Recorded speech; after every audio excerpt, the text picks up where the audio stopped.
Tentative jab from Froch, takes the right hand. He's not throwing the jab with confidence, Froch. He's struggling with the range. And nailed! Right hand!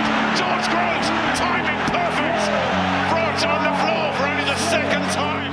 The fact that George Groves hit me with one right hand and no shots before that, then it's probably arguably is the biggest right hand I've ever been hit with. And this place has just become electrified.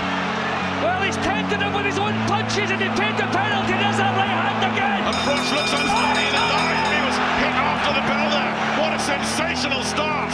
And Froch looks shaky as he sits down.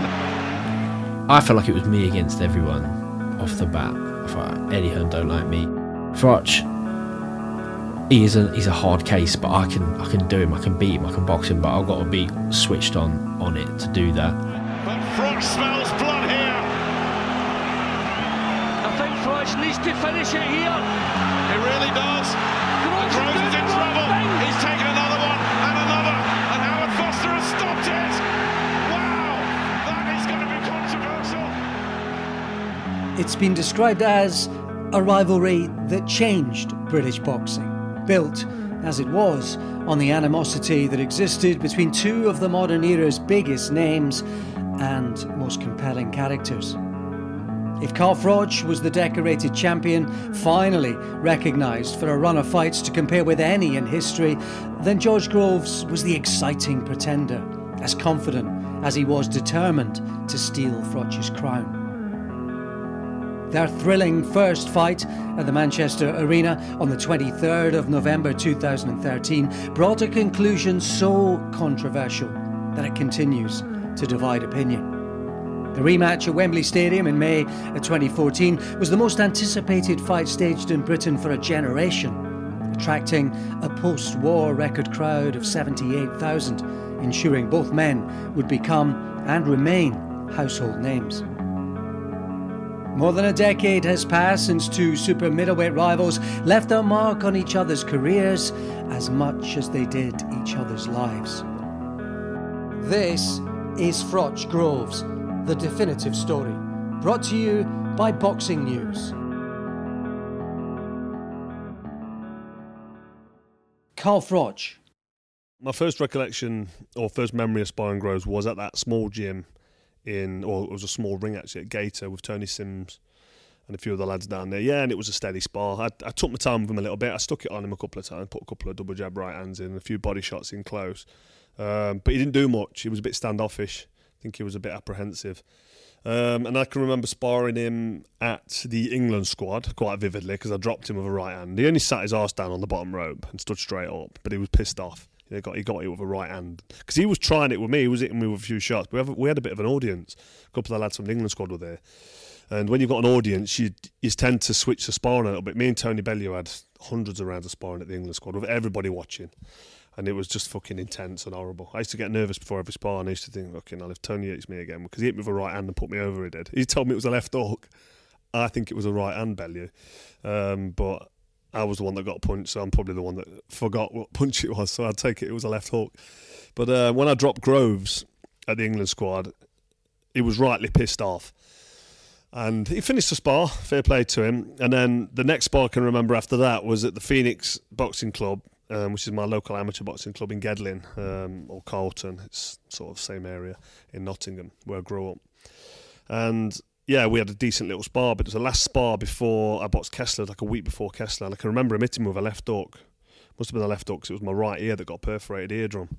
And I felt it, last fucking punch of the last round. Ding, ding, bosh, on the ear, my ear popped, and you can hear it straight away, because it's like echoes. It doesn't hurt a perforated eardrum unless it gets water in it, and then it gets infected, but it's just a funny noise. It's like you've got a bucket over your head. And yeah, that was a decent spar. By then, we'd had a few spars. We'd sparred at the England squad. I'd dropped him. We'd had some back and forth spars. I always thought I got the better of him in sparring, but he might tell you different because he had some good spars as well. And you always try to come out of the spar and think, if that was a fight, would I have won? Because that's that's how professionals should be, and amateurs as well. When you spar, you want to try and win the spars. So if you lose in sparring, that effectively, in my head, means you're going to lose the fight. So if there's somebody you can't cope with or someone who's too good for you, then so I always gauge it that I always got the better of the spars, although they were close, and he'd win rounds and I'd win rounds. But if I was behind going into the last couple of rounds, I'd up it and try and get the better of him and try and finish on a high.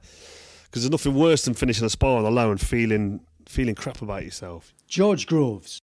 So once, quite early on in my career, I'd had like half a dozen fights, and I went over to Tony Sims's gym. Can't remember exactly where it was, but like, it wasn't the gym he's at now, but one before then. Darren Barker was in the gym, a few others were, and I did 6 rounds. He gave me a really lovely black eye. I had a small head guard. I think I still had my amateur head guard at the time. And I remember just be sharp, box and whatnot, and did okay. But Froch is, let's have a picture after. I've got a big black eye. Froch thinking, yeah, this is good, Then we went back and we sparred again. Like, I went up to Sheffield. This was a few years later. So this might have been around the Boutte time, maybe just before, just after. And yeah, I'm up at the GB set up in Sheffield. He's training, obviously, Rob McCracken, but who's a GB coach, but Froch was training in there as well. We did maybe another 6 rounds that day. And yeah, my backside touches the canvas in one of the rounds. Sort of in sparring, I used to do this thing, whether it's a bad habit or not, but I used to literally coast the ropes. I used to go round the ropes. Do this a lot when I was training under Adam Booth, where you sort of used to fight with a low hand, practicing defences, and just a little bit lazy, really. There was never an emphasis to win the spar from Adam. Like, he wasn't fussed about winning spars. It was always about like trying to get off little things that he was trying to work on. But sometimes you'd fall into this sort of a bit of a lazy mindset, and you get caught with shots you shouldn't. Got caught with a right hand, got up, like literally flash knockdown, got up. But I was really embarrassed because obviously all the GB lads there. I know this is gonna the waves, the reverberations of this is gonna play out not ideally for me. So I was a bit gutted and decided to stop taking these sort of spars really lightly. Drove up to Sheffield that morning, 3 hours in a car, get out, don't do a proper warm-up, spar, and then come home with the ump. I was like, no good. But 2 days later, the sparring came up again, and I'll tell you when it was then. So it was the last spar he had before his first fight with Mikhail Kessler. So it was way before Boutte, actually. It was when he was in the World Super Series. And the ash cloud was sort of just forming. But I went to Nottingham, and we sparred at his amateur boxing club, and I just made sure I showed up and was on it that day. And I sort of handed him his ass. Like, I'm sure he won't mind. He might not admit it, but I did. I sort of done a job on him, which wouldn't have been ideal for him as the last spar before the Kessler fight. But I sparred the bell that day, and we didn't spar again after that. So yeah, I feel like by the time our paths just never crossed, and then by the time they might have crossed, we were sort of on a collision course. Collision course or not, the fight against Lucien Boutte was a pivotal moment for Froch and for promoter Eddie Hearn. The Boutte fight was the catalyst of all of those fights, and like you said quite rightly, defeat to him probably was it. And that's why it was such a bold move from him to take that fight. We also knew the upside of beating Boutte would reopen the door for pay-per-view and for the Kessler fight particularly. And when he won that fight, don't forget there was the Yusuf Mack fight in between as well. But the Kessler fight was the one that reignited pay-per-view. And, the victory against Boutte opened all those doors to do that. Yeah, I was like backing myself, a bit bolshy, sort of just trying to take the mick, really, just sort of go with it. And everyone was really excited by what Froch had done to Boutte.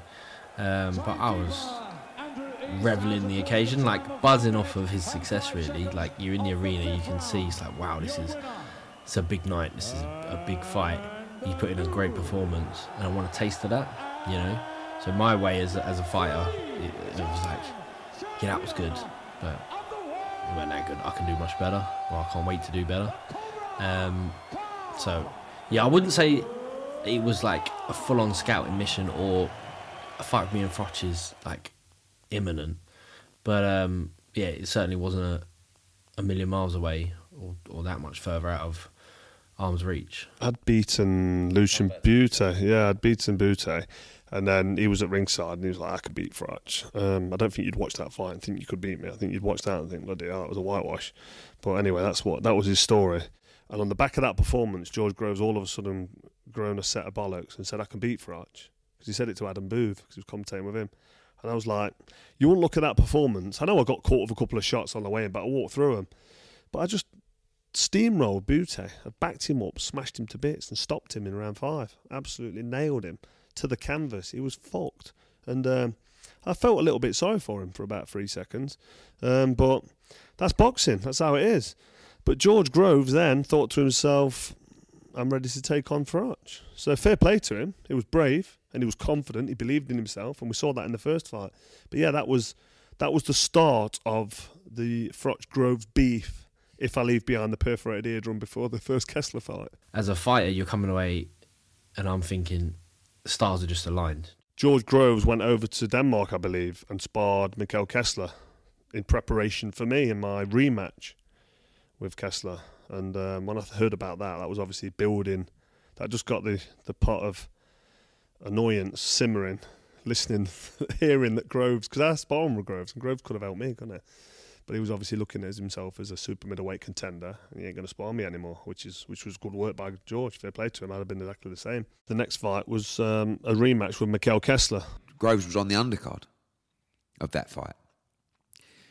And in boxing, when there is an established, some could say legend, like Carl Froch, and a young whippersnapper in the division who's started knocking people out and calling people out, there's a real ease of that legend to feel the disrespect. And I think even at that point, Froch was probably looking at Groves and thinking, don't you dare start mentioning my name, son, because you ain't, I've beaten Pascal, I fought Ward, I beat Kessler, I beat Bute, you fought nobody. I know he obviously had the James DeGale fight, but I could almost feel it at that point that it was going to come.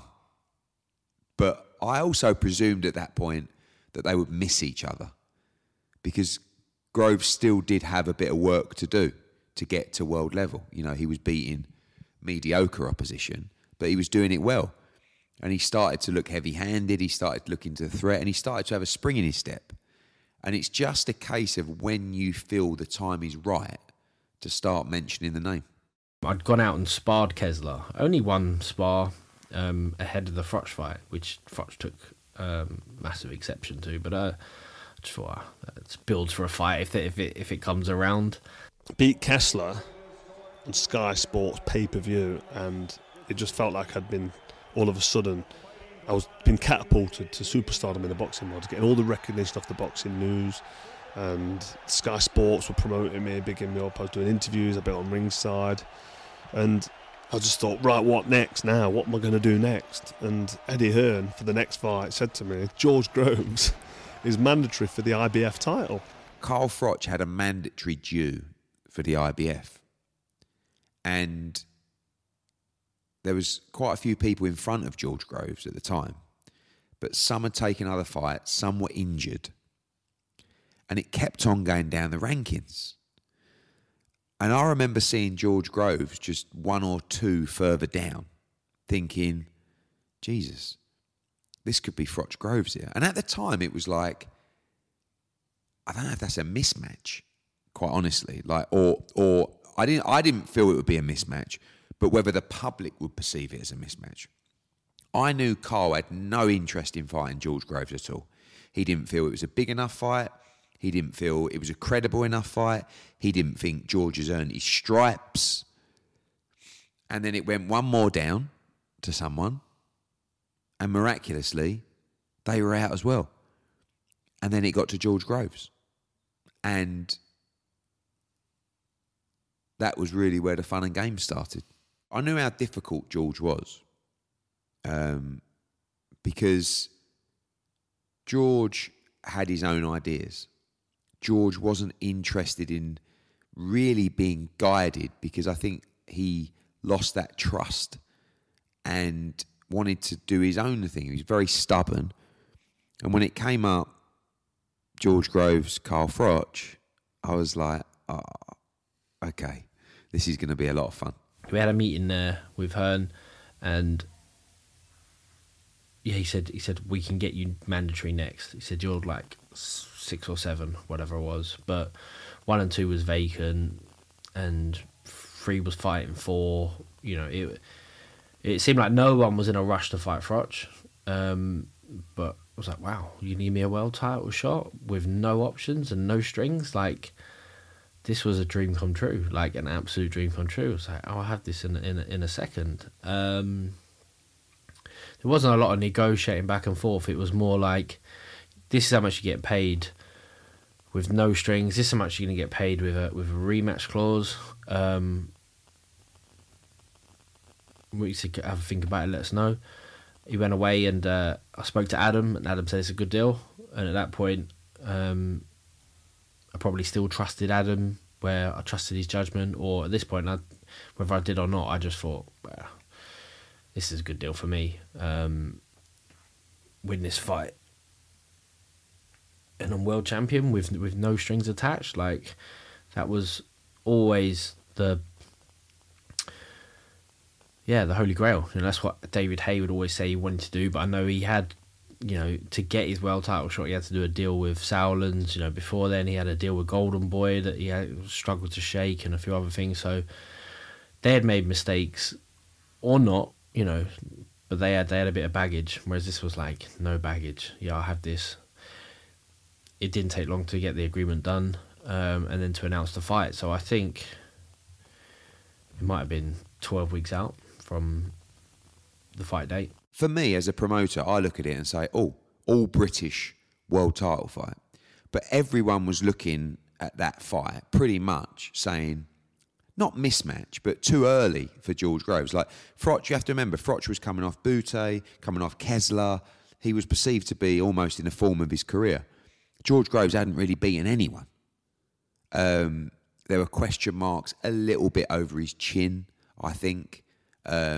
Although he'd never really been hurt up to that point, but it was just kind of like an industry, a rumour or whatever. And his work rate, and he just wouldn't be able to live with Froch. That was the perception of that fight. I didn't really know at that stage how big the fight was going to be. Sky had approved it for a pay-per-view. It was at Manchester Arena. I wasn't sure how the tickets would go, but I knew that George, if he played his part in the build-up, it could do well. But I also knew that Carl wouldn't particularly be up for playing any part in that fight. I was in the headspace of, I'm too big and too good for Groves, and I need a bigger fight. If I've pay-per-viewed with Mikkel Kessler, now I want to either go over to Las Vegas or go over to America, have a rematch with Ward. We offered Ward the rematch in Nottingham, tried to do the City Ground, and that never got going. I don't think Ward wanted to come to England. But in my head, as a professional boxer, doing everything I'd done, the last thing I wanted to do was fight somebody like George Groves, who I thought was a nobody.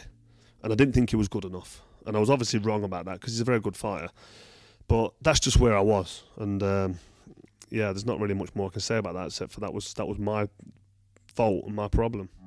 Groves may have been perceived as the significant underdog against the champion widely considered in his prime, but this was the opportunity of his life. However, shortly before Groves would go face-to-face with Froch for the first time, he split with long-term trainer Adam Booth. A development that may have enhanced Froch's burgeoning confidence, something trainer Rob McCracken had noted. There was little warning signs of, begrudgingly going into a fight, because you're fighting back-to-back world title fights against, fellas from the US, fellas from Europe, and then suddenly you got to fight somebody that you were sparring, with it 3 or 4 years ago, whatever. And Carl's like, he's looking for another challenge at the top. It'd be, a big fight in America, whatever. And then suddenly, you're fighting, a British fighter. So I could understand where Carl was coming from. My thoughts were it's pay-per-view and it'll be a really good opportunity for you, but you've got to be on it and be motivated. And that was always going to be the challenge with this. And I'm sure fighters will tell you when they get to the top, they're totally driven and whatever, and you're still driven. But if you're then being put in with somebody that you probably feels, hasn't done anything to deserve the fight with you. I know that sounds a bit strange as well, but that's kind of sometimes how fighters feel. That I've fought the 3 or 4, 5, 6 and 7 best fighters in the world, and then somebody's getting a shot at me who hasn't fought any of them. And that's kind of the thinking with fighters sometimes. I was training with Dan Lawrence. Many people might know Dan, the strength and conditioning coach, works for a lot of the matchroom fighters now. But me and Dan were in the gym in Feltham, a CrossFit gym in Feltham, and it was, say, Saturday morning, press conferences Tuesday to announce the fight. I didn't even know this. I get a message saying, you're announcing the fight Tuesday, I don't know, Twitter or something. I messaged Adam, like, do you know about this? Would you let me know? And he's like, yeah. I said, okay. And yeah, at this point, I feel like I would pander to Adam a little bit, like, okay, I'll book the trains, we'll get up there, it's like, because you had to sort of struck that ego like that. And he just said, oh, I don't know, I'm not sure if I can come. David Hayes sparring that day, so I'll let you know. And probably I think he would come, but the fact that he's like, I'll let you know, or he might not have even said that, it might have been, no, I can't come. It's like, you don't need to try and exercise this authority over me, this power control over me. Not now. Time's come and gone. I said, no. Well, if you don't come, I said, I don't see why you can't come. It's embarrassing. It makes no sense. I can't show up to a world title fight without my manager trainer. So he sort of, I think he might have been trying to call a bluff. But in my mind, I was like, well, if I go to this press conference without him, that's a nice clean break, and that's it, job done. He'd messaged me saying, okay, cool, our working relationship is terminated. I was like, cool, that's handy. That might serve, that little message might serve me well later on when I've got to dispute the percentage that you're going to be invoicing me for this next fight. And then, so it was really sort of liberating, really. It was just like, the shackles were off, and I was like, oh, I can be me now, I can be me. And I don't know why and what sort of spell he had over me at the time, and I do have this sort of personality, believe it or not, like, where I can just sort of just sit back and observe and listen and not really jump in and not really be noticed. I remember going to meetings at Calla Sowland's house and not really contributing, not speaking. Any sort of time I was with Frank Warren, not really speaking or being present, and thinking, I don't want to be this person. I'm not sure why I'm this person around Adam. So when it came to it, I was like, okay. He said, so we jump on the train to get to Manchester to announce the fight. Eddie Hearn tells me, right, I spoke with Adam. I was like, okay, cool. I know what you're going to say. He said, yep. He said he's not working. He's got nothing to do with you anymore, and that anything to do managerially, anything you need to know, it's got to go direct to you. I was like, great. He sent me that message, please, which he didn't. We do the press conference, and I'm there, and I'm thinking, it's like, it's fight mode now, fight time. It's on, and to be honest, what was almost like a comfort is that Cole was there and up for the fight already as well. So, like, at my point, my perspective at this point, I'm like 10, 12 weeks out, whatever it is, from my biggest fight in my career. I've come through unscathed every challenge and obstacle put in front of me so far. I've rose to the occasion. I've won as an underdog. I've got off the floor to win. I've ticked the boxes. I'm ready for this. And Carl came and he brought the heat as well. So it was good, because then it was a struggle to activate sort of fight mode. It was like, no, I'm in it. I'm on it. Let's go. I made a decision on the way up there that I was going to message Paddy, Fitzpatrick, a guy who I'd sort of done ad hoc pad work with as a pro under Adam Booth. So Adam used to like to bring in other coaches from time to time, maybe to bounce ideas off or just so he didn't need to do as much physical work. So over the years, it'd be Gary Logan, Dave Caldwell, Paddy, even Darren Chan, who was like a kickboxer, but he would end up doing pad works.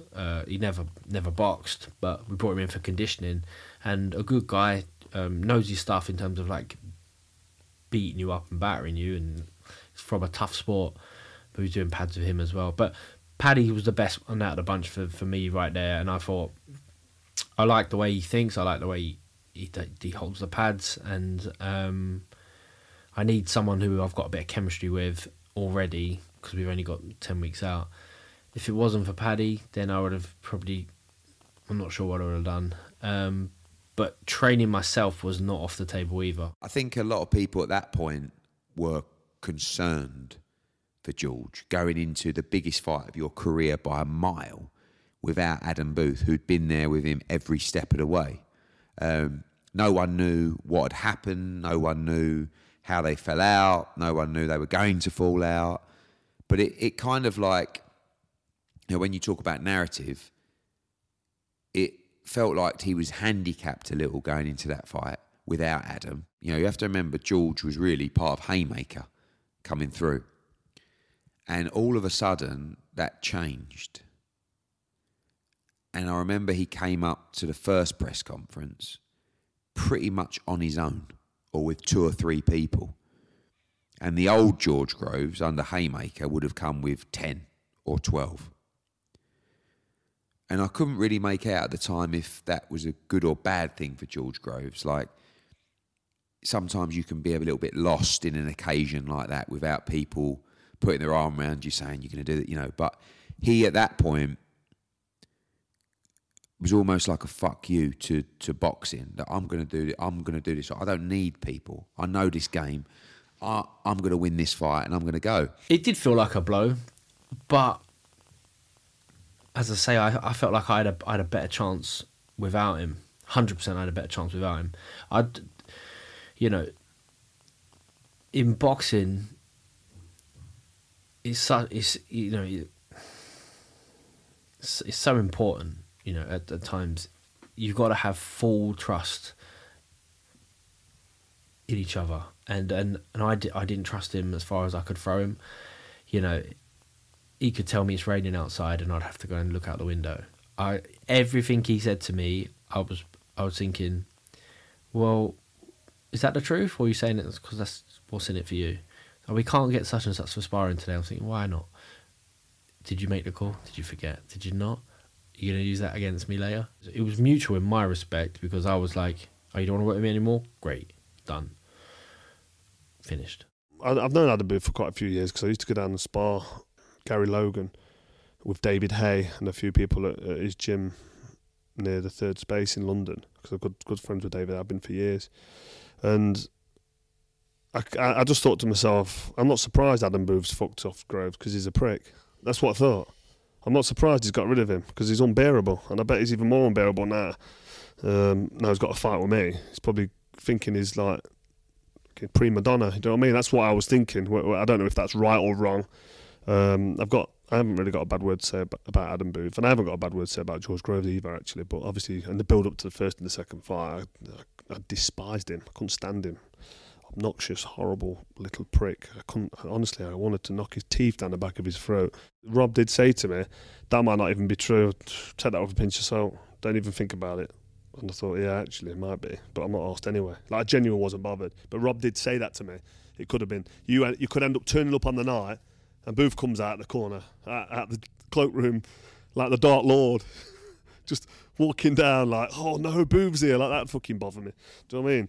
But yeah, that could have been a plan. And at that point, you don't know whether it's a bluff, because Adam Booth is the kind of guy that would actually spread that story in a build-up to a fight for mind games, do you know? So I don't think I don't think Carl would have looked at it, or Rob McCracken would have looked at it with any, bearing on what to do or what tactics to apply, that George Groves was no longer with Adam Booth. It was just George Groves was the opponent.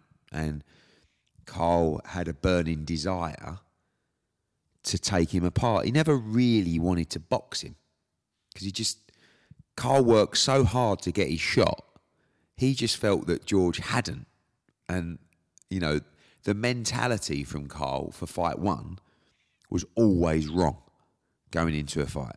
He could not believe the disrespect. And he turned up at that press conference and he really played the perfect role in the fight, which was the young prospect that had zero respect for this legend of the sport. And it drove Carl Froch mental. Like, the one thing that Froch always wanted was respect for his achievements. And it was the one thing that he always deserved. And George Groves gave him zero respect.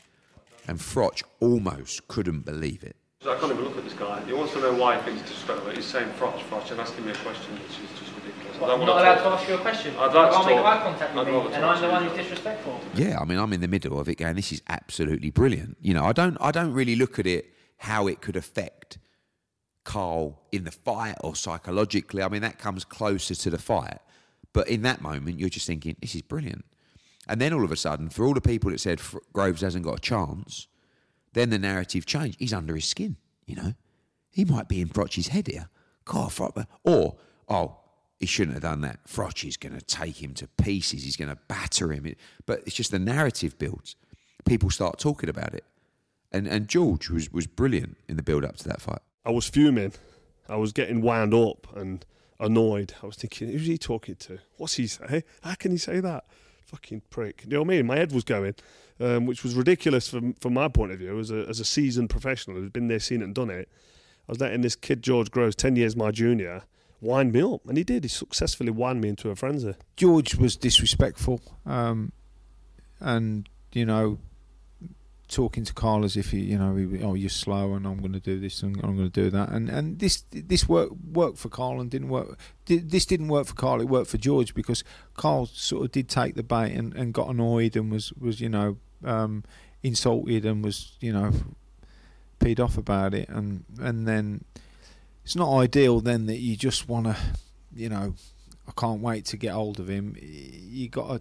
It's how you chat. It's how you channel it. How you take it on board and go, okay, this is the strategy. How are we going to do it? And Carl just was a bit annoyed, and that didn't leave him until the first. Well, didn't leave him until the second fight was over.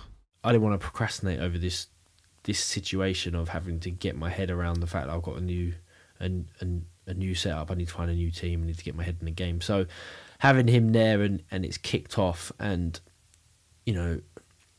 it's exciting. It's so exciting. We got, and I felt like it was me against everyone off the bat. I thought Eddie Hearn don't like me. It's me versus Eddie Hearn. Eddie Hearn's a powerful chap now.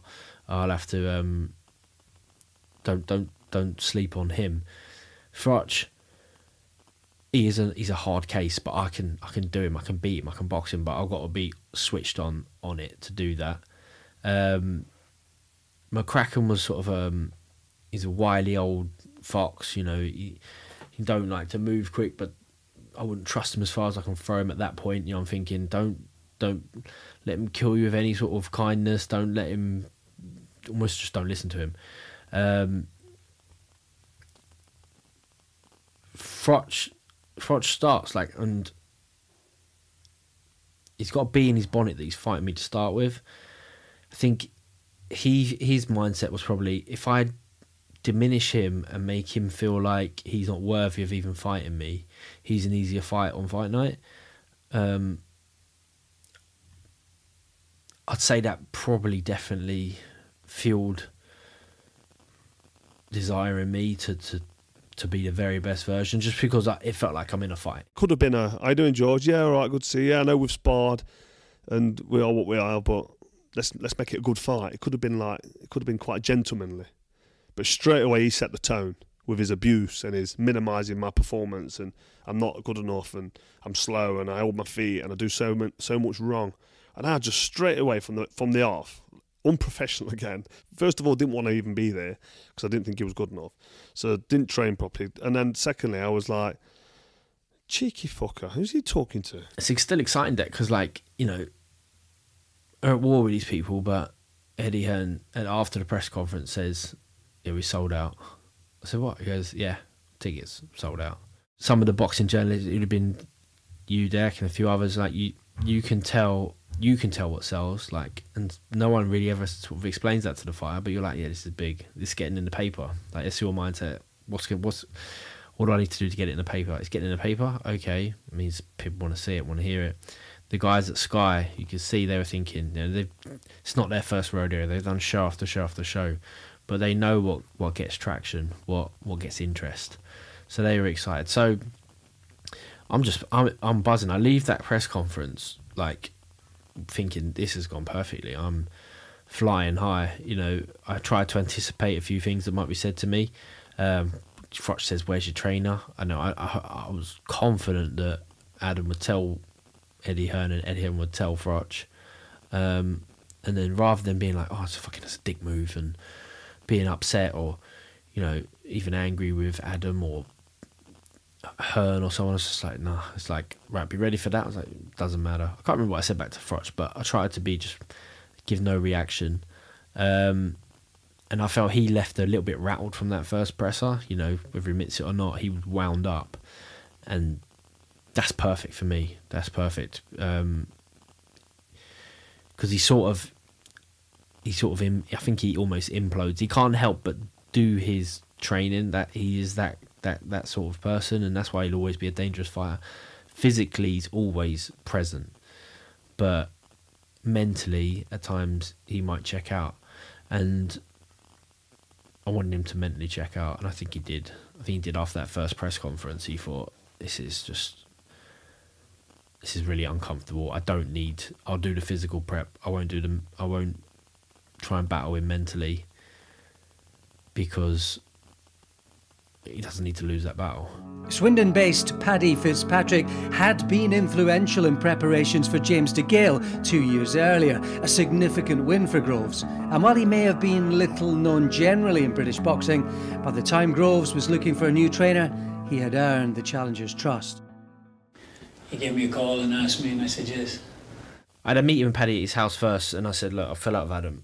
I'm looking for... I'm not even sure how I worded it, but I didn't want to word it as in to say, like, you've got the job as such. You know, I was waiting for him to say, you can beat him and this is how you do it.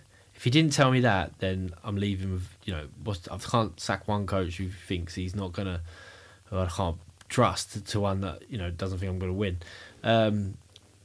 But he sort of said, no, this is how you beat Froch. It felt like he was prepared for the meeting.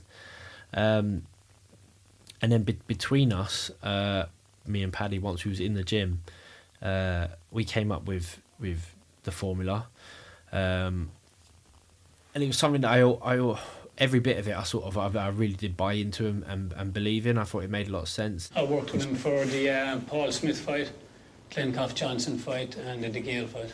First time we had the 9 weeks, so I didn't want to change too much, because he got to where he got with what he has. So there's no point then in saying let's change all this around, because you could lose confidence in the man. I wanted to focus on one or two things. That's all I did, and left everything else play out the way it normally does. The two thought process behind that was, one, who is this guy? Like, we know that he was out in a cronk once or whatever it was, but he really has very little high-level experience. And the other one was, wow, what if this guy's a wizard? Do you know what I mean? I mean, he turned up, he was very out there, wasn't he? Again, I don't think, honestly, Carl or Rob were sort of looking at Paddy Fitzpatrick going, well, this is an interesting addition. I think by then, they were so far, George is useless. George, like, what is he talking about? We don't care who's in the corner. You could have Angelo Dundee in the corner. It doesn't matter. But Paddy then played an additional role of that kind of strange character, really, with a hat on, No one knew a lot about him. Where's this bloke come from? Oh, he was part of Adam Booth's team before. He was in the Hay corner or Andy Lee corner or whatever it was.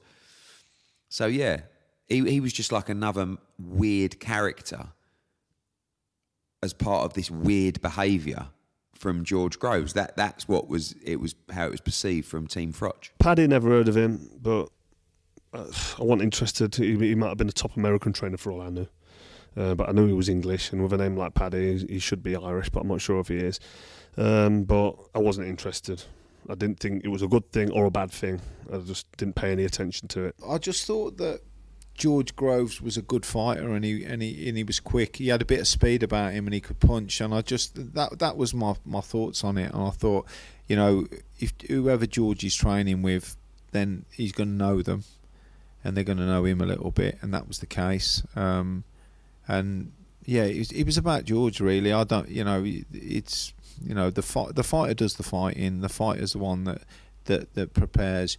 You're there to guide. The trainer's there to guide the fighter and give them some you know, important messaging along the way. Motivate them at times. Keep them on the tactics. You know, watch the opponents. Go through drills. You know, this is what we're going to do. And we didn't want to change too much. I didn't want him hearing my voice every day about everything. So I asked him, how does he do with his runs? He said, I got it. I'm good with them. So I said, all right. How do you do with your weight? He said, I'm always good with that. I said, let me know if that changes, and that's it. So we left him to the side. Barry took care of the conditioning that happened in the gym. But no one had an overall view of everything. So that was maybe a necessary evil at that time to let it play the way they did. But it's not necessarily the best way to do it. I had two options for a gym. John Holland, who's a good friend who I knew from my amateur boxing days, he had sort of said that I could use a gym over in West London. But the other option was Dale Youth, which I know was busy, but was a great location, and I think they had that familiarity for me that winners go there in my mind. Do you know what I mean? We always produce winners, so we then settled on Dale. I brought in this new conditioning coach called Barry O'Connell, former Royal Marine, who had a fan of boxing and worked with John O'Donnell and a few others, but didn't want to. It was funny, the first meeting we had with him, he was like, I don't know enough about boxing, George. I don't want to hold pads. I was like, no, mate, you're here to bash me up, to smash me up. Like, I've got this fella Paddy who's coming in to do the pad work, and you know, he's the fellow who told me he used to sleep in the ring at the Wildcard gym and sit there all afternoon watching James Toney and the rest of them come in and spar. And he'd been in the Mayweather gym, which he took me to, you know, a year or so prior when we was out watching an Andy Lee fight or something like this. So he came in. I kept Dan, who was my strength coach. So I had like a conditioning coach who Barry would be there at the end of the boxing sessions to put us through like grueling groundwork, as well as like an assistant coach would help with stuff in the gym. You know, even sometimes it's like filming or timekeeping or bounce ideas off. Paddy was the boxing coach. Dan was the strength coach. Dan would then gave Dan a little bit more responsibility, so we would meet up. We'd do a lot of the running together. We'd get over to Richmond, Nightingale Lane, up to Petersham Hill, we'd be on the track. So it was really fun. It was like intense, but really fun. And in the meantime, I'm talking to all these promoters who are like, they knew who I was, but never spoke to me before. And you know, I think they couldn't believe like who I am now. And I ain't signing with no one before I beat Froch, because I'm thinking my value's worth so much more. But I've let everyone know that don't be going to Adam with any more deals. Like, you come my way. And yeah, I mean, there was much more wheeler dealing done after the first fight than before the first fight. But yeah, so that's where we were. Froch, meanwhile, normally the consummate professional, also prepared differently for their coming fight. On the back of milestone victories against Lucien Boutte and Mikkel Kessler, Froch's profile soared, prompting a prime-time appearance on ITV's Stepping Out for he and partner Rachel Cordingley. With the undefeated Groves confident and focused, it was a distraction he simply didn't need. Yeah, after the Kessler fight, I said earlier I was doing a bit of TV and getting invited onto Red Sofas on BBC and that, and doing a few interviews and that. And I was doing a dance show with my partner Rachel. She's my wife now. I've got 3 kids with her, Rocco, Natalia and Penelope. So we was like solid, and we did this dance show. And the Groves fight was made. The first Groves fight was made. And I'd already signed up for this dance show, and Rachel was really excited because she's a bit of a glamour model. And then with the TV stuff and doing it, getting her hair and makeup done and all that jazz, she was really excited and loved it. And I was like, I can't really be asked to dance. It's too fucking hard. It's like the blind leading the blind as well, because this tournament wasn't like Strictly where you've got a professional dancer dancing with someone who can't dance like me. It's you dancing with your partner who can't dance. Rachel was a bit better than me, if I'm honest, but I don't mind saying that was evident to see. But I was doing this dance show 6 weeks before the first fight with Groves. So in a 12-week camp where I usually have 2 weeks kind of on my own, doing my runs around Nottingham and going to the Phoenix boxing gym with my old coach Dale McPhilbin, my old amateur coach, and just hitting the bag and doing a few pads. I didn't really do many pads as a pro with Dale, but he'd help me out now and again. But just getting myself fit, getting the rust off, getting into it. I'd run hard, I'd train hard, and I'd do my stuff. And then I'd have 10 weeks with Rob. Well, I only had 5 weeks with Rob for this first Groves fight because firstly, I didn't think I wanted to fight Groves. I thought, he's not good enough. I dropped him. It was really sort of unprofessional of me, thinking, he's not good enough. And it's not a big fight. No one knows George Groves. I've just beat Mikhail Kessler in a rematch on pay-per-view on Sky. I was like, giving myself a big fucking overinflated opinion of myself.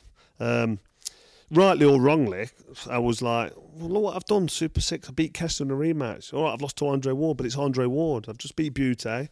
Now I've just beat Kessler. What am I fighting George Groves for? He struggled with James DeGale. I chinned him in sparring. He can't fight me. No one's going to be interested. That was my headspace.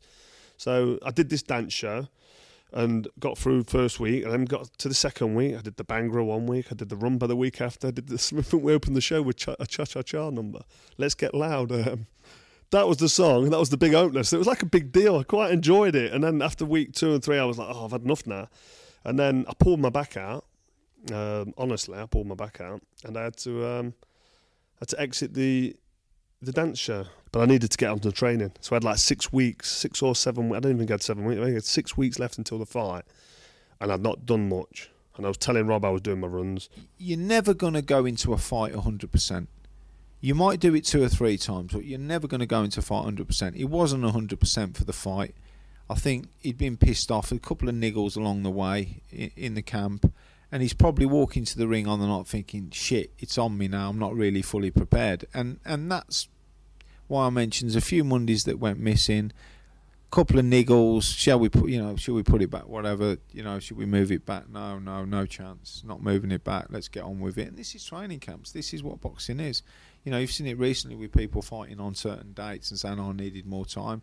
It doesn't matter, you've lost or you've won. And that's, you can't take anything back once you get out of the ring, because whether you've won or you've lost, no one cares if you had a 15-week training camp or a 3-week training camp. So once you get into that ring, you've got to perform and you've got to get on with it. I remember speaking to Rachel in the first fight, and Rachel obviously is his wife, and she said, look, these Mondays he's having off, he's not. He's just in the house. It was like, because he said, I got this on Monday and stuff. So he nicked a few Mondays in the first fight. Yeah, I rolled my ankle really bad before the Jermaine Taylor fight, like really bad. So my ankle turned black and blue, like literally purple, up to my knee and right to my toes. So that tendon, I didn't break my ankle because I had it x-rayed, and I thought I'd broke it because I felt some crack and crunch. But that was really niggling me, and I caught it, but not running. I just walked, and I rolled my ankle when you're walking, like down a little puddle. I thought, oh, it's my old ankle, and it swelled up instantly. But it wasn't that bad enough to pull out of a fight. But it was annoying me, and it was a little niggle, yeah, it was. And I was doing that dance thing, which I'd finished, and then I'd done my ankle after that, and it was like, okay, now. My back's hurting, my ankle's hurting. I've had 6 weeks, I hadn't done the sparring. So I didn't care about all this because I thought I was going to chin Groves. he tried. Look, it'd be disrespectful to George to say, "Oh, he didn't train for the first fight and he just jumped in on the night." And it's just, George Groves was, right on it and give it 100% in the training camp. Carl Froch give it 100% in the training camp, but there was just little things. He'd missed the odd Monday. He'd missed the odd Monday. So I've got this on, I've got that on, and stuff, which is uncharacteristic. It's not normal for Carl. Carl's normally diligent 5 days a week. He trained pretty tough and pretty hard for it, but he was training begrudgingly, and he missed. It's not an excuse. He missed a few Mondays that he doesn't normally miss during the training camp. Obviously, you have other stuff with media and whatever. But he's annoyed. He's irritated by George, what George has said and stuff. And obviously, he's probably not thinking, let's just take it as if it's a Canadian or it's somebody from the States, and it doesn't matter what they say. And when you actually look at it, he'd have took it differently if it was somebody from America or somebody from Canada who's giving him stick and criticising him and being a little bit disrespectful. But he's took it on board because it's in Britain and it's in his backyard, and it's somebody he used to spar with. So he was pretty annoyed. Because your fitness doesn't leave you. Jim Watt, who used to commentate for Sky, he used to always say, a seasoned professional, they can have a bad camp or not have an amazing camp, but they've got all them years of world title camps behind them, and that's in there. It's a build up. Like you can't do a 12-rounder like I did against Jean Pascal in your first 10 fights. No matter how fit and how much training and how much running and sparring you do, you can't do it because you're not seasoned enough to do that. And I'd been 12 rounds a couple of times, or been near in 12 rounds before I fought Pascal. Brian McGee and Matthew Barney, and some awkward fighters before then, which gets you ready for that 12-rounder, and some really good sparring with Howard Eastman, people like that. So when I fought Groves in that first fight, yes, the camp wasn't the best, and the numbers weren't there in terms of the amount of runs and the amount of sparring, but I was a seasoned world champion. I'd just come off the back of a 12-round fight with Mikhail Kessler, and that shows that I've got the ability to go 12 rounds, you know what I mean, whether I have a 6-week camp. And the older you get, actually, the shorter your camps can get. You hear about Floyd Mayweather when he was in his 30s, mid-30s. He was only have a 6-week camp or a 7-week camp. And I always used to do 10 weeks just because I wanted to. And Rob did say to me, you can bring it down, you don't have to do as much. We'll change it up a bit and go a bit intense earlier on rather than ease into it. But I always wanted to do a steady build-up and then get into it. So I'd probably had enough training, but by my standards and by my diary and by my mindset, I was well behind where I wanted to be. Everything was on a shoestring budget. I didn't have any money. I was going to get paid after this fight, but until then, I was living. I was out of money. Any sparring partners I get over, I want them training. Sometimes sparring partners, they come over and they're just in holiday mode, and then they put gloves on them and then they get bashed for 6 rounds because they're not switched on. But I was like, now get him in the gym. Barry O'Connell, if you can give him some pads, that'd be great, and whatever, we'll keep him awake, keep him alive. We got Eubank in for the first, must have been the first sparring week, and I thought Eubank's gonna be a great sparring partner for Froch because he's not as big and he don't hit as hard, but he brings that intensity to sparring. We'd moved to Dale Youth at this point, so he was fighting out of Dale Youth. Grenfell Tower it is in Latimer Road, and I'd booked Eubank myself, probably with his dad. His dad was still on the scene, and they showed up an hour and 45 minutes late. Made out they didn't know where they were going. The dad came in with a business partner of his, immaculate, suited and booted, senior as he always was, and I was like, "You're fucking late." And he's like, "Not sorry, nothing." And then he's just like, basically like, "What are you doing here? Who's this guy? He's an amateur coach, never heard of him. You need to go back to Adam." But yeah, other than that, I mean, camp. I feel like camp was really good. It was nice. Like, I wasn't. Adam Booth used to do this thing where you'd say, "Adam, what time we train tomorrow?" And he'll say, "I'll text you later." And he'll text you at 10 p.m. and tell you what time to get to the gym. or he'd text you at 1 p.m. or 1 a.m. or whatever it was. So you never knew what time he was in the gym the next day until, you know, I don't know, whatever he'd figured out his schedule. Whereas now it's like, Paddy, we're going to get to the gym every day at 10 a.m. Every day at 10 a.m. Or as in, like, every day we're training at punch in the morning, it's going to be 10 a.m. I don't need to text you tomorrow night about getting in Wednesday morning. So you can sort your life out, you know. If you need childcare, you need someone else to drop your boy to school in the morning, or if you need someone to man your own gym or whatnot, we do this. And then Dan Lawrence said, Dan, we're going to do hill sprints Monday, track sprints Tuesday. I'm going to go for my own long steady run Wednesday. I'm going to do this. And I did design a lot of my camp, to be honest, for that first one. In fact, I probably designed the entirety of it, apart from Paddy coming up with the punching sessions and Barry O'Connell coming up with the conditioning after punching, and Dan Lawrence coming up with the strength phases.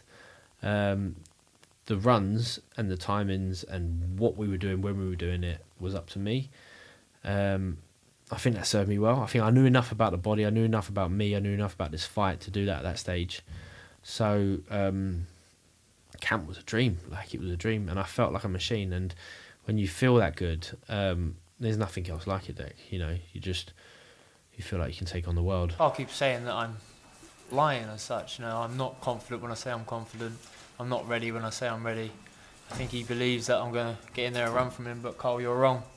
I'm going to come out, I'm going to meet you, centre of the ring, first round, and I'm going to win the jab exchanges, and I'm going to hit you with 2 right hands. Just 2. Just to let you know, whenever I want, I can hit you with a right hand. Second round, I'm going to come out, I'm going to do the same. I'm going to take the centre of the ring. I'm going to win the jab exchanges, and I'm going to hit him with more right hands. Third round, I'm going to come out, and I'm going to push him back. I'm going to push him on his back foot. And then after the third round, Carl, you're going to have to see what's coming next. It's all down to you from there. Yeah, I mean, I remember that press conference. Yeah, as you were saying it, it was playing out in my mind. And by that point, the fight was big. You know, we were sold out. The build-up had been great. The 2 personalities were just mixing fantastically well. And we were just sitting there, and he just went, I'll tell you what I'm going to do.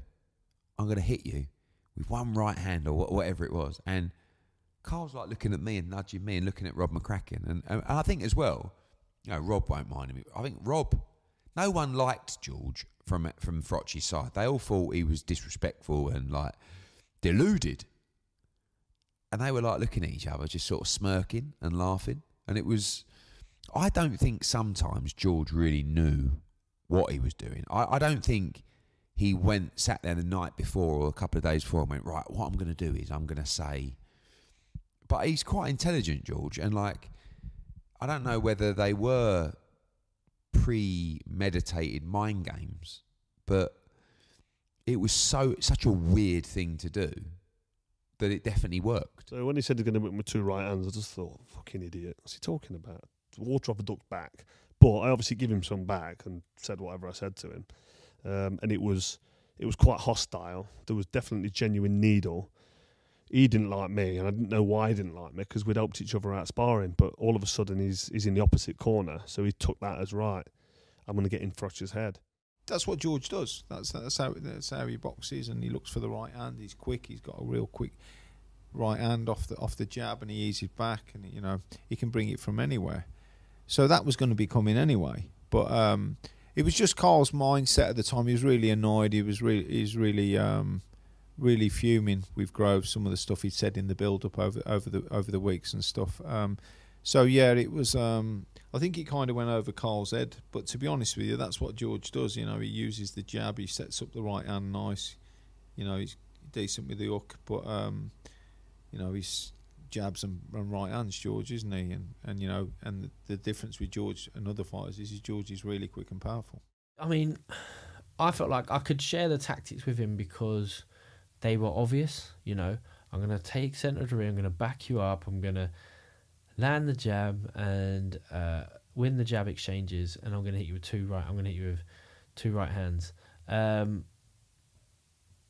think I wanted him to think he probably thought I was going to come in and run like I did with DeGale, fight on the back foot, try and be sharp, try and nick a points win. But that wasn't for me. I thought I'm going to get in, I'm going to land on him. I know he'd been dropped before, so he can be hurt. I'm going to get rid of him. And what a statement! Like what a beautiful thing. The two right hands becomes like infamous because he takes it as a double right hand. The point of this exercise the whole time was to convince Carl, and it's always been to convince the fighter, you know, at the risk of alienating yourself, of making yourself a bit of a pantomime villain to the boxing fans, to be unliked within the industry because they think you're arrogant or you're hard work or you're just obnoxious or unpredictable. But at that point, it was all about winning. It was all about getting that reaction from Froch. And I wanted him to come out in the first round and go, oh, this fucker's supposed to be running and he's not. And I don't know what McCracken had told him. I don't know what his brother Lee had told him. I don't know what anyone around him had sort of told him. He's training up at GB, I think, at the time. So all the GB lads, you know, some of which are my pals, like, you know, who've been around him, Luke Campbell, Anthony Ogogo, and I'm thinking, no, he's gonna sit down at the end of the first round and go, he didn't run. As a bit of doubt creeps in. What else did he say? And he said this, and he said this, and he said this. When Groves was telling me he's going to hit me with two right hands, he's going to do this, and honestly, me and Rob, I don't even think we had a conversation about it. I'm sure we didn't. Rob might tell you different because he might have better memory than me, but I can't remember everything. I can remember just saying to Rob, what a prick he is. And Rob's like, well, just giving him stick, just like, fucking, he's unbearable. Like, so it worked the job George had, that all I wanted to do was punch him as hard as I can in the face. I never want to do that when I'm fighting. I'm trying to score a jab and set the right hand up and score points. I'm not looking at trying to hurt somebody. But with him, I wanted to hurt him. And it doesn't help you. Let me tell you, you've got to hold your nerve and you've got to be disciplined in the boxing ring. You've got to get behind your jab and you've got to set your work up and set little traps and work your opponent out. It's the art of pugilism. It's the sweet science. And that first fight with Groves, it rattled me. On the afternoon before the fight at Manchester Central, the Saint, George Groves, weighed in at 11 stones, 12 pounds, to a chorus of boos. Carl the Cobra Froch was 11-13.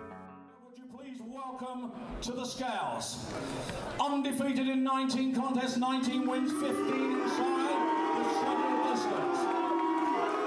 Coming to the scales of the two-time ABA champion, the former undefeated British and Commonwealth super middleweight champion and the reigning WBA intercontinental super middleweight champion from Hammersmith, London, England, St. George.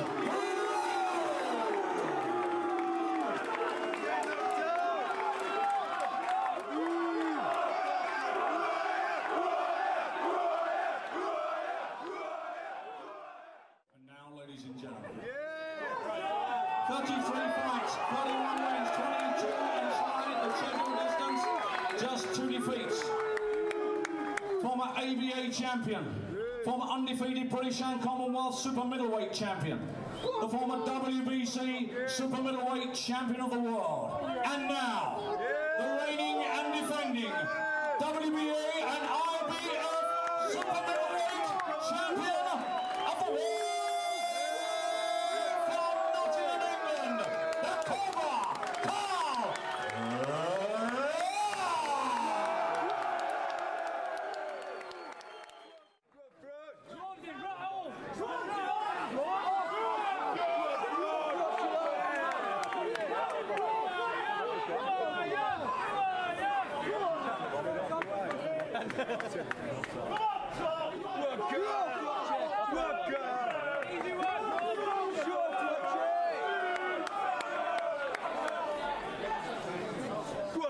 Livingstone, 13 and 12 ounces with both boxes inside the short distance. We have the Battle of Britain. Froch at 36 was being paid a reported £2.5 million. Groves, his 25-year-old mandatory challenger, a career-high 800,000. All that remained was for them to show up and fight. Ladies and gentlemen, please welcome to the ring, the challenger, George Groves.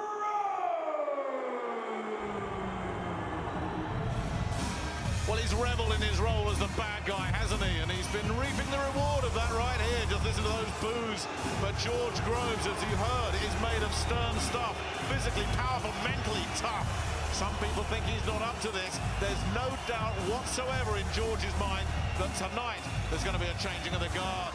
But the one thing he doesn't have is World Championship experience. And Jim, it's going to be fascinating to see how he handles the occasion. I noticed in the build-up when my mum was a bit nervous with how I was acting, and she's like, "Oh, you know, can't you just be a bit nicer?" And I said to her, I said, "Mum, don't worry." I said, "Mum, we know what we're doing." Like, and the truth is, no one ever does, though. It's just like it's all on a whim. It's all on a gut feeling. I was like, she said they'll boo me on the way in, they'll cheer me on the way out. Like they don't know what's coming. They don't know. They've been fed these lies from everyone. You know, they think they've forgotten about me, basically. And that, I suppose that's just, you know, that's just when she gets the bus to work, she bumps into her mate. They're like, George is fighting, you know, and they're the, you know, the family and friends and, you know, long time sort of followers. They're the ones you love the most, because sometimes it doesn't occur to you the brunt that they've had to face, you know, on the way. When I've sort of been ruthless and all in for the cause. But I got to be honest, I was a little bit shocked at how vehemently I was received in the stadium when the ring walk starts, and I've come to learn that, you know, boos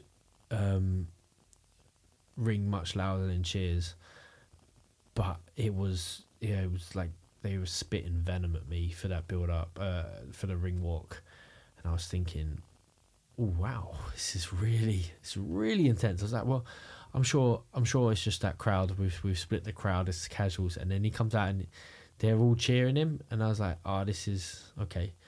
So this is mob mentality. Like this, everyone's bought a ticket. They've seen the preview, and now they want to watch the spectacle. But I wasn't fussed. Like I wasn't worried that it's going to play an effect on the fight. Or it's going to keep them.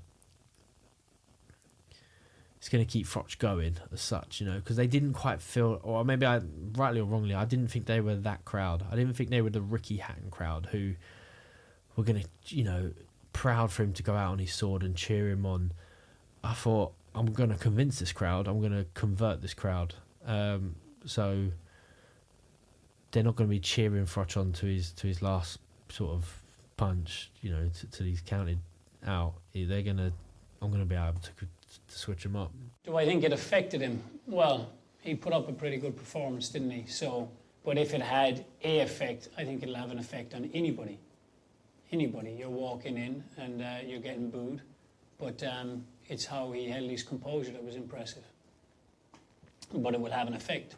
If a fighter gets hit with a good shot, even if he holds his composure is what the key is, it doesn't mean he didn't feel the shot, does it? So, it had an effect on him. My concern came probably a little bit before that, 10 minutes before that. I've not seen Carl look so, I don't know, like unbothered, unmotivated, like in a changing room before. And every fight that Froch has been in, he's literally, like, of magnitude, his nostrils are like, he's like hyperventilating. Like Bute, Kessler, same thing. Like walk from the changing room to behind the curtain, ready to ring walk. Just like, you can't talk to him. And I'll never forget, he left that changing room, and as he was walking, he went to behind the stage. He went to me, "Is it cold in here?" And I was like, no, it's all right. And he just, you know, it was like, like, and I just thought to myself, like, at the time I didn't think too much, because I just honestly presumed that he was going to smash George. But then after, you look back and you just think, Now, was that the mind games? Was that he just wasn't really up for it against George? Or he thought it was going to... he definitely thought that fight was over inside 6 rounds. But he just wasn't... It wasn't the fearful Froch that made him so dangerous. No, it was very cold in there, but as cold as it is, when you warmed up properly and you're on it, you warm up, you put a hoodie on if you have to, and you do a bit of skipping or a bit of shadow boxing, then you go on the pads, and you get warm very quick because your heart rate goes up. Just like physiologically, you're warm and ready. And no, when I got to the changing rooms in Manchester, I was like, bloody hell, it's freezing in here. Like, I didn't want to start getting ready, but I was a bit nervous, thinking, fuck me, it's fight night. You always get a bit nervous fight night anyway. And then Rob's wrapping my hands up and I could feel myself shivering. So it was definitely cold. And then I was slowly warming up, slowly put my boots on, slowly got my box protector on. And then I was doing a bit of jumping around and shadow boxing. I just couldn't get into it. But I think the reality had set in that actually Groves ain't a bad fight. He's gone the distance with James DeGale and won a close points decision. DeGale's a gold medalist. DeGale can fight, can't he? He's not dedicated enough. And I've never really thought highly of him because I think you should respect the sport more than the way he did. I mean, I think he was a good fighter and a good talent. And when George beat him, I thought, yeah, good win that really. Decent fight for Groves to win. And all these questions and doubts and demons were fucking talking to me in the changing rooms, and I was freezing. I couldn't warm up. And I did. I said to Eddie Hearn on the way through, is it cold in here? Because I was freezing still. But in my head, I was thinking, I've not done enough sparring. Checking my diary the night before the fight, looking through my diary, going, I've only done 60 rounds of sparring-ish. I used to do 120. I hadn't done that Rocky run. It's called the Rocky run around the loop road because you've got the old industrial bit that looks like Rocky 1 when he's running through the train lines. And I've got like Rocky run. I've got Donkey Hill, which is an horrible big hill run. Collett Park Loop Road run. And then there's all different runs named, so I know which run's which and how far they are. And that Rocky run, I was like 2 minutes outside my best time. And I've got to hit that time, and 2 minutes is fucking miles away. 20 seconds is a long time on a run when you're running 6 miles. But 2 minutes, I was like, bloody hell. Not only was I 2 minutes behind, I was knackered. So I'm a long way off where I need to be, but it's only a run. In my head, I'm thinking it's only a run. But I knew that I wasn't as fit as I should have been. But I've got this refusal to quit, and I've got this experience, and I'm a seasoned professional, and I've got all these world title fights behind me. And if I need to draw on it, all right, I'll be more tired and I'll feel a bit more exhausted. But that's not going to stop me. So George Groves still got a good version of me. But the ring walk was cold. The demons were creeping in, and I wanted to knock him out as quick as possible. I wanted to hit him on the chin as hard as possible, as early as possible. And that's what I did from round one. Try to iron him out early. You weren't happy in the changing room. Look, it is what it is. We've got through the training camp. He knows he's got a fight. He's fit. He's. I mean, compare him to normal fighters. He's fitter than any. He's fitter than 95% of them. But you know what? He's gone into the fight peed off. He's not fully motivated, and now it's on him. It's like, oh shit, I've got to fight now, and I'm walking to the ring. I don't feel great, and he shouldn't have felt great because he wasn't, he wasn't where he should have been. He should have been clear-minded, looking forward to the fight, not annoyed and begrudgingly taking a fight with somebody that he felt, hadn't done what he'd done to get into that position. So in my head, I wasn't fully ready because walking to the ring on the first Groves fight, I didn't feel good. It's time to meet the champion, the Cobra, Carl.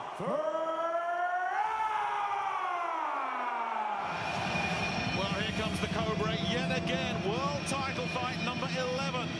After 5 years mixing in the very highest company. You have to go back to the amateur days to find the last time he lost to a fellow Brit. But you also have to go back a few years to find the last time Carl Froch looked good against a young, fresh, aggressive prospect. And it'll be fascinating to see how he deals with the challenge of an opponent who comes in with all the ambition of youth. Again, Groves, composed, stole the moment. In the seconds before the opening bell, he stood in the centre of the ring, staring at Froch.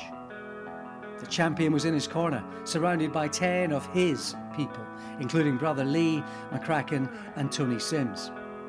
Across the ring, behind Groves, there was only Fitzpatrick and Luke Watkins, the amateur boxer he was working with. Groves had chosen to stand alone. This was one final chance to get deeper under Froch's skin. And when we were standing in the ring, it's only really when you see the pictures after of that, but at the time, not really, because you've got to understand, Froch was the superstar and George was just the opponent. So the fact that he had him, two people in the ring and a couple down by the bucket, didn't really, you see that quite a lot, but it's only like the overhead shot of when he was standing there, and of course through the performance and the drama that you look back at those kind of images and think, yeah, it was him against the world. I can remember still feeling a bit nervous, still feeling a bit unsure. Can't wait for the bell to go. Didn't want to look at him because every time I looked at him, he was giving me that stare down. I was thinking, I'm getting more fuming. Because I even said to Rob, I don't know if Rob's remembered it, but I was like saying, oh, was it to Lee? It was either Rob or Lee, because my memory's a little bit hazy, and it's not a vivid memory of that fight because I got hit that much. I was quite heavily concussed. When Groves was stood there with his chest pumped up and his chin in the air, looking at me like fucking Hercules, I was thinking, fucking prick, look at him. Even down to like now in the ring, but he brought it, and he brought it well, and he was confident. But now I was still fuming. So I couldn't wait for that first bell to go so I could punch him in the face. And he'd done a really good job. So, I end up in the ring, and I've got Paddy with me, I've got Barry O'Connell in the corner, got Mick Williamson in the corner doing cuts. I've got Luke Watkins. He wasn't a pro yet, but he's just a lovely lad, trains in the gym with Paddy. And Paddy said, oh, we'll bring Luke. He can help with security. And I was like, all right. To be honest, the decision was, I thought Paddy could do with a familiar face on, with him. So much of this was sort of just me, my people in. I felt like, yeah, if he's got one of his lads, his student as such, who he's teaching to box, who's there, who can absorb the atmosphere, learn like I learned being in the slipstream with David Hay on the big nights. It will serve him well, serve Paddy well, and he looks the part because he's a big old cruiserweight. So he's in the ring, but Froch ring walks, and as what happens, I'm sure everyone wants to be part of the Froch party now. Do you know what I mean? And they all just dive in the ring. He's got, I thought he had like 8 brothers at the time, but I think it's only 2 brothers, one of his good mates, and then any other sort of passers-by will manage to grab a T-shirt and jump in. And so I sort of creep a step or so forward, and I'm on my own. I'm standing, I'm staring. I'm just like, right, where is he? Where is he? Where is he? And in my mind, I'm thinking, I hope this looks fucking cool on TV. Like, hope what I'm trying to portray is going to be seen. Like, it's dead still and calm in our corner. Like, we're waiting, like, patiently, and we've been waiting patiently, and we're ready to go. And I can't get to Froch. Like, there's like it's almost like a military sort of operation that there was like flanks and rows, and then McCracken and Froch in the very corner, so you couldn't see through the sea of heads in his corner to get to him. Because I thought, he's just that man, he's that guy. If I catch eyes with him, he's not going to look away. He's going to have to step forward and try and get in line. And if he doesn't, he's going to think, I think he's wussed out. He's lost his ball, and that was like, for him, he's not that sort of man. He won't be able to cope with that. But I don't get to him. We touch gloves, and the fight starts. Spoke to you both in the dressing room. You both know I expect. Keep it clean, break straight away when told. Both you watch your heads in close. Good luck to you both. Touch gloves. Good luck, lads. Well, finally the talking stops. This one's been building and building. So too has the sense of anticipation in this arena. Carl Froch, been here, seen it, done it so many times. No mystery about him. What about this fella? How will he cope with the pressure? Jim, I've been watching him really closely during the preliminaries. He looks absolutely fine. I think we've got 2 guys in here, Jim, that both believe this is going to be their night. I've been impressed all the way through with Groves, even more impressed now. Froch has tried to strike terror into his heart over the last few weeks. Hasn't worked. He's up for it. Well, there's the Groves jab early. It's a big weapon of his. It's varied and it's spiteful. I'm having success in the first round. he just thinks, right, it's almost like that, like a 10th round sort of breathe in and go, and he sort of breathes in and he goes across his legs. He walks onto a really good right hand, and he's on his way over. He's over. He's on his way down. First round, I was behind the jab. I knew that he'd got a fast jab because I'd sparred him. I knew it was tricky. It was being even more tricky, doing his little fake twitch, what Adam Booth taught him, and shimmy, 1-2, all that bollocks, like Shane Mosley. And he was doing all that, and I thought, yeah, I'm not buying your face. Just keep my right hand in front of my face. I didn't have a bad round till the knockdown. I was doing what I wanted to do. I was kind of landing the odd body shot up close. I was feeling his strength and not really getting caught much. And then as he backed me up to the ropes, I hit him with a short little bit of an uppercut shot. I thought I'd caught him. In my head, I thought, I've caught him with something. And as soon as I've caught somebody, I'll go there and go for the finish. But it was round 1. I should have just hit him with that shot that half hit him and got back behind my jab, but I rushed forward because I was that eager to try and punch him in the face again.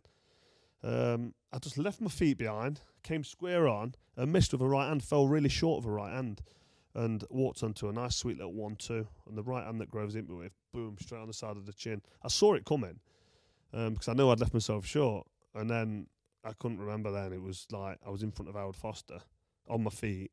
That's the only bit I can remember being up. I can't remember going down, so I was obviously half asleep. A tentative jab from Froch takes the right hand. He's not throwing the jab with confidence, Froch. He's struggling with the range and the nailed! Right hand! George Groves, timing perfect! Froch on the floor for only the second time! What a shock! And this place has just become electrified! I've never felt so like at that point, like when he landed the shot, it was like everything went in slow motion. Boom, and Froch, down on the floor, and I'm just like, I mean, bear in mind at the time, I'd seen a lot in boxing, certainly growing up, but as the lead promoter sitting there, I've never really seen anything like it. And Froch was, of course, our flagship guy, Sky's flagship guy, and I was just like, and luckily his conditioning and his fitness got him up. But back in those days, we didn't have the big screens with the timers on, so I had no idea how long was left in the round. And luckily, it was only, 20, 30 seconds or whatever it was. And he just went back to his corner, and I was just sort of staring at him, just trying to see if he was okay. But at that point, probably thought the fight was over. I mean, it was that big a shot, that big a knockdown, you really worry that a fighter can recover in 1 minute. You could feel the shot. I could really feel how crisp the shot went in and landed. And I just remember, it's just muscle memory. It's just like what's drilled into you, right, straight away, neutral corner. I'll look to mine to see what Paddy's got to say. I've got full trust in him at this point, I think. See what he says. Does he say, get back on him? Does he say, just let go? Does he say, target the body? Does he say, twitch him up? Let's see what Paddy says. Froch makes the count, and then but I just come out, I think, right, I'm going to feint him. I want him to engage again so I can hit him. I'm going to hit him on the bell. I had to catch him on the bell, which was like almost perfect for me. I want him to come away and sit down and go, fuck, if we're allowed to swear. Like, what happened there? What is this? Trying to drown him as much as possible in that first round. I can just remember Howard Foster just in front of me, and I was like, yep, sound, no problem. Oop, fell back onto the ropes. No, I'm sweet, come on, let's go. And fucking hell, it was at the end of the round, wasn't it? So Foster box, he said, Howard Foster referee, box. We came together, and I just thought, cheeky cunt, let me smack him. I just dropped the C word then. I was fuming. And I tried to load up with a left hook, a right hook, a left hook. And actually, I was a split second behind George Groves, hitting me with a left hook, right or left hook. So he caught me with 3 or 4 more shots. The bell went, I heard it. I kind of switched off, which you should never do. And hit with another 1 or 2 when the bell had gone. So I took them back to the corner with me and sat down on my stool and faced the ref, Rob McCracken. Well, he's tempted him with his own punches and he paid the penalty. There's that right hand again. And Froch looks unsteady in his eyes. He was hit after the bell there. What a sensational start. And Froch looks shaky as he sits down. And Rob McCracken is going to have to give one of the great talks in 1 minute. But what can he do to turn this around? Because Froch looks all over the place in there. the fact that George Groves hit me with one right hand and no shots before that, then it's probably arguably is the biggest right hand I've ever been hit with. No, it was a big shot and he went down. It was a heavy shot, but he's got really good recovery powers. But it's funny because it's a big shot from George, but Carl recovered, sat on the stool, and he was clear-eyed. He was like, "Yeah, I'm fine. I know what I've done." Just like trying to get through a fog, and he's just started off slow and he's been caught early, which is the worst time in pro boxing. You get caught in the first 2 or 3 rounds when you're not fully bang on it. It's dangerous. I'm cool. Business as usual. Don't get high on it. Don't get too excited. I'm going to get rid of this guy. I've already dropped him in the first round. He will go. Don't be impatient. Don't waste energy. I always tried to be an efficient fighter by this point in my career. Bad start to what I knew was probably going to be a tough fight because my training didn't go how it went. But I was still in my head thinking, as soon as I catch him on the chin, as soon as I hit George Groves on the chin, in my head, he'll go over. I'll hurt him. I'll put him over. I was getting caught with shots. I was probably losing the rounds, but there was more close rounds in there than what I thought after the fight. When I watched it back, I was like, I was actually getting to him. Back to him. There was moments when he was on the ropes and I was putting 2 or 3 body shots together. Then there was moments where he was trying to hold and I pushed him off. And it was getting messy and rough in there. Bad as it was, that woke me up. You know what I mean? That got me in the room. That was like, okay, now I'm in a fight here. And I was able to draw on all the previous experience at world level where I'd been knocked down by Jermaine Taylor. And, you know what I mean? I'd been hurt by Johnson and Kessler. Well, I lost to Kessler and I didn't go over, but I was out on my feet a couple of times with Kessler because I felt knackered in the first round. But yeah, I came out from round 2 just thinking, right, don't force anything. Don't leave. I didn't feel gone in my legs. I didn't feel like I was vulnerable because I've got a mega chin. I've got really good powers of recovery. And I just didn't feel hurt. I didn't feel like, oh no, I'd better not get hit with another one. Because like when I've hurt an opponent, I always think, right, I'll hit him with another one because he's probably on his way out. He's probably going to go. And when you're watching boxing as a experienced fight fan or a fighter, you know that once somebody's been hit and hurt, they're ready to go. They're like the stamina bar on that game's down at the bottom and ready to be knocked out. But I didn't feel like I was vulnerable. I just felt solid on my feet. The minute rest had recovered me. So I went and met fire with fire again in round 2. And I just thought, I'll catch him. But I was a split second behind him again. And he was catching me. And I couldn't get anything going. Been through a number of world title fights with him in training camps and camps before. But I know what he's about. I know what's in him. And he is an out-and-out fighter. And I knew that if me and him talked to each other, he'd work his way back into it and he'd get through it. As much as a bad night this was going to be, he wasn't really on it. His timing wasn't great, and he was forcing things and giving away shots. But sometimes, you've got to dig in and you've got to get yourself back into it. And it was going to be an hard night, 2-6. But he responded. Yeah, he got caught with plenty of shots, but you're going to get it sometimes in professional boxing. I've watched great fighters, and you're surprised how many times they get in world title fights. But they're fighting really good fighters as well. So he was always going to have to dig his way back in after the knockdown, and he responded really well. We was talking. He was clear on the stool every round, and he was determined to work his way back into it and win the fight. And that's Carl. Years later, it would be the corner work of McCracken that contributed so much to Anthony Joshua's survival after he was knocked down by Vladimir Klitschko. But on this occasion, Groves, excited and winning over the 21,000 crowd, as he had promised, built momentum and grew in confidence through the opening 5 rounds. The 6th was the most punishing of Froch's career. Groves simply couldn't miss with his explosive right hand. The first thing coming out for the second round is get through this round. You've been badly hurt in the first round. Is George going to stick it on him? George stuck it on him, but he was still a little bit cautious. Obviously, he knew that Froch had recovered a little bit. And Carl started to find his way back in the fight.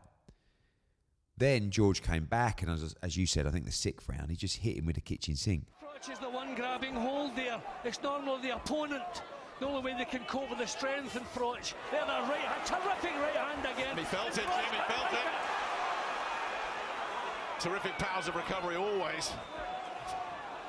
But the punches that catch you high, the punches in the jaw you recover quickly from, the ones that catch you high can have a stunning effect, and it takes a little bit of time for the head to clear. That was a terrific shot. There's more, another one. Another one, and three more. And this is big stuff from George Groves. Huge right hands. He has outfought Carl Froch in that burst. He completely outfought him. And he picks every one of those shots so cleanly and accurately. And he's just growing in confidence, if that's possible. And Froch walks on to more and more. He can't miss with the right hand. There it goes again. He can't miss. He shouldn't throw anything else. You just wonder how much even a real tough guy like Carl Froch can take of this. Another big right hook getting through there. This is a huge round for George Groves at a time when I thought Froch's experience would get him into the fight. There it goes again. Defence is non-existent. This is turning into a night of disaster for Carl Froch. And the worst could be yet to come. Missed that time. Froch on him straight away, but couldn't sustain the assault. And George Groves dropped his gloves and said, come on. What a tear-up. Froch is giving it everything now. But can he land anything clean? Huge pressure, but anything getting through, a right hand I think might have done, but he's still ducking and swaying and then boring in with the head, Groves. You were seeing the foolishness of youth there. We're just seeing the foolishness of youth. That was crazy stuff there from George Groves. He's been so disciplined. I don't believe he did that. He's winning the round with tremendous right hands in this. All he has to do is see the round out and put another one in the bank. Take a rest, get your breath back. Lovely job. Froch coming forward more and more. But things are getting desperate for him. From round sort of 2 to 6, it's just keep building on that, keep looking for them openings. Know that he's a fit fighter, a strong fighter, and he might try and come again. But 6, I really wanted to sort of hammer him. Really, I think I land and I get a reaction in the 6th round, and I'm like, okay, let's throw caution to the wind. Let's use a lot of energy in this round and put a significant dent in him. And I do. I throw a lot of right hands. Probably too many right hands. Very right hand happy. Same shot, but I'm not missing with it. But he's definitely been punch numb at this point. He wasn't hurting him as much as obviously he did in the first round. And there was always question marks over Groves' stamina. And I just felt as this fight kept going into deeper waters, it would give Carl Froch every advantage down the stretch. And I just wanted George to just keep throwing. And Carl, but it was like that 6th round that it was like, actually, once Carl got through 3 rounds, I thought we'll be okay here. He'll just find a way. And then when George came back in that 6th, it was like, oh my God. Like, has he got anything left after that? But when you're up close like that, you start seeing the thuds land and looking at the face a little bit more, and you see the body shots land and just the body language change a little bit from Groves. Still in there. He wasn't done. He wasn't spent, but just starting to get worn down by the relentlessness of Froch and having to throw so many punches to keep him off. And we sit down at the end of the 6th, and Paddy tells me to have the 7th off, which I still think is the right move. And maybe I could have been a little bit more busier in that 7th. But I had to expend a lot of energy in the 6th, had the 7th off, and then come back. I think I still win the 7th. Do you know what I mean? I'm still in full control. But at that point, we're building into the second half of the fight. And I'm thinking I must be a mile ahead on the scorecards. Maybe rounds 3 or 4 or even. But other than that, I've been dominating. And he's just had a terrible 6th round.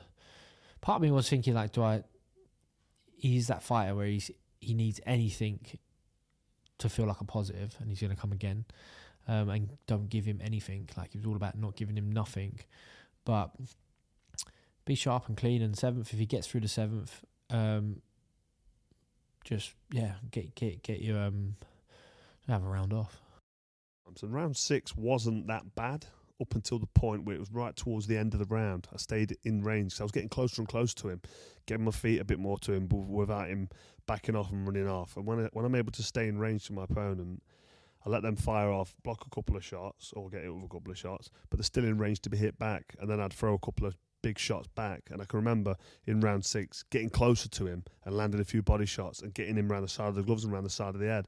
But the finish to round 6 was awful. It was a terrible round because I got hit with left hook, right hook, left hook, right hook. I got absolutely clattered at the end of that round. So whether that's the worst round of my career, who knows? But it felt like a really bad round, and a round that I got hit with a lot of consecutive punches with at the end of that round. So maybe. I could feel during the 7th round that George Groves was fading. So I even mentioned it to Rob McCracken. I don't know if I said he's gone or he's tiring, but Rob was like, yeah, I know he is, but don't get careless and whatever. But I could feel that George Groves was starting to fade. And I always feel good when the opponent starts to weaken because I'm always a strong finisher. So I could sense that Groves was fading. I mentioned it to Rob. And that was, for me, that was the start of me really going for it then and being confident that I was going to get the finish. It wouldn't be him if he couldn't get through that. He wouldn't be there. It would be someone else who was there, and he can do that, and he can ride out storms. He can ride out a storm for 2 rounds or 6 rounds, but he'll ride it out, and then he'll get to you, and he'll win. What followed remains the subject of debate. Regardless of whether Groves, in his own words, took the round off, Froch remarkably started to recover and grow. Groves, oozing in confidence, began showboating against an opponent whose trainer by then believed he needed a knockout to avoid defeat. Groves was also guilty of a longer-term habit of moving to the ropes. I remember at this point feeling tired. But I don't think that's a bad thing, really. It's been a physical fight. It's a big fight. He must be exhausted as well. I think his style, the way he shapes up, the way he holds his stance, he doesn't look as tired as I am, and he's likely a fitter athlete than I am, but I'm still the powerful guy, the explosive guy, doing the explosive movements and still making him miss, and he's not having really any success at this point. Like now he gets told that there's a change in the tide, but it feels to me like it was just that he wasn't getting hammered as badly as he was in the first, say, 6 rounds. And I am a championship fighter. I had been 12 rounds. I thought if he can get around George and hit him to the body and start pushing and shoving him a little bit and keeping him off balance a little bit, but he's heavy-handed, Carl. And people don't, they might know that. They should do. But he's heavy-handed, and he hits you with 2 or 3. He slows you down a little bit, and then he gets you, gets your shots, hooks around the side of the head and hits you underneath. He can start to have an effect instantly. And as the fight went on, he started to have an effect. You could see it. You could see the fight slowly changing, and I felt he was changing. Yeah, I do think it started a shift, but I think people have a misperception of how it started a shift. It started a shift. He had a great 6th round. He beat Carl at his own game. He traded with him more, then beat him off the end of the jab. Went out in the 7th. People think that George made the mistake of going to Carl. He went to Carl in the 1st round. Did I not remember? He said, I'll take centre rim, back you up. He backed him up for 6 rounds. In the 7th round, then he decided to bring Carl in. At the end of the 7th round, I said, I know you feel in control, but don't let this dude think that he's backing you up. Because even though you're bringing him to you, it looks different. So go back and give me the 1st round again in round 8. So he went out in round 8 and did box more, but still didn't go back to exactly what we had. So there was a shift. But hey man, we're supposed to be getting ready to fight the best in the world. That's what this is about, world champions. I mean, we was both starting to fade, both starting to slow down, but I could feel the power of his punches were getting weaker.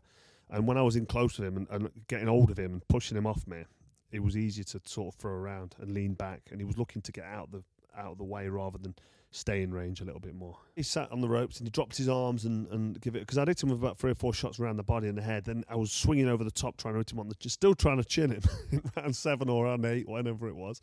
And he sort of rolled, give it the old brick top shoulder roll a couple of times, and it was making a miss. And then he dropped his arms and he just did a bit of a silly showboat dance, I think he did, but it was nothing. It was like me just thinking, you're doing that because you know you're in trouble. That's what I read from that. Yeah, it just felt that Carl was starting to get on top, and George was still having plenty of success, but Carl was having success, and he didn't have a lot of success in the fight up until the halfway stage, really. But just as I said, started to land more, started to look stronger. When George starts to unravel, it's quite noticeable. He was getting marked up, his hair was all like he just looked tired. And you started to think Froch could come on strong here. I'm saving plenty for 10, 11, 12. I will go out on my shield, in this fight. It's my life, my existence up until this point has all been for this moment. So, yeah, I mean, the way I see it is just that he wasn't getting as much of a beating in the the 7th, 8th, and maybe 9th as he was earlier on in the fight. But I always find it quite unfair to say that as a changing of the sort of the tide, like basically like he's coming to get me, because I just don't see it that way.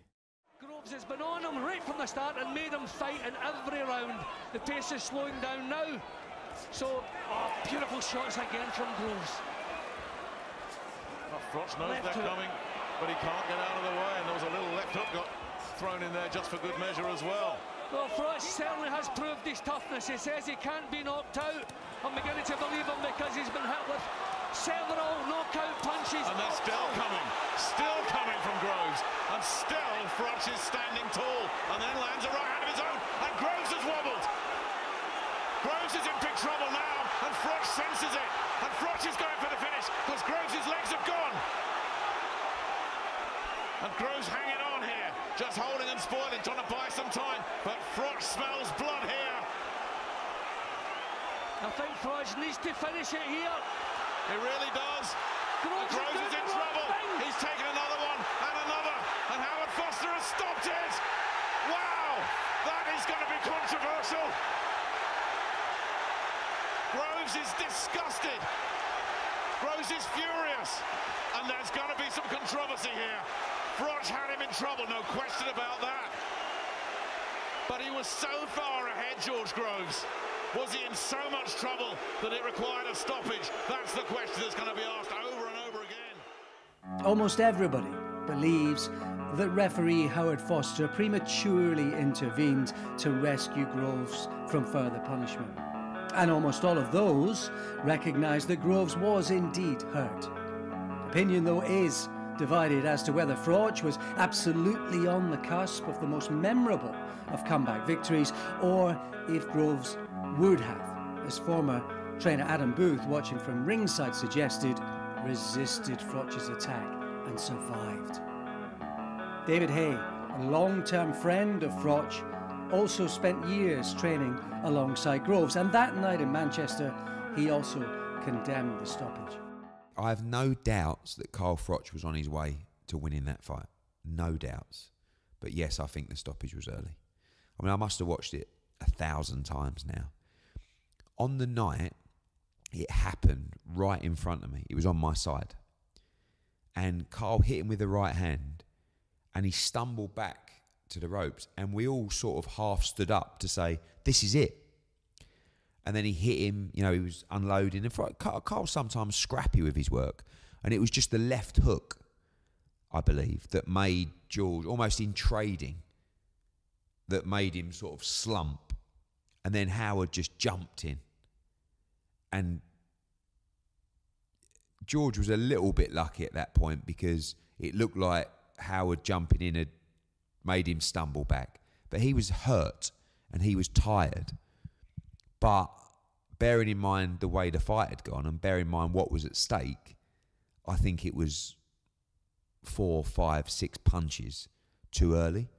But I also have no doubt that he was going to go on and stop him in any which way from there. I hit him with a big overhand right that never gets shown on the show reel. I hit him with an overhand right hand. My arms were down. I was walking to his left, just sort of setting him up, thinking he's going to come in a minute. He's going to come round. And I threw an overhand right, caught him. I hit Alan Page with the same overhand right hand for the English title years ago. I hit him with that and he was gone. And it was a similar little tricky shot. And George's legs went and he grabbed hold of me. And the referee was like breaking it. And as soon as I pushed him off me, because the ref didn't get in before I pushed him off, I rushed him. I sort of ran at him. Really unprofessional, but I wasn't worried about what was coming back because I knew George was really faded and gone at this stage. But I caught him with that overhand right and then ran into him and smothered my work but pushed him back onto the ropes. Like tried to hit him with a shot. I kind of missed, but then shoved him back, like mauled him, manhandled him into the ropes. And then when he was against the ropes, still struggling from that shot I just hit him with, that Howard Foster seen. Because when I hit him with that Howard Foster, if you look, he jumped in between us and had a look, and he was like looking, thinking, because Howard Foster's a very experienced referee, he knows what he's doing, and he could see that Groves was hurt. And then when I had him against the ropes, I hit him with a right. I missed with a couple of shots, but I'm going to tell you about the ones that hit him. It was a straight right, left hook, and then there was a couple of misses. And then as he came towards me, I hit him with another left hook, and his head sort of snapped back. He had his arms out looking to reach and grab for me. I'd just dragged my feet back a little bit, give myself a bit of distance. I hit him with a left hook, and he fell into me and grabbed hold of me. But then as the ref came in, George Groves' arms were slumped by his side and his head was down. And Howard Foster managed to get him sort of in a headlock because George Groves' head was that low. Howard Foster didn't have him that way. He had him with his hand below his waist with George Groves in a headlock, taking him sort of away from me. Groves' hands are both by his side. He's slumped over and his head's down. And he's got his back to me at this stage.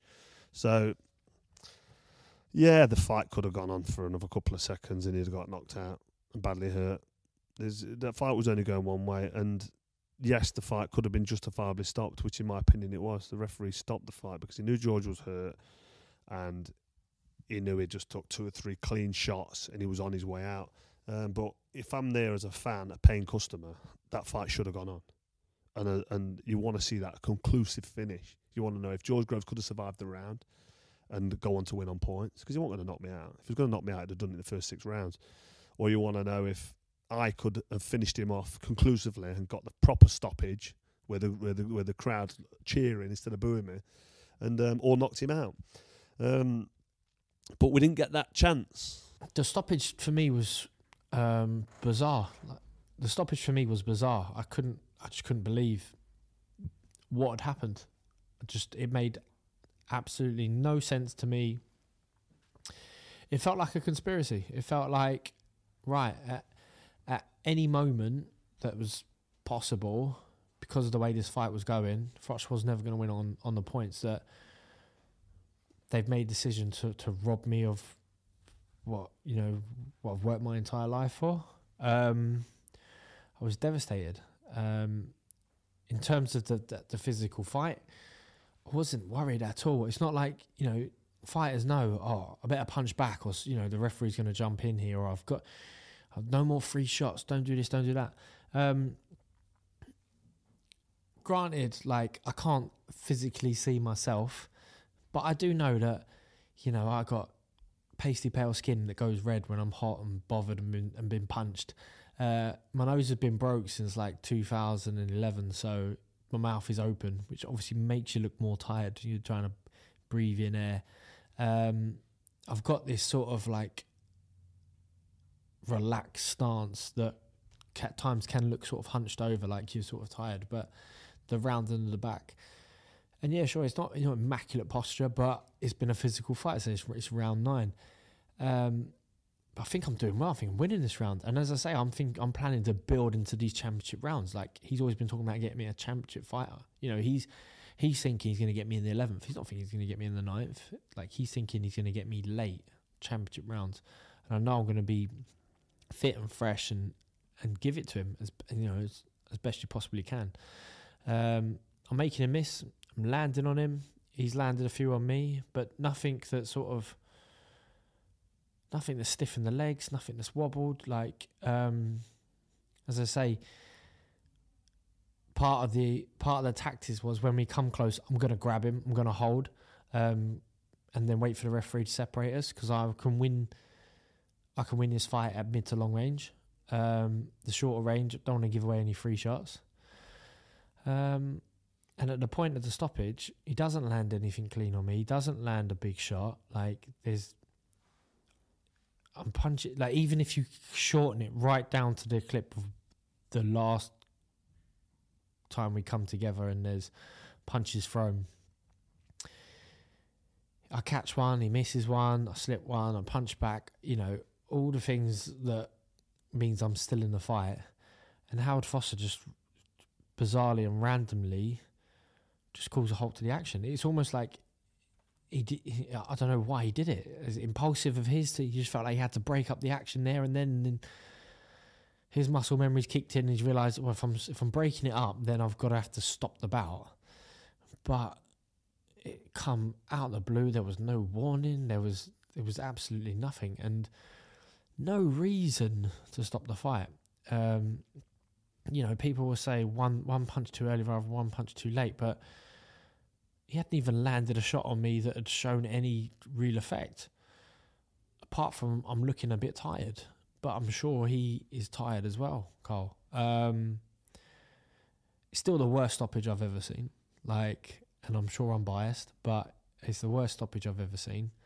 In a world title pay-per-view fight, and these things make a difference. You know, they do make a difference. If I'm a journeyman on the undercard of a non-TV fight against a prospect, and they stop it a bit early and he's hard done by, people will go, yeah, cool, and you get forgotten about and cry me a river and get your violin out. But this is pay-per-view, sold out the Manchester Arena. It's the biggest fight of the year, in the most entertaining, you know, high profile, you know, build up that's been delivering. And sympathy goes to Froch sometimes when I listen to him, that if he believes he could have got a conclusive ending, he was robbed of that chance. That was not his fault. He didn't ask Howard Foster to stop the fight. But I don't for 1 second buy into like one punch too early is better than one punch too late, because it makes zero sense when applied to our fight, considering not just that Carl was knocked down heavy in the first round, he gets up because he beats the count, he's fully entitled to still be in that fight, but he's punched senseless for most of the fight. And I think that if it was the other way around, going into that fight with what people had sort of sold me as and what they'd sold Carl as, I would have been stopped in the 6th round. If it was the other way around, I'm the young prospect who's chinny and gets up off the floor and got no engine, I would have been stopped. But because Carl was sold as a warrior, fights on forever, gets you in the championship rounds, he was given every benefit of the doubt. And I wasn't even given benefit of the doubt. I was just stopped because the hype train that was the build up for this fight was that Froch can't lose. I might box smart in the first half of the fight, but I'll get stopped late. I just think it was absolutely bizarre. Howard Foster, in my opinion, is a tremendous referee. He's gone on to show that, world-class referee, nice human being as well. I think the fight was stopped, you know, a bit early, to say the least. But yeah, I was happy with Carl because you know he'd come through an onslaught and turned it around. The beauty of it is if the fight carried on, what the outcome would have been. I know, you know, lots of people have their opinion. I know I've got mine. But I thought Carl had turned the fight around and had done it over, you know, the 6th and it's not the 6th, the 7th and the 8th with some decent shots and some heavy shots. But at the same time, yeah, it stopped prematurely. The rest of it, who knows? But I think I know what would have happened. It was stopped too early. Just stopped too early. He wasn't close enough. He didn't see into George's eyes. That's not to say he's a bad ref. Because it happened in front of me and he looked really badly hurt, but also we just presume at that point the ref can see the face of the fighter, something we can't. We just see Groves like this, you know, on the back. So we're up and I can't believe it. It's over. So you get in the ring, high-fiving everyone, and then you just start hearing a few boos. And then you think to yourself, oh, really? Like, was that a bad stoppage? And then you go down and you look over at Adam Smith and Mike Costello, and the hands are in the air. You know, you think, oh, wow, okay. Then at that point, I'll start over the next minute just talking to people in the ring. What do you think about stoppage? Oh, no, it was fine. He was gone. Or, no, that was a terrible stoppage. And it's like, oh, blimey, okay. So you know when you get out of the ring and the boos are carrying on. And then Froch gets, announced as the winner, cheers and boos. Groves gets cheered through the roof, And then you just think, oh. And then you also think Carl Froch is probably not the best person to deal with the interview that is about to unfold. So when I got into the ring, there's a few people jumped in. He got the stoppage and that, and then basically, I thought, right, I'll get to him before he does any interviews, because I knew it's a bad time to say anything. You're under the cosh for 6 rounds, proper under the cosh. You've got your way out of it. Possibly stopped, 30 seconds earlier than it should have been, or George will say shouldn't have been stopped. Fair enough, but I just thought, if I get to Carl, I'll just make sure he don't do any interviews. But then the ring just got swamped by about 150 people, and I couldn't get to him. And then obviously he said a couple of things on to the media, and then the next minute we're getting booed as we're going out as we're walking back to the change rooms. He's getting booed, so he's gone in an hero. He's ended up turning it around because he's an unbelievable person and fighter. And now he's getting booed. So yeah, it weren't great. And I think in interviewing fighters when they're in the ring, when the emotion of it all, it's not great. Ladies and gentlemen, 1 minute and 33 seconds of the 9th round. Groves in no position to defend himself. Therefore, your winner, and still the WBA and IBF super middleweight champion of the world, the Cobra, Carl Froch. And let's show our appreciation for St. George Groves.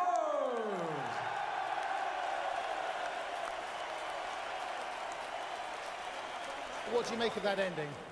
Yeah, I thought it was a fair enough stoppage. There was times where, I hit him with 2 shots at the end, and I felt I had a couple of more free shots on him. And I think when a fighter feels like he's got a free shot on another fighter, I was lining him up for the right hand, the uppercut went in. I honestly had a free shot on him. He was struggling, he was looking at the floor, his head was turning away. And it's that last shot, that last 1 shot or 2 shots that could do some serious damage in this sport. The referee's in there, the referee is 6 inches away from the fighters, and he looks into the fighters' eyes, he looks where the opponents are looking at the floor, he looks at the composure, and he has to make a split-second decision. So, you shouldn't be asking the fighter if I thought it should have been stopped. Of course I thought it should have been stopped, and of course George thinks it shouldn't have been stopped. George, how badly hurt were you at the end? He caught me with a good shot, but that should never have been a stoppage. If you look, probably knew enough every round beforehand, I had Cole buzzed, and buzzed much heavier. And because he's got this warrior image, I think he got the benefit of the doubt a lot of the time. And because for some reason I've got this chinny image, it was stopped prematurely, in my opinion. And George Groves played up to the crowd, like you said. He played his part, and he went from villain to hero because the fight was stopped. I said, yeah, well, the referee's got a job to do, and he made the right decision. He stopped it, and everyone booed. And he was like looking up, lapping it up. Put yourself in my shoes. I've been dropped in round 1, badly hurt, for the second time in my career, put down. And then I've been battered for 6 rounds. Properly battered, beat up. My face was swelled up like the elephant, man. Like, I was in pain. I was cut, bruised, battered, broken nose again. Jaw killing me, teeth hurting, tongue all slashed down the side. I bit my tongue a few times. Headache, elbows killing me, back killing me, hands in pain because I'd hit him. And I'm getting booed and spat at, and people throwing coins at me on the way back to the changing rooms. George played a blinder. I mean, it was very clever, George. Always very clever, particularly in that moment. But it was also an interview delivered with his heart, after a brilliant performance. But Froch was just his normal stubborn, himself. No, he was out. He was gone. You know, the boos were coming in. Because Carl was in there. He felt and believed that Groves was done. So, you know, Carl couldn't believe, again, that he'd been disrespected. This time, not just by George Groves, but by the 20,000 that were in Manchester Arena. You always think like anger will come in when you lose, and sometimes you think joy will come in when you win the big fights. But usually the big fights, it's that element of joy with relief, and in this point, it was just pure sadness. Like, felt like a conspiracy. It felt like I'd been robbed. You know, felt like I'd been hard done by. No one really wants me to win. No one in the crowd wanted me to win as I'm ring walking. Eddie Hearn desperately don't want me to win.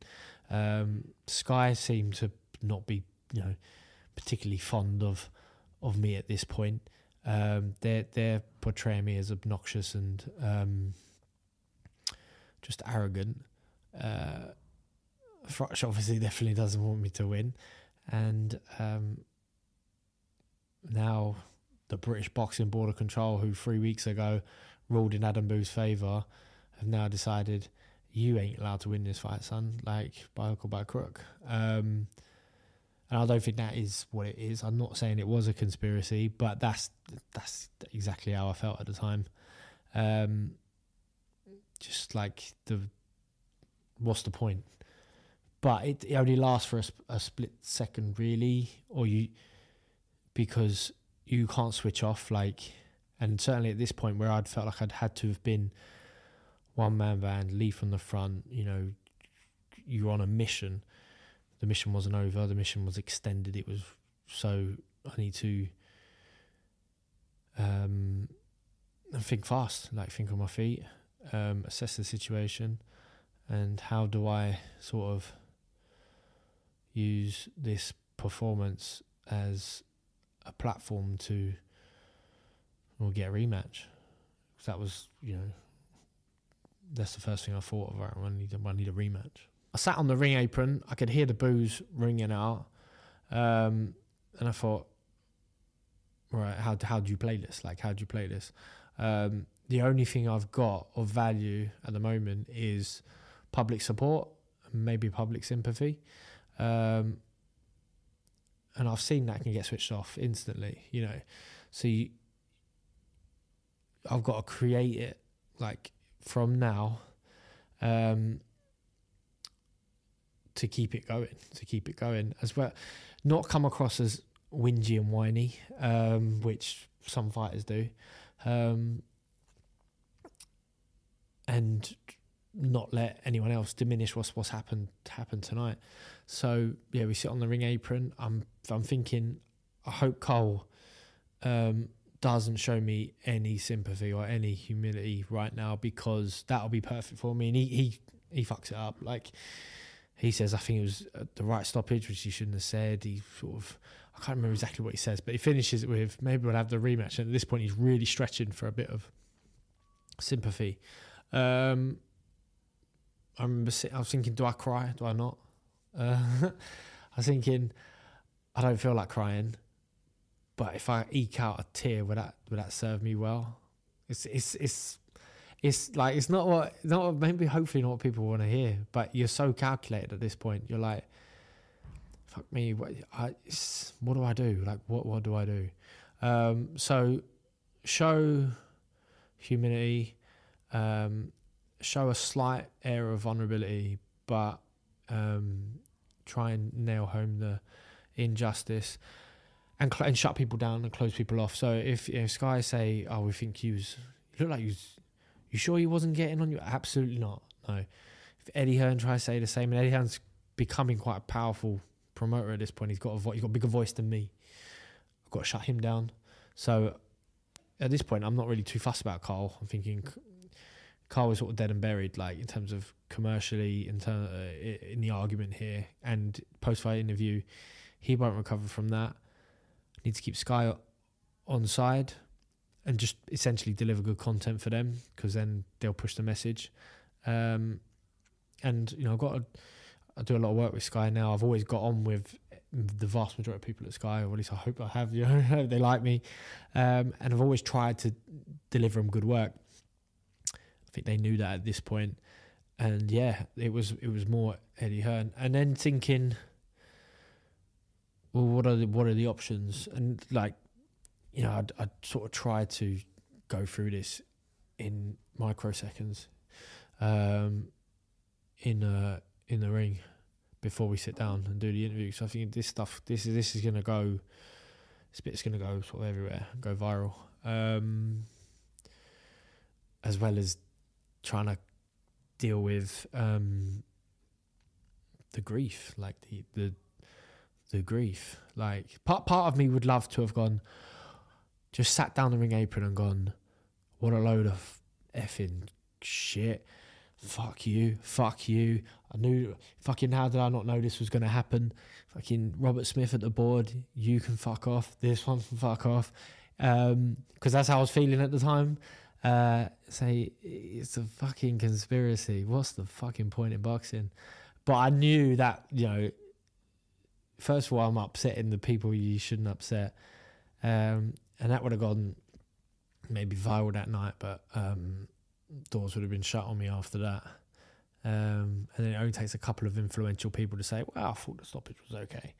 And then I've got nothing. So, yeah, I think that was the initial reaction straight after was, and I think for a lot of people, they don't like it when I say I'm still working, like I'm still working, but you've got to really in the fight game, you know, you've got to. Promoters are working after the bell, you know, managers are, everyone's working after the bell, so why should fighters not be working after the bell as well? I actually think George Groves may have had a little result in the fact that it was early, because if it would have gone on and it was a legitimate stoppage, maybe we all had a result that it was a little bit early. Carl Froch, me, George Groves, because Froch Groves 2 would have never been what it was without the controversy of that stoppage. The rematch would have always been big because of how brilliant Groves was. But in my mind, that fight had turned. Groves was hurt. He was out on his feet. But he weren't quite cooked yet. And I think he probably deserved to stay in there a little bit longer.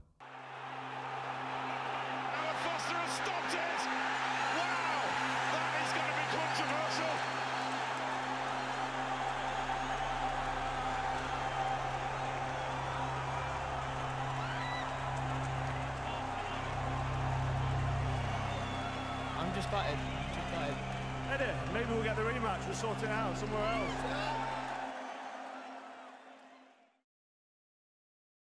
At this point, in my head, I'm doing the rematch because it's massive. And at that point, I start to make all my meetings with various different stadiums where we could potentially hold the fight. This is maybe 2 weeks after, for whenever it was. So in my mind, we're already doing a rematch. In George Groves' mind, he is going to go to the IBF and make sure they order the rematch. He thinks Carl Froch will not fight me again. So I need to make sure the IBF order the rematch, overturn the decision, whatever it's got to be. Again, the disrespect of the stoppage on top of the disrespect in the build-up was, excuse my language, fuck George Groves. He's done. I've beaten him. I've stopped him. He was so disrespectful. He ain't getting another shot. That's it. And Froch, you know, will go away after the fight, you know, then. But I'm looking at it going, this rematch is massive. And I wanted to rematch him. I actually wanted to. I wasn't thinking, bloody hell, that was a really hard fight. I nearly got beat. I got dropped. And I don't want to fight him again. I want to fight him again. Like 100% need to fight him again. When I got that decision and the way that decision got received and how it felt after, I knew I needed the rematch. And it just so happened that the rematch was the biggest fight out there for me, so it was always going to happen. There was a lot of people trying to stick their nose in to try and make the fight. Carl was getting approaches from people who said they had a contact at ITV that wanted to do the fight. I'm sure all of a sudden, you know, whether it was Frank Warren, whoever it was speaking to George Groves saying we could do this, and like, I know someone that knows Froch, and like the whole thing was a terrible mess because George didn't really want to do it with us. You know, this goes back to me against the world. I'll promote the show myself, almost, from George Groves.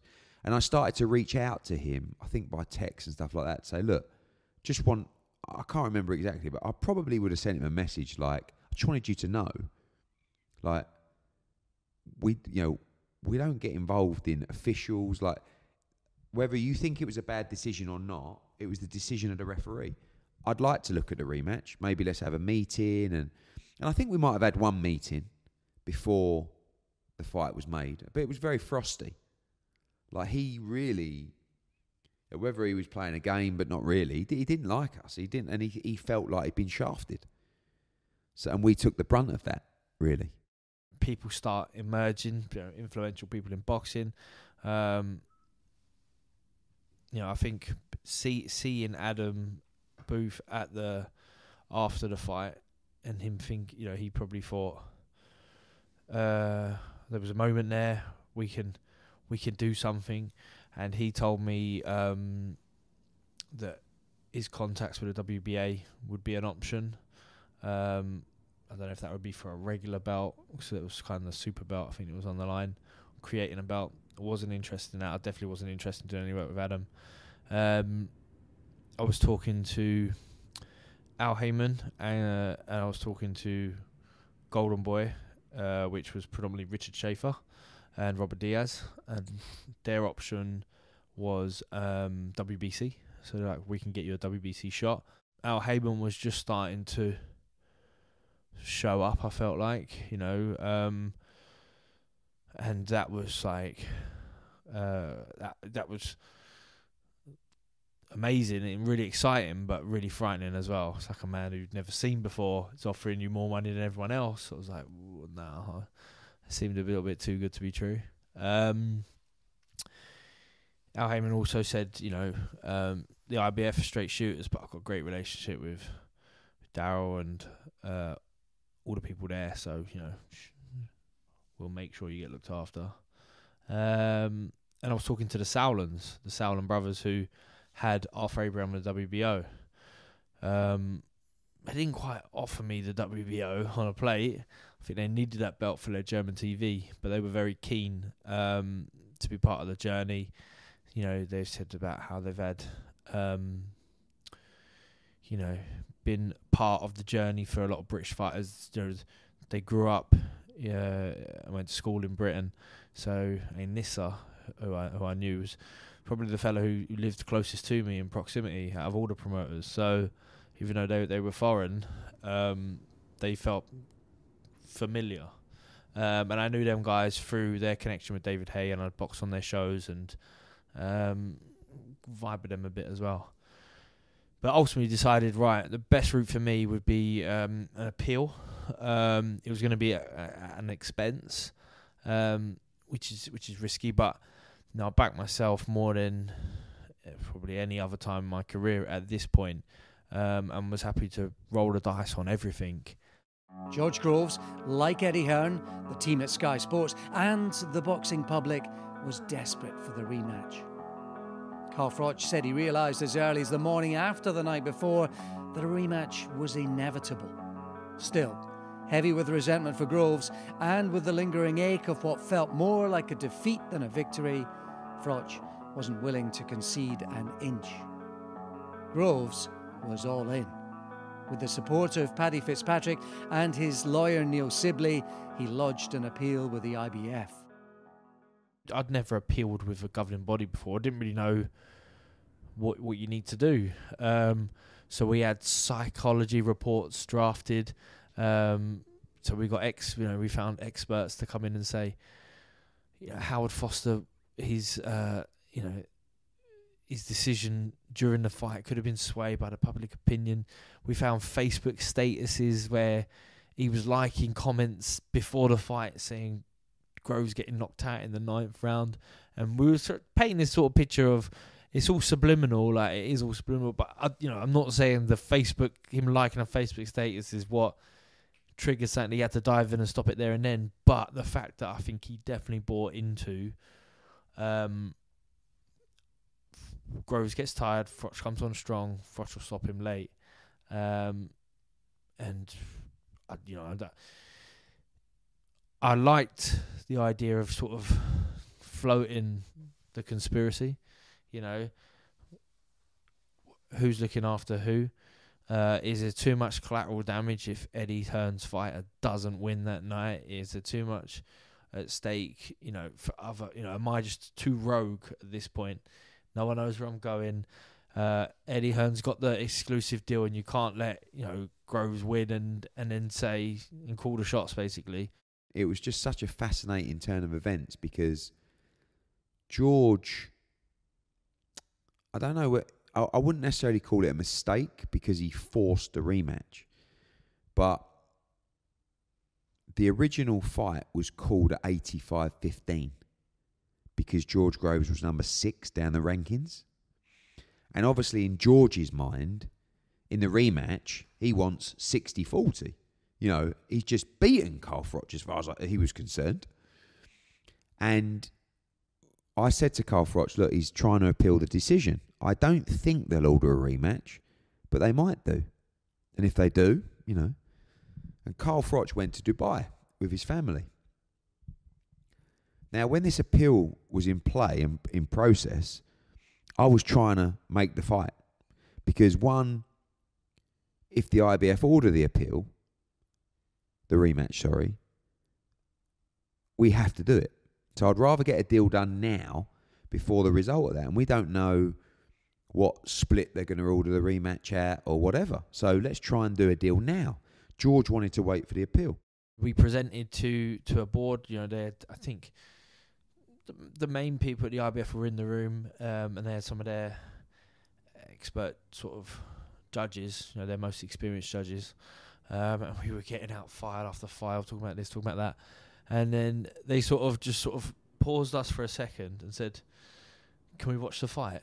And I was like, "Yep." And we brought the fight with us, but it wasn't number 1 on the list. But we brought the fight on, I don't know, maybe even a DVD back then. And we put it on, and I had it cut to the 9th round, whenever the fight was stopped. And they went, "Ooh," pause for a sec. Went, "Yeah, but can we watch? Can we watch a bit earlier?" I was like, "I'll put it back to the 6th round if you want." They're like, "I put it from the start." So we all sat there and watched this fight, and then it was like for them watching a horror show. It was great for me. I'm thinking, never been so confident leaving a room, waiting for a decision as I was for that, because they were just when the fight got stopped, then, and there's shaking of heads. There's is it oohing and ahhing. So they said, "Right, George, please, we need to discuss this, and we'll come back to you." Have a way outside. And I was like, "Okay, well, I've got a flight booked tomorrow. I'm going to LA. Do you think we have it by then, or do I need to come back?" They went, "Oh, you have it this afternoon." I said, "Okay, great." We was outside, me, Neil, and Paddy. I think we got a Budweiser each, or something typical, and we was like, "Well, see how we go." And within 20 minutes, they called us back in, "Yeah, we don't agree with the decision. We reinstate you as mandatory." I was like, "Oh."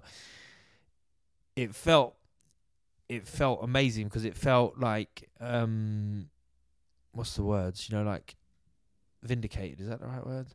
Where you're, I think this is terrible. Everyone who's telling me it's terrible, but you are the governing people involved in boxing at this stage, and you're saying that it was wrong.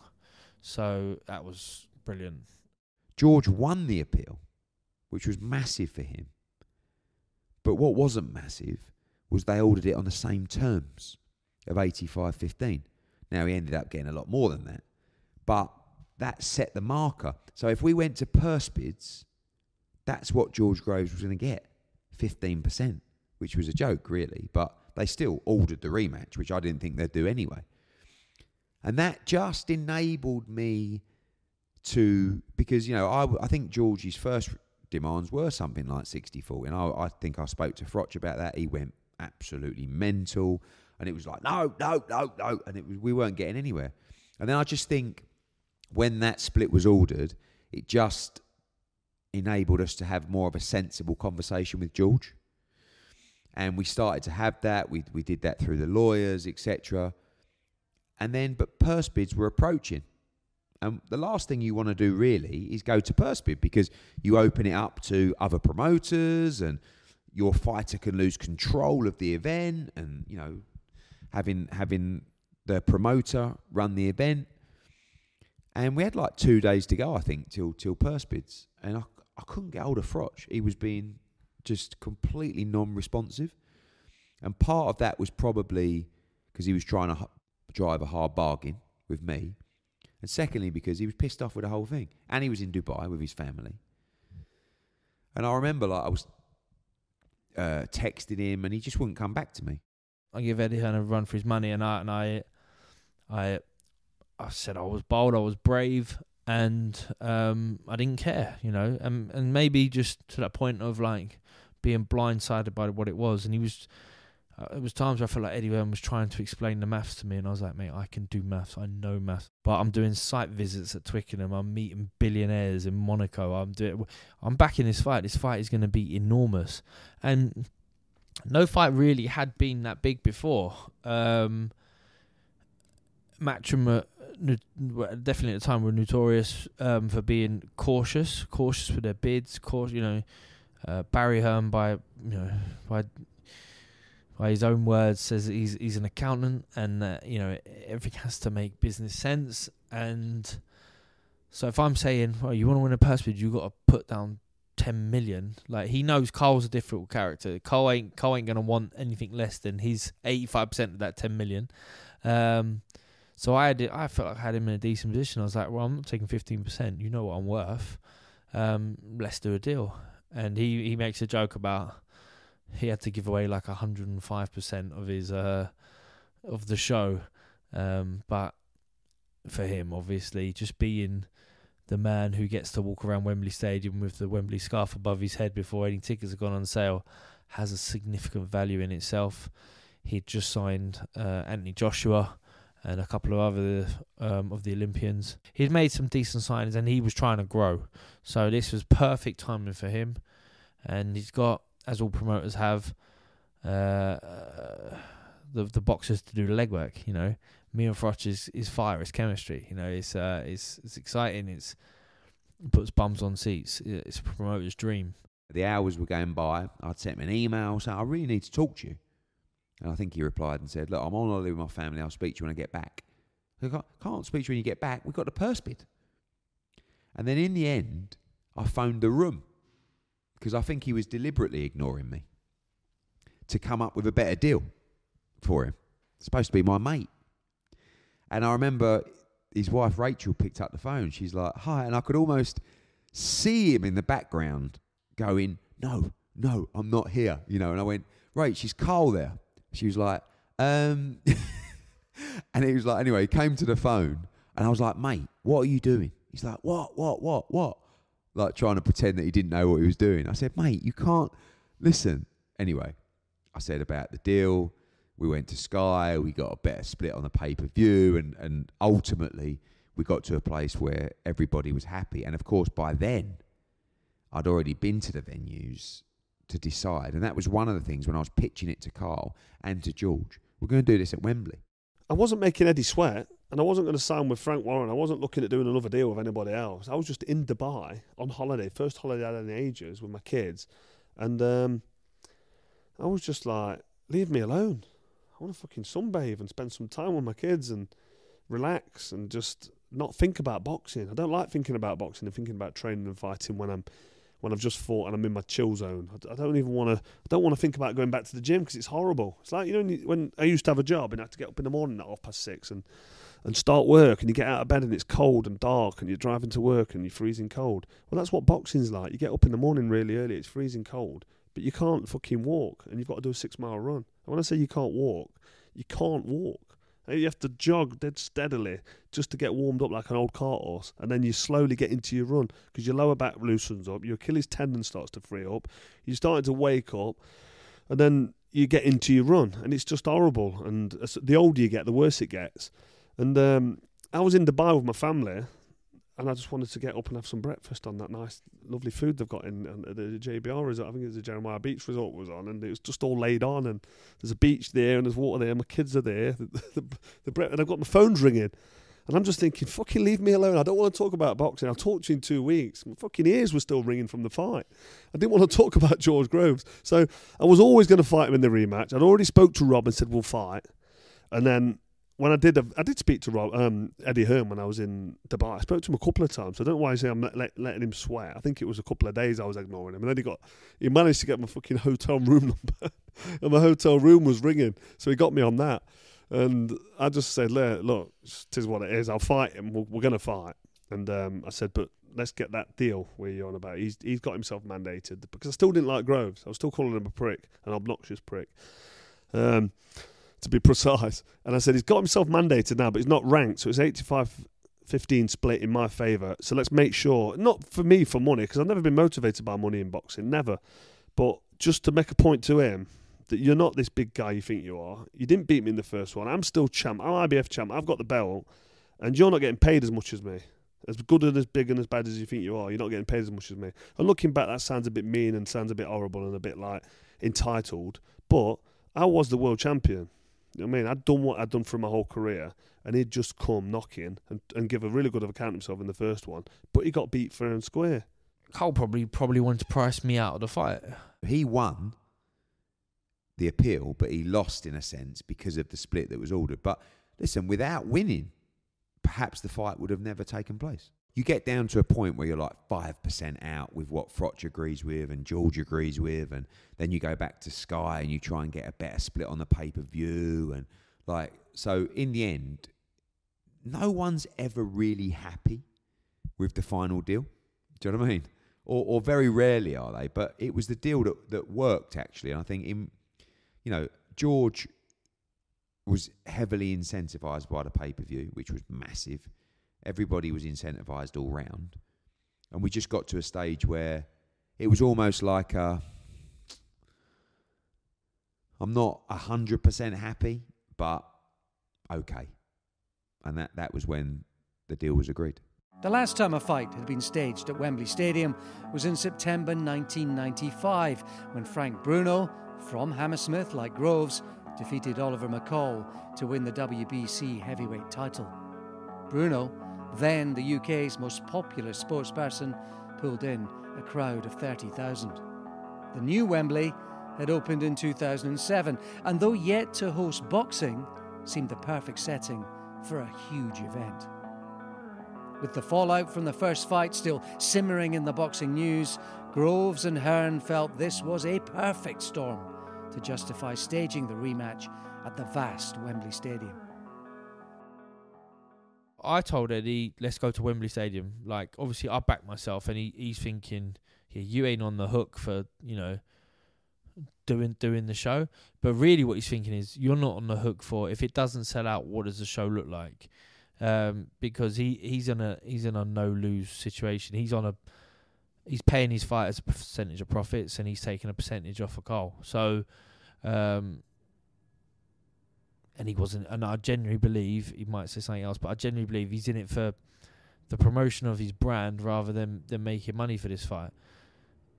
I'm sure he's always made money, so good, good for him in that respect. But it was about what could this be? I said to him, let's go to Wembley. I said, this sells. It sells. I'm getting that buzz and that feeling of the ticket to Mondex. So you get this feel of the interest of a fight by people just being like, let me know when tickets are on sale, we're coming. And then it turns into me and the boys are coming, or we're all coming, everyone's excited. They really want to know when this rematch was going to happen, and everyone had to be there. So I'm like, I've got no fear of selling out. And I truly believe that, like, you could have sold Wembley out twice over. as soon as I walked through the players' tunnel at Wembley, I knew that was where we had to do the event. And I remember calling my dad in the tunnel because I was still a rookie, really. I didn't really know what I was doing. I just felt from the feedback of the first fight, from social media, this fight is massive. And I remember calling my dad and I said, Dad, I'm at Wembley. And he went, oh, what are you doing there? I said, I'm looking at venues for Froch Groves. And he went, but at Wembley? I went, yeah. He went, how many does that hold? I said, they can do it for 80,000. He started laughing. He went, are you mad? I went, Dad, it's massive. He went, Ed, let me tell you something now. In the first Eubank-Watson fight, Eubank won on points, controversially. Maybe he shouldn't have won, but he won. The rematch, I felt, was massive. We did it at White Hart Lane. We sold 20,000 tickets, whatever it was. It was a disaster. Don't think that this fight is bigger than what it is. If you sell 40,000, which is an incredible achievement, in an 80,000 capacity, it will look dreadful. And I was like, honestly, I think we can do it. And he went, listen, you're on your own, mate. It's up to you. But I'm just telling you, experience. Come off the phone, I said, let's book it. Because when I went to Froch and Groves, the fact of doing it in Wembley in front of 80,000 really got their attention. And once we agreed the numbers, we were all in. Yeah, when I first heard Wembley Stadium, I was like, wow, this is massive. Didn't exist stadium fights then. We were lucky to sell 5,000 or 6,000 in an arena. So it was a huge leap of faith. And I don't think anyone really knew. I don't think Wembley knew. I don't think I really knew. I don't think the fighters really knew how well it would do. And as we built up to the first day of on sale, everything was crossed.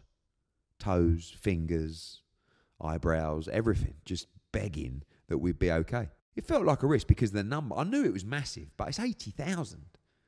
Like, it was unheard of back then. That was the first question I said to Eddie Hearn. You sure it's going to fill up Wembley Stadium? Sure it's going to like 80,000?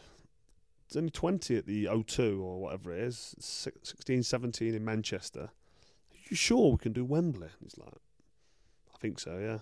It's weird because the Pineapple Studios or whatever studios it was for that dance tournament, it's right next to the Wembley Stadium. Right next to it. And I was running around the Wembley Stadium in the morning, convincing myself that that's a good enough run. Sometimes I do 2 laps round. I think it's only a couple of miles. But I'd be doing sprints and then jogging, then sprinting. But it's strange how that build-up to that first fight with Groves, the dance show was the reason for me that I wasn't as fit as I should have been, and I took it lightly. And I was running around Wembley Stadium, which is where the first fight, because of the first fight was so bad, it ended up at Wembley because I got a bit of a pace in the first fight, and then the second fight ended up... So I always think everything happens for a reason, like George Groves kept saying in the build-up to the rematch. Well, this is it. Everything for a reason.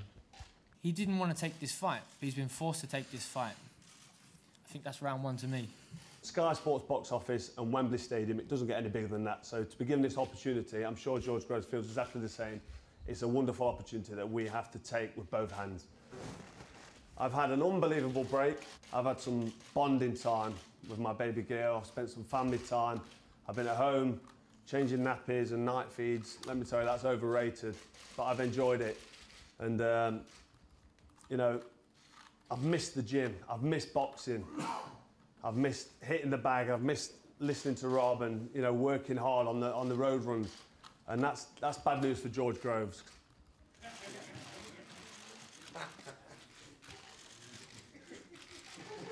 You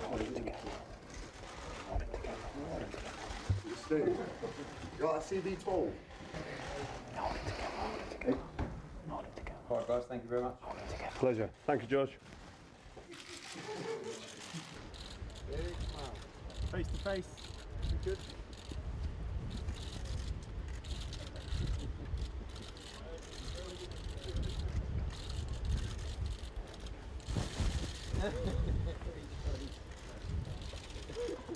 Oh, hold up. Hold up. What? Hold up. Who's talking to you, You're sweetheart? in that boy on the night, you'll see. You're in a world of trouble. You was lucky that night. Very, very lucky. If he touches me again, you know, it's not on. You need to control your man. You know that. can't let him push him. You don't know anything about it, have you? What? You don't know anything about it, have you? About what? Right, you wouldn't About what? About what? You lay a hand on me again. What if again? What if and again? Oh, yeah. I'm not doing that. I'm just waiting. You wouldn't get hold it together. How many times I've got to together? Well, sort your boy out. Don't go on the pitch. Sort your boy out. Yeah, that was the line. Listen, I was like a pig in shit that day. You know, I'm 34 years old. I'm at Wembley Stadium. I'm promoting the biggest fight in the history of British boxing. My dad is Barry Hearn. Like, for me, this feels like I've finally cracked it. You know, I'm out of his shadows. I've surpassed anything he's ever done. Like, look at me. My picture's up on the big screen at Wembley with him in the middle, and it was just brilliant. Like, and Groves once again turned up, and Froch was trying to stay cool, not going to let him get under my skin, and George once again showed zero respect. George's arrogance went to another level, right? And part of it was for play, and part of it was real. You know, he really rated himself. But he had to, because that was what got him to where he got to, you know. And yeah, it was Carl trying to stay cool, definitely. And then just in the end, just George pressing the buttons again for Carl to give him a shove. I'm still not going to let somebody whisper in my ear, and I can feel his perspiration coming off in my eardrum, saying, hold it together, hold it together. I'm like, we're looking at the camera that way. The cameras are there. Look at the camera. Don't spit down the side of my ear hole, inside my ear hole, when we're doing a press conference. So, as children's cool as I was, yeah, I gave him a shove just to say, hang on a minute, boy, just back up a little bit. And I wasn't annoyed. I wasn't going to start swinging punches. And if you notice, I didn't shout and scream and swear. I just turned around, cool as a cucumber, shoved him. He was fuming, and I was like, do something about it. And he's like, Eddie, if your boy ever put... I'm like, what are you asking Eddie for? I'm stood right here. I want him to leave rattled and fuming. As well as I am battling Eddie Hearn as well at the same time, as I said. I feel like Eddie's trying to steal my hard-earned limelight. He's trying to take credit for stuff that I deserve the credit for. So we're on the pitch, and I'm just whispering in Cole's ear. I'm like, just keep calm, hold it, don't lose your rag, like don't lose your focus. And I know he doesn't want this, like he's not comfortable with this. So he turns and he pushes me, and I wasn't really prepared for the push, because I'm not sure what it almost looks staged, because I'm sort of like, and I'm trying to think really quickly. I'm like, right, own the situation. So I'm like, I turn to Eddie and say, control your boy. And I use boy because I thought that's going to really upset Carl, because it's so arrogant, it's so dismissive of him. It's a really dangerous word for me to use, because now I am I've lost the plot as such in terms of my arrogance. But I thought, and it's like milliseconds process, so I'm going, fuck it, go with boy. Control your boy, tell your boy he can't. And then Eddie's got nothing to say to that. He sort of caught deer in the headlights. He's like, I'm sure now where he's much more slick and smooth, he might have come in, been ready for this and had a bit of experience, and I would have said this, would have said that. But he sort of caught a gasping. His brother's there, Lee, who we know now was struggling with alcohol and substance abuse and other stuff. So he's someone who probably Froch has got to try and manage, which wouldn't have been ideal for him.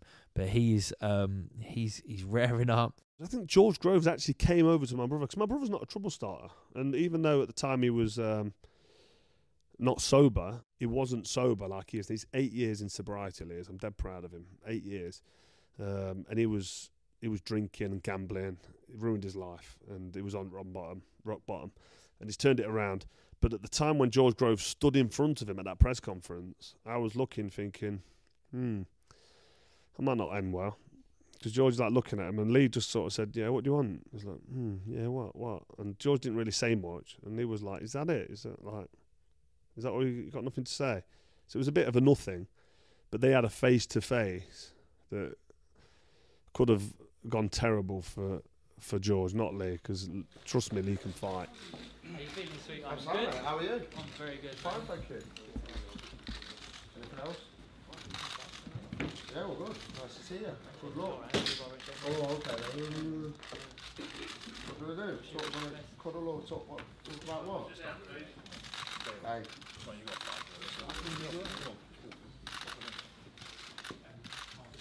Is that it? He's got to pay for. Is that what you've got? He's got to pay for his security. Fucking hell.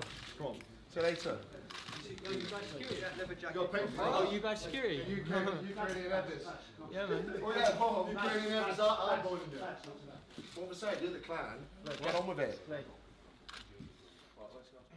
know. But Lee didn't like him. Like, nobody liked him from my team. Nobody liked George Groves. Like, it was all Team Froch, wasn't it? No one's gonna like him.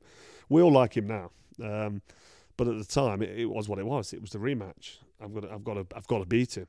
Lee steps into Cole's defence because Eddie hasn't, and he's spitting off venom at me. And so I turn to Lee and I say, "What'd you say, sweetheart?" So I'm trying to. I want Lee to really lose his cool and cause an embarrassing scene so that Cole leaves and he's upset with Lee, and it's just fractious within the camp. And it gets to a point where I've told Cole this. I've got Eddie sort of under manners, raps, nothing to say. I've turned to Lee.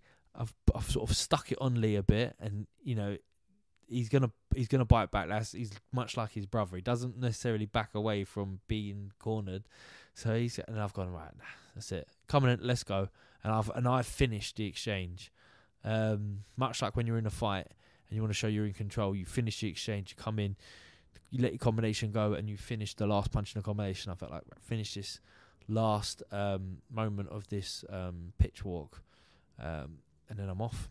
Another stunt of Groves involved solving a Rubik's Cube while Froch spoke from the top table. Froch, aware of the extent to which Groves had previously gotten under his skin, had, as Fitzpatrick predicted, started working with Chris Marshall, a sports psychologist at the English Institute of Sport. Chris Marshall worked with me at GB Boxing, so I had a chat with Chris, and they're all very fond of Carl. Carl had 9 world title fights training at GB. He trained with the boxers as well, so he did 9 of his world title fights out of the gym in Sheffield. And I just said, look, he's just taking it too personal. George gives him a stick and he bites and he's fuming. And I said, can you have a chat with him and stuff? And it was just really what my thoughts were as well. It was just like, just imagine he's from somewhere else and it's not, but obviously Chris was experienced with working with boxers and stuff, moods and mindset and structure and stuff, and he did a few sessions with Carl and lightened Carl up a little bit and just calmed him down a little bit, to be honest. So it was very handy. He just seemed to lighten up a little bit and just put things in perspective and stuff, and this fortunate situation that he was in his life, and just not to react and not to take it so badly that somebody's being a bit disrespectful towards you. It's there's ways of dealing with it. Don't get angry. That's what the opponent wants you to do. You're supposed to have an effect on your enemy far before you have physical contact with him. The mind makes the body work, doesn't it? If Rob tells me to do something, if he says jump, I say, oh, hi. If it's like wax on, wax off. Why am I doing this? Shut up and just do it. And I will. Like anything Rob tells me to do, I just got that much respect for him. And he said, I think you should talk to Chris Marshall. I was like, oh, Chris, what for?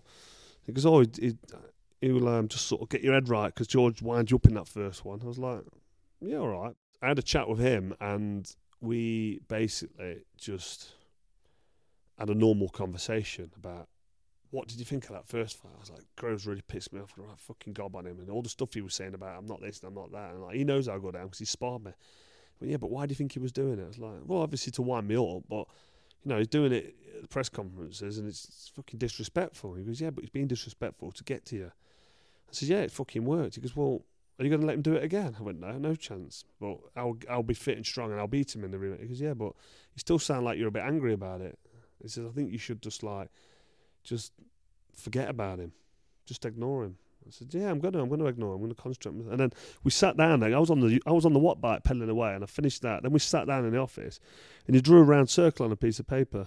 And he goes, this is your amygdala. This is the honing beacon for danger. Your amygdala will tell you when you're in danger. So if a snake comes in and slithers across the floor now, you either respond emotionally, which means you will start screaming and shouting for help and pick someone up and try and thing it, or you'll respond logically and just jump on the table where it can't get you and get on your phone and say, come and get this snake out of the room.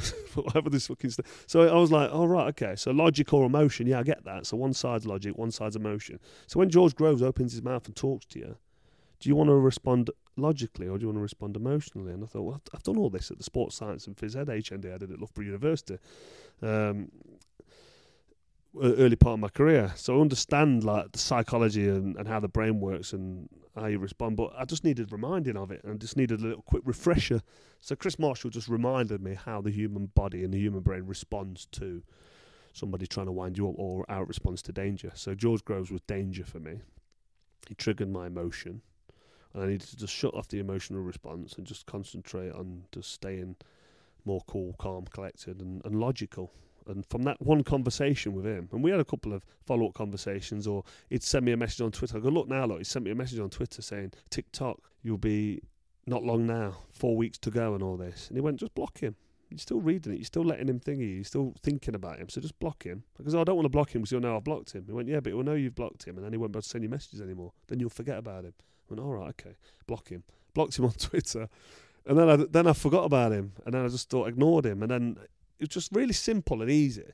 Just little conversations with who was my mate, Chris Marshall, who was a psychologist, and it just changed my whole mindset and my whole outlook. But I was focusing on, as well, more so than that, my fitness and my training and looking at my diaries and saying, the first fight, he knocked me down in round one. Worst possible start I could have had.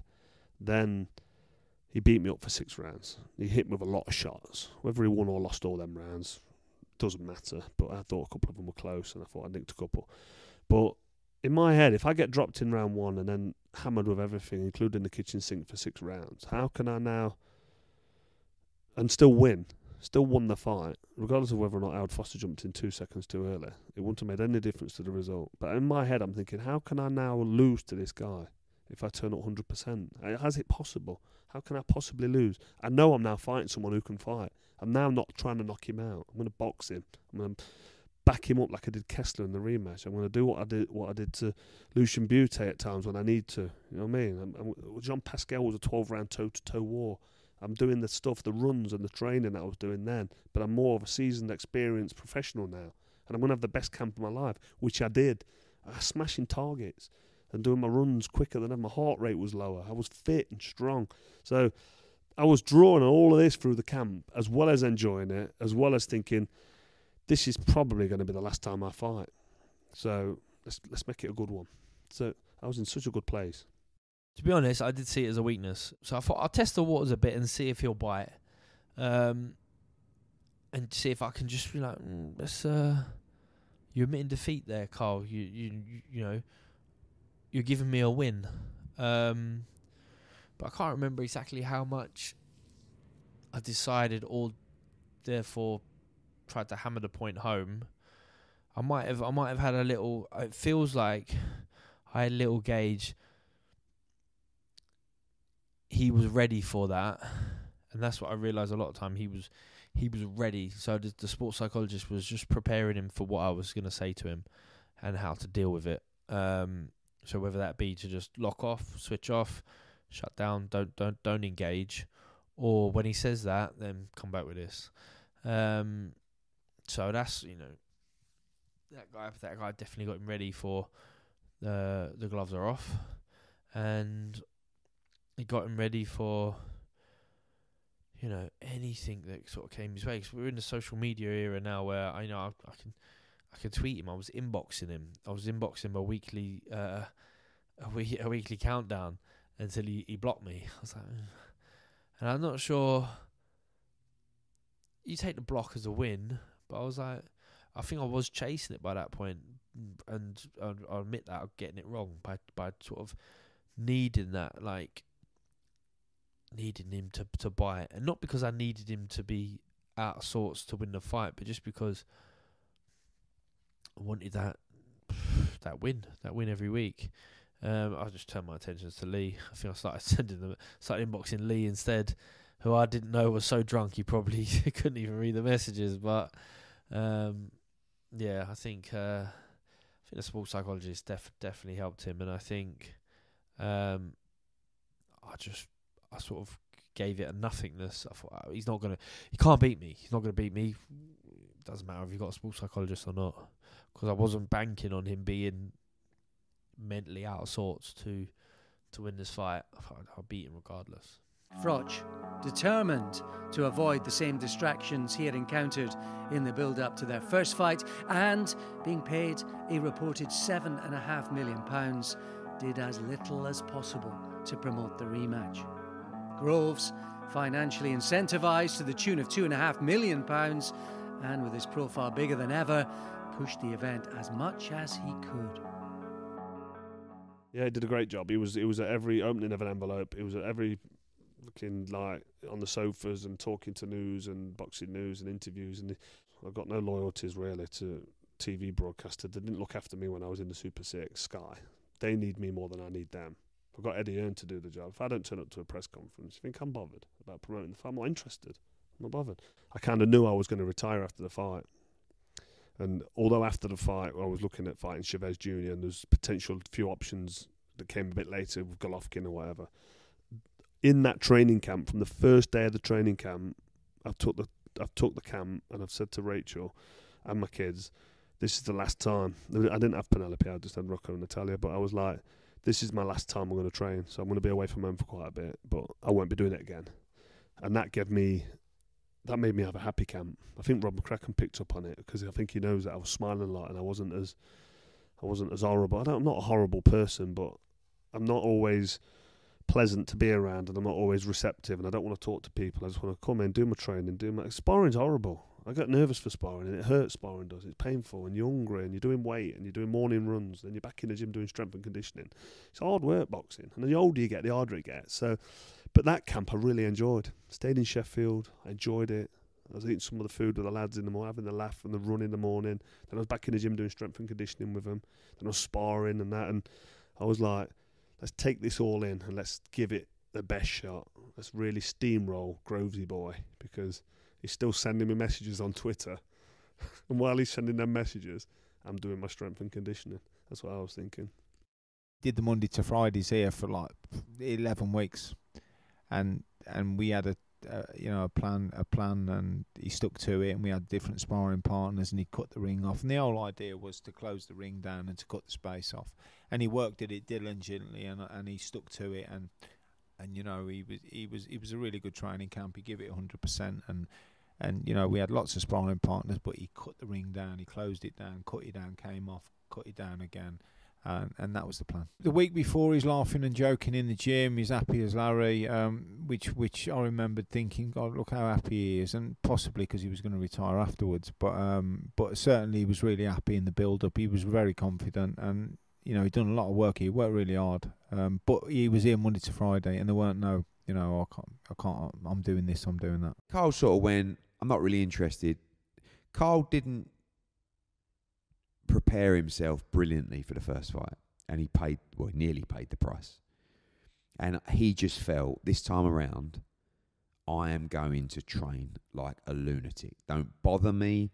I don't want to be, I'll do what I've got to do, but nothing beyond. And George was just lapping it up.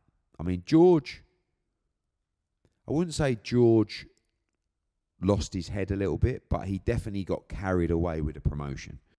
There was one day at Sky where, you know, I live really close to Sky, so I'm in Sky quite early. I get on with the Sky team, and I suppose part of me is trying to win them over. You know, a lot of the people you don't see on screen, but you see them every day. You know, in the production and that, and you know, I want them to say, oh, you know, good luck with your fight. We hope you win. You know, so and we're there, and I'm doing interview after interview, and then we got to do a gloves are off at the end of it with Froch. And Froch tells a really good story about how he didn't want to do it, and they had to charter a helicopter to get him down from Nottingham for it. So I don't know who hopefully that didn't come out of the budget that I've sponsored for that. But I remember being really tired sitting down for the gloves are off, and I've never really been a big fan of the gloves are off. But I know it does good numbers, so I know it's one that you need to show up for and perform. But I sat down, and it wasn't. Carl was better prepared. It wasn't the Carl that was easy to tie in knots before. This guy was better. And I really underperformed and didn't do well when that gloves are off. And I'm thinking, this is going to have such an effect on the general public. Like they're the ones who are going to be watching this and then choosing who's going to win this fight. And I fucked it. Like this is bad. And there was periods throughout camp, like that was one of them where you go, right, okay, go back to the drawing board, reset. Right, literally, it's almost just fucking reboot. Turn it off and on, go again. And the next day we had to do a something for Facebook. So Facebook was big at the time, obviously 10 years ago. We had to go and do a conference with Facebook to be live on Facebook, and it was another face-to-face. And Carl walked in, and he was like he'd already won the fight. He'd had this really good showing last night. He must have felt really good about it. I'm sure he'd sort of been back and forth and with his team. Who had said, well, how did it go? What did he say? What was said? Did he answer this? Did he do that? And it's where I felt like I'd been beaten up the night before. I come in, just relaxed shoulders. He was a different sort of relaxed. And I remember saying to him, like, I chewed him up and spat him out in front of Facebook, but no one watches the Facebook live sort of pre-fight amble, whereas the gloves are off. It's probably still getting played now. I said, you done well last night, Cole, but you've lost it again now. And I can see it in his eyes. He's thinking, yeah, you're right, you fucker. That was tough. It was tough. We had, I had sponsors, like significant sponsors for the first time. This time round, we did deal with JD Sports, and their brand was Duffer of St. George. And they needed a lot. They wanted a lot. They wanted multiple appearances. And when you do the deal, you see the number. You're like, well, that much money to not get punched? I'll have that. That's great. Oh, and I get some kit, great. But then you're arguing because it's like they want you here, they want you there, they want you talking, and all this stuff. You're thinking, this is fucking shit. Like this isn't fun. This is quite tiring, and I don't think it's going to make a big difference. But so yeah, I probably overcooked it a bit with some of the sponsors and the sponsor obligations. That time round, there was a lot to do. And then when I think about Carl doing nothing, and I'm doing, a London bus tour from Stamford Bridge to Wembley, then back to Oxford Street, and I'm pulling pints in the local thing, and then I'm in the JD Sports on Oxford Street signing autographs to tourists and stuff like this. Thinking, well, and this is a rest day. This is the I will go to work tomorrow. So I think I overcooked it, but you are the promotional dream. Like it's what it's all about. It comes at a cost, but it was I did enjoy it. I gotta be honest, I did enjoy it. And I could orchestrate a lot of it. So it was fun. We jumped on this bus at Stamford Bridge, and then we stopped off for pizzas at my wife's cousin's place on North End Road. Picked up some sort of West London fans. Picked up some. I think we had Bayoak and Femra on the bus at one point. We had Tama Hussein on the bus. We had actors. We had footballers. We had this. We had that. We ended up, it was cool. I mean, to be signing autographs in a store on Wembley on Oxford Street, you're like, it's pretty big time. At the end of it, you're thinking, I'm fucking shattered and I've still got to get home, but and be back to work the next day. Boys, finally, we got a shake of her hands on ringside. This has been a little tense. Do we get a shake of hands here? Would you like to shake my hand? I'd love to shake your hand. You'd love to?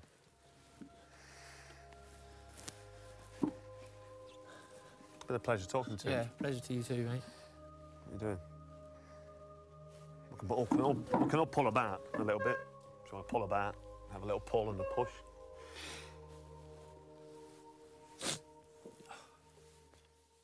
Anyone who watches it would see it's like man versus boy, and somebody who's really switched on and prepared mentally against somebody who's trying to dig someone out and trying to wind someone up and trying to trigger somebody. George trying to get inside my head and wind me up, and me just not responding, not biting, and just kind of just everything for a reason. What do you mean? There's a few examples. Like, what are you talking about? Don't make any sense. And then, listen, the worst possible me on that night you couldn't beat, and now you're going to get the best version of me. So what do you think's going to happen? And he was like looking at me and swallowing, and tried to mention sports psychologist, but didn't say it right. He couldn't get it out. He couldn't say sports psychologist. He ended up being a bit of a tongue twister for him. And I was like, easy for you to say. And then he bit at that, and he went red. And then at the end of the gloves are off, everyone's probably seen it, he decided he's going to shake my hand, but squeeze my hand and try and pull me towards him. So I was like, do you want to shake my hand? And Johnny was like, do we get a handshake? And so I asked George, do you want to shake my hand? He says, yeah. So I stood up and just like wiped a bit of perspiration from my hand, so my hands were a bit clammy. So wiped my hand, put my hand out. George was holding my hand and squeezing my hand. I was like, squeeze me hand for? Fucking silent hard man handshake. I was an idiot.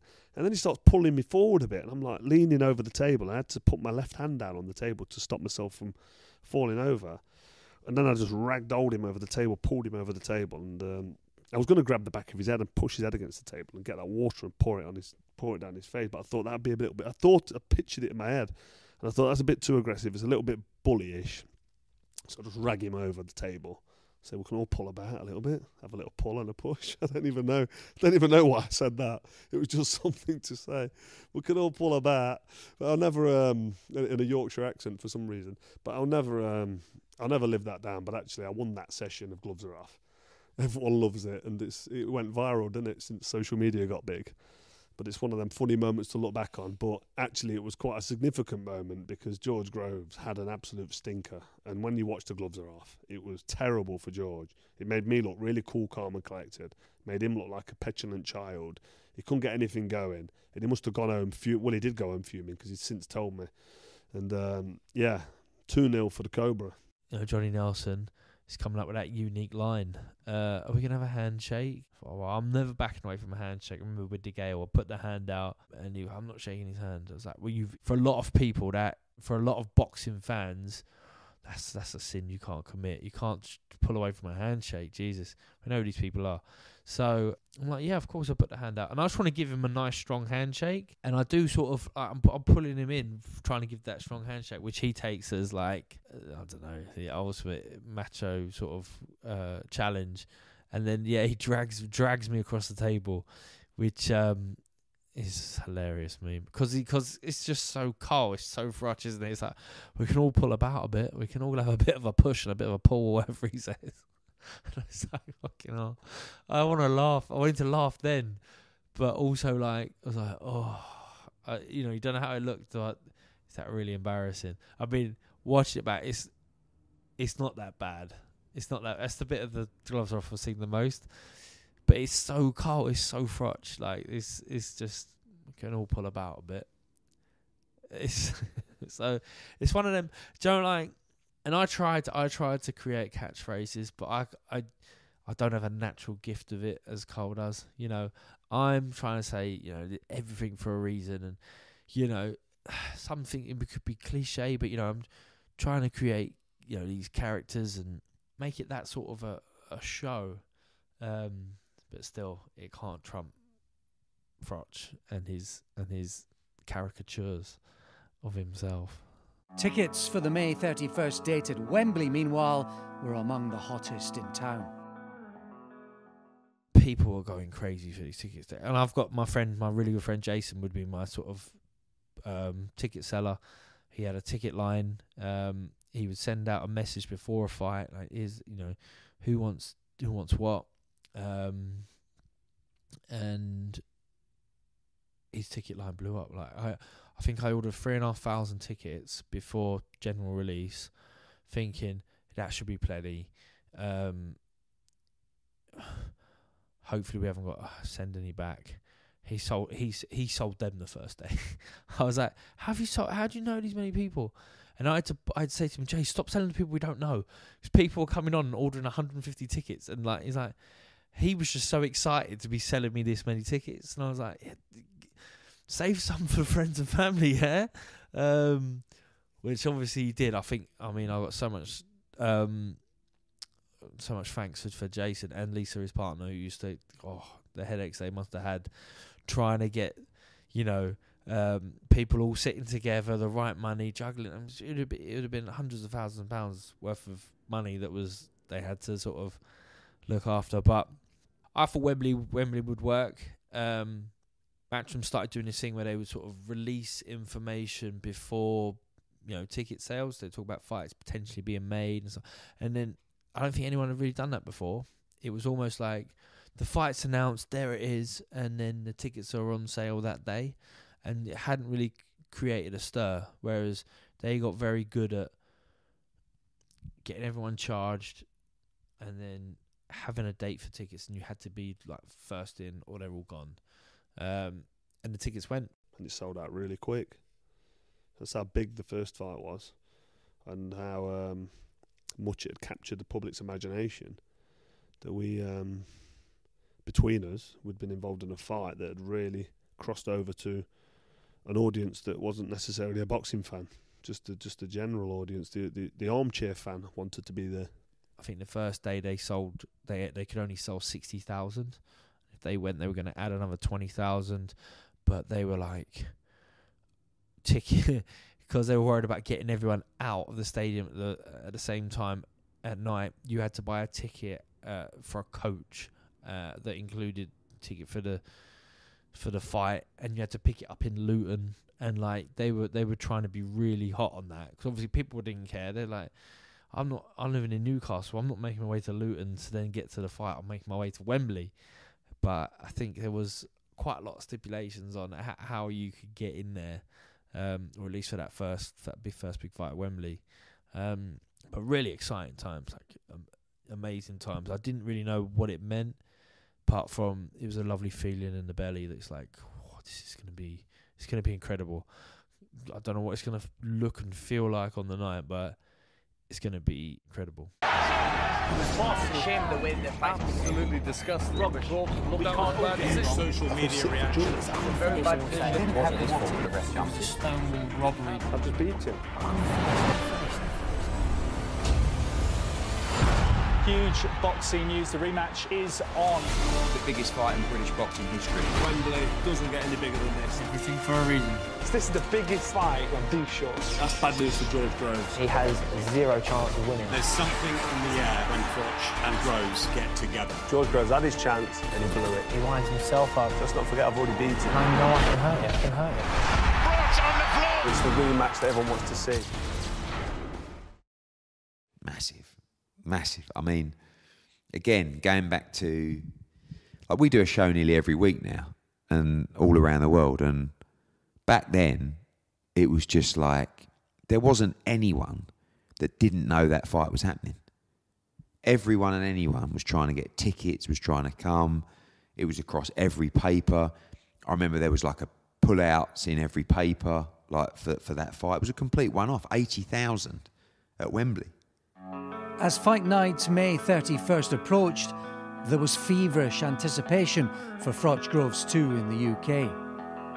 On May the 30th, the England football team would host Peru at Wembley, their final fixture before departing for the 2014 World Cup. Yet it was the following night's boxing event that had truly captured the public's imagination. Yeah, fight week was huge. So the media obligations that I can remember, we did a media workout or public workout at Westfield, West London, which I was really excited for, because I was thinking, now you've made it. Like, this is one that's made it. The workout at the shopping centre, I'd seen it, been to ones in Nuremberg and Magdeburg, and it looked terrible. Whereas this was, wow, like, I'm at West. I'm not a big shopper, but I'm at Westfield enough that I know what it feels like for, when they've brought in a brand new sports car, or they've got a brand new Apple product or something, and they're making a big scene. We had a ring in the middle of the atrium, and you've got like 3 or 4 tiers of people to see it. So it was great. We had the Gingerbread Chan mascot out. He was out and out cookies and biscuits, and the full team were there. All kitted up, all feeling good. We're still sort of clowning around, trying to play the mind games, trying to sort of build excitement as well as just really, really enjoying the occasion. The build-up was huge. It was in the papers. It was on the news channels. It was on the local news. But again, I was chilled. I was no big deal, whatever. I didn't go to London until I needed to. Yeah, it was really big, and it felt like, I know it wasn't, but it felt like the whole country was involved, and it felt like everyone had, everybody wanted Carl to win or George to win, and it's going to be a massive crowd, and the promotion was brilliant, and it was just good I just felt good for Carl. He trained he trained well the first time, but obviously not as well as the second time, and he was in good shape. I was very confident in the second fight going in. These big fights, when they'll there's a lot of public interest. You can get into arguments, like buying the petrol. I went into a garage in Brentwood, and I was paying for my petrol, and some bloke's giving Carl a load of grief in the queue, and I was like, he's like, oh, and I was like, behave yourself, and he was like, oh, well, I'm a black cab driver. I says, well, just behave yourself then. You shouldn't be talking about people you don't know. They're both fighters. It's going to be a really good fight. Just go and enjoy the fight. Don't be criticising people that in a queue to pay for your petrol. He's an authority on boxing. All of a sudden, he's going to tell me how bad Carl is and how good George is. And this was in the build-up, and you could have had this 50 times. So you sort of keep your head down. You get in and out of places as best as you can. If people recognise you and they like Carl, it's great. But if they like George, it ain't so great that week. He got a warrior in it against a young lion. I feel real cool where I am. I'm nice. I just feel I got the right dude. But does people's opinion count? It never counts, does it? Didn't count for the first fight. It didn't count for when Tyson fought Holyfield. It didn't count for when Tyson fought Buster Douglas. People's opinion don't matter. Groves, already making enemies by insisting against the use of a British referee and British judges, had also sprung another surprise. He signed with Sarlin Promotions, the European organisation looking to expand into the UK. Yeah, I wasn't trying to sign him because me and Carl are very close and we spoke about it, but if I signed him pre-fight, that would be the ultimate sign of disrespect to Carl Froch. So we weren't really in any conversations at all. I think maybe we might have talked to him about, if you lose against Froch, maybe we'll do a 2-fight deal, but it was just a 1-fight deal. I didn't see the Sauerland stuff coming. It was quite strange, actually. But it definitely added another dimension to the importance of that night. But for me, it was like, wow, if Groves wins, he's a massive star. Massive. And we don't have him. So I would think the deal was, Sauerland's really taking a punt. I mean, they ended up promoting him after as well, and they did well with him. But that was the punt that they took. They thought he was going to win the fight. And if he won, he was massive. So they probably stuck the money up pre-fight to back him to win, if you like. And the reason I did that is because I thought, well, I want, some people in my corner. It felt like it was never going to be with Matchroom. It could never be with Matchroom. And if they were already sort of trying to tie up James DeGale before my rematch with Froch, and they get DeGale on the undercard. So it was like, if I beat Froch, you're now going to move on to DeGale. I'm never going to be your number one guy. And I'd seen them sort of develop Kelbrook and Darren Barker and Froch at that point, and it was like, and this before Joshua, but being like, they do a really good job, but I don't think they'll ever do it for me. So, not sure why that is, why we don't click. And I feel like I've missed the boat now. So, it's not good, you know. I can't be with Matcham. The American guys just seem far too far away. You know, Golden Boy, probably the most exciting promotion for me. You know, I've boxed on Golden Boy shows. I've been to Golden Boy shows. It just, you know, it's LA. It's exciting. It's Hollywood. It's sort of, it's incredible. But it was just too far away. It was, so that the prospect of that was frightening. And each and every one of them was telling me they were going to promote in the UK, and it made sense that Sauerland would be the ones who could do that. You know, Nissa lived in London, so he's married to an English lady. They've got English kids. You know, Kalle Sauerland went to school here. He's always over here, and you know they've had promotional deals with Hay, and you know they had a few other British fighters who they would sort of move about. Plus, there was the idea of me having a value in Germany and in other European sort of territories. Excitement pre-hand was signing it, but also that, yeah, if something all does go wrong, then I have got someone invested in me where, you know, they ain't going to just wash their hands of me.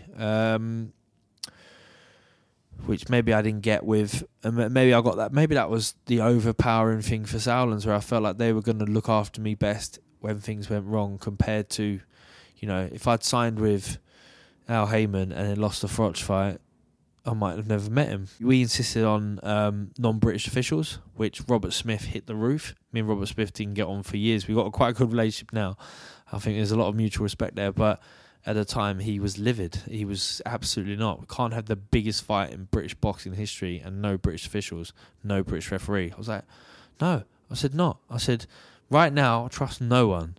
We're having foreign officials. So he had an American referee, and I could go to Kalle Sauerland and Nissa Sauerland and say, are these guys okay? What do you think? I don't know about this stuff. I could go through their you know, I'm not saying that they're bent one way or the other, but we want someone who can you vouch for them? And they were like, yeah. So that was nice. That was great for me at that point to have, you know, another strong powerhouse in the corner, someone who I knew they had no affiliation to Froch. They had no affiliation to any other British super middleweight. They had other super middleweights, of course, but for there and then they were sort of certainly in my corner. As well as a new promoter, so the public perception of Groves as underdog and Froch as the crowd favourite had changed. For the public weigh-in at Wembley Arena, Groves was 11 stones, 12 pounds, 4 ounces, and Froch 11 stones, 13 pounds, 9 ounces. The crowd was split. So too were the many predictions.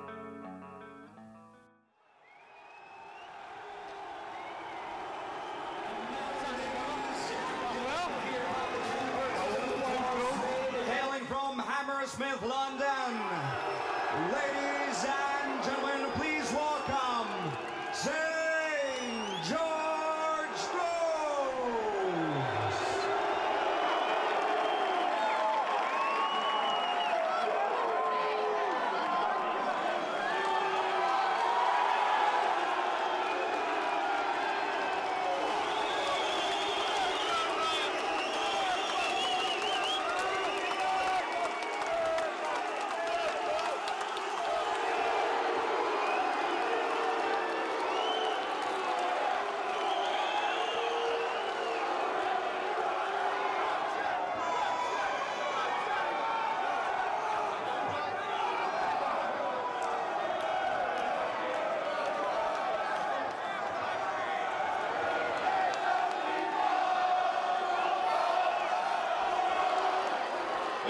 Stone, 13 pounds and 9 ounces, the Cobra.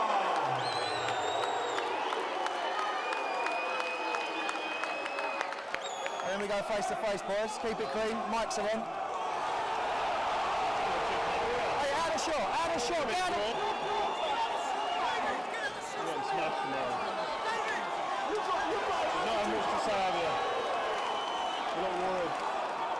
This is going to be fun, boys. Let's do it tomorrow night. Let's do it in front of 80,000. Let's do it in front of 80,000 tomorrow night.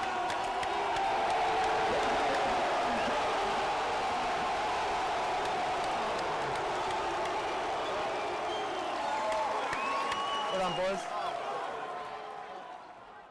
The weight making process was pretty comfortable this time. I'd got myself in good shape. I hadn't got out of shape from the first fight, and it's 6 months later. So the weight making was easier the second time around than the first time round. And I felt good, weighed in, and then just trying to absorb and suck in the energy in the room without getting tired.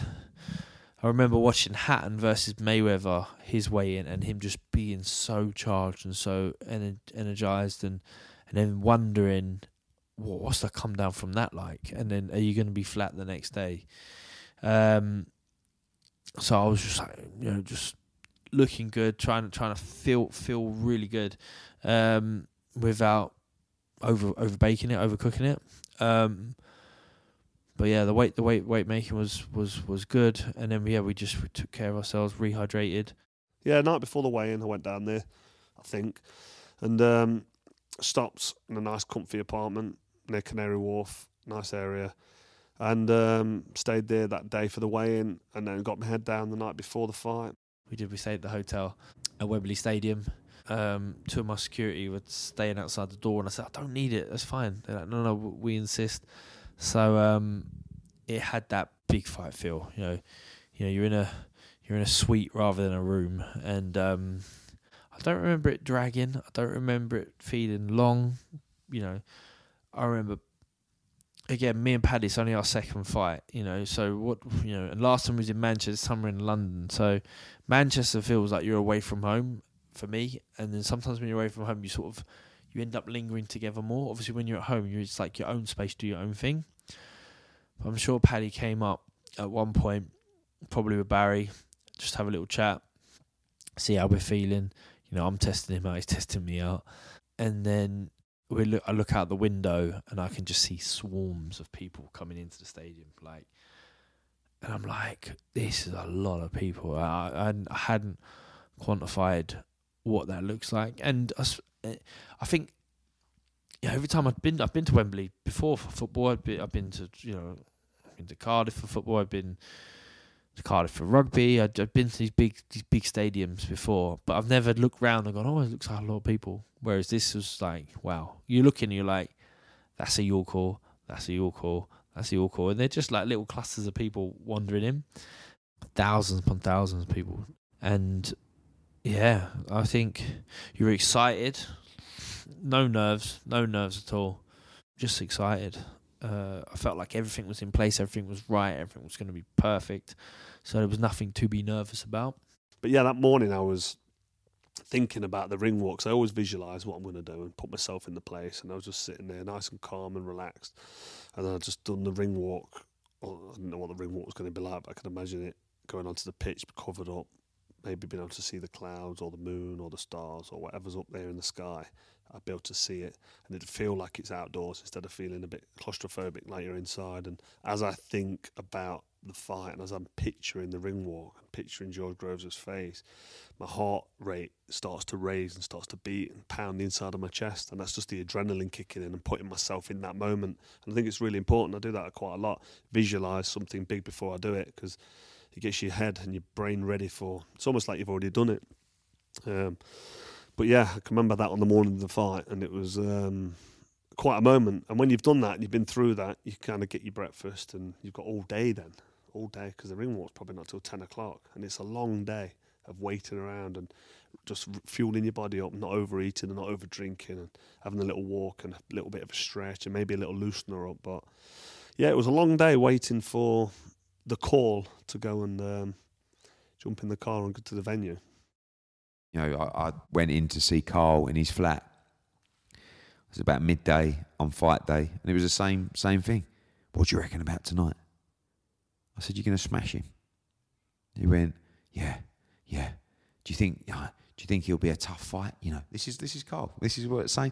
Didn't matter if it was Yusuf Mack, Kessler, Glenn Johnson. It was the same conversations every fight day, every fight week. he's good, isn't he? Or he hits hard, or I said, no, he's not. Like this time, you've prepared properly. I said to him, I remember last time. Remember what you said to me as you were walking out? It's cold in here. I said, you weren't even at the races, mate. This bloke can't live with you. Men against boys. Go in there tonight, smash him to pieces. Yeah. Leave there, drive down to Wembley, and then just watch it just fill up during the night.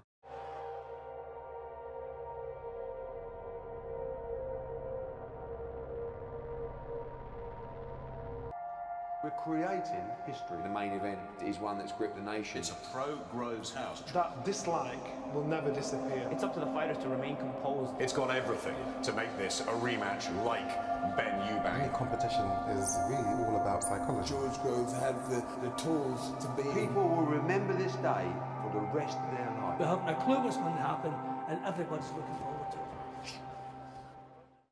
Anthony Joshua was fighting, and he was just finishing off his opponent, and there wasn't that many people there. I said not that many, there's probably 10,000. And you could just hear the noise sort of just dissipating into the air and vanishing off. And it sounded like a coliseum, even though there was only 10,000 people there. It just sounded different, like a football match sounds, as opposed to an arena, which is more intense in the arena and a bit more on top. But the sound was gladiatorial for me, and it just felt so fitting. I just felt so happy that I'm finishing my career in what's almost like a modern-day coliseum. I remember walking from there to my changing room with a smile on my face.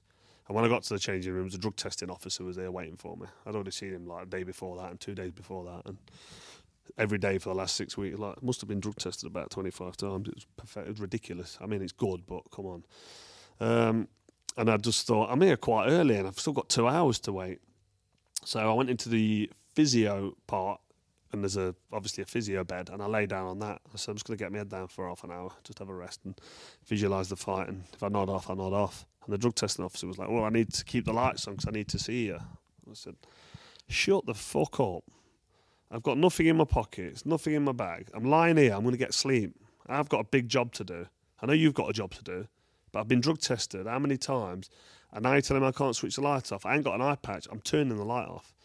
I said, you can put your phone on and do whatever you want, but I'm lying here and getting my head down. So he was all right after that. He sort of understood. But I was thinking, you can't turn the light off. I've got a proper bright light above my head, and I want to lie there and just get some short eye, and this fucking bulb's burning my eyes. So I turned the light off, and I must have had about 25 minutes of just lying there, visualising the ring walk, concentrating on getting behind the jab, taking the centre of the ring, don't take a step backwards. When you get into the ring and do the ring walk, turn your back on him, don't look him in the face, because don't give him that acknowledgement and don't let him feel like he's winning, because I've ignored him the whole build-up. So I knew exactly what I was going to do, and I was just visualising it, and I'm lying there, my heart's pounding.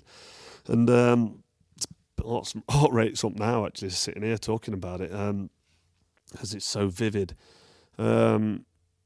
Yeah, and I just relaxed and focused and professional, concentrate. And then I went to see Rob and got my bandages on. I had some friends at Porsche who wanted to sort of be a bit of advertising part of the thing, and I was like, yeah. I said, I've got the ring walk covered, but they were kind enough. They met me in the Hilton hotel. There's a basement there. I think you can drive straight in underground into the stadium. So some super secret sort of Batman shit. So I'm in the back of this Porsche. I'm thinking it's a bit overkill. It's a lovely car, but I could have used you many other times rather than this like 3-minute walk. I've really wasted this this perk. Anyway, so we get in, and I've got the home dressing room. That was the one thing I got over the line that I was sort of insistent on.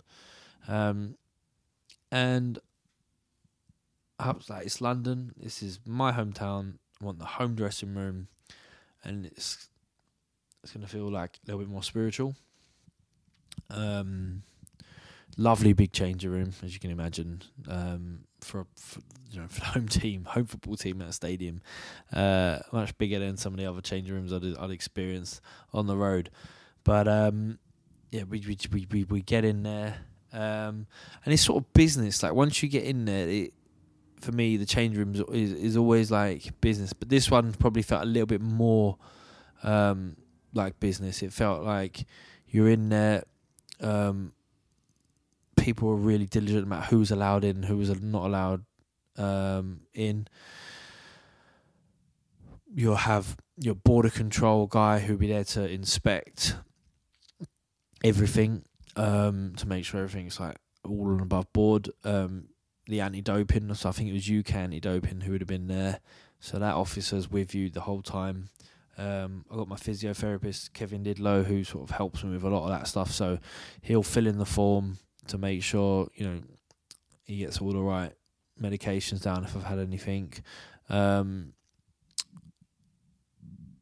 wasn't on any medication for that fight, which was good, no injuries.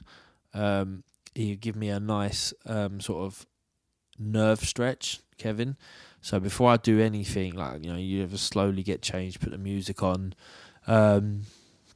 sort of meander about and just make it a little bit more comfy, a little bit more homely.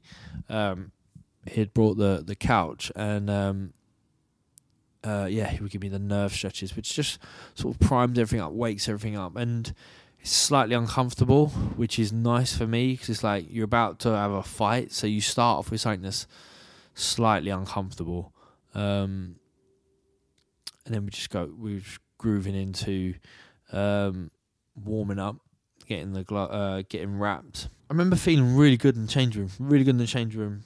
My wife Sophie would pop in, and it become like a weird tradition. But you know, no girls in the changing room. But she would just pop in, wish me luck, and then she's gone again. And I know she's all right. She knows I'm all right. My phone is off the whole time I'm in there, or at least I'm away from the messages. You know, I've usually got an iPod that can't receive messages. That's just pumping out the music. We had Grant gloves, which were nice, and yeah, really calm, cool.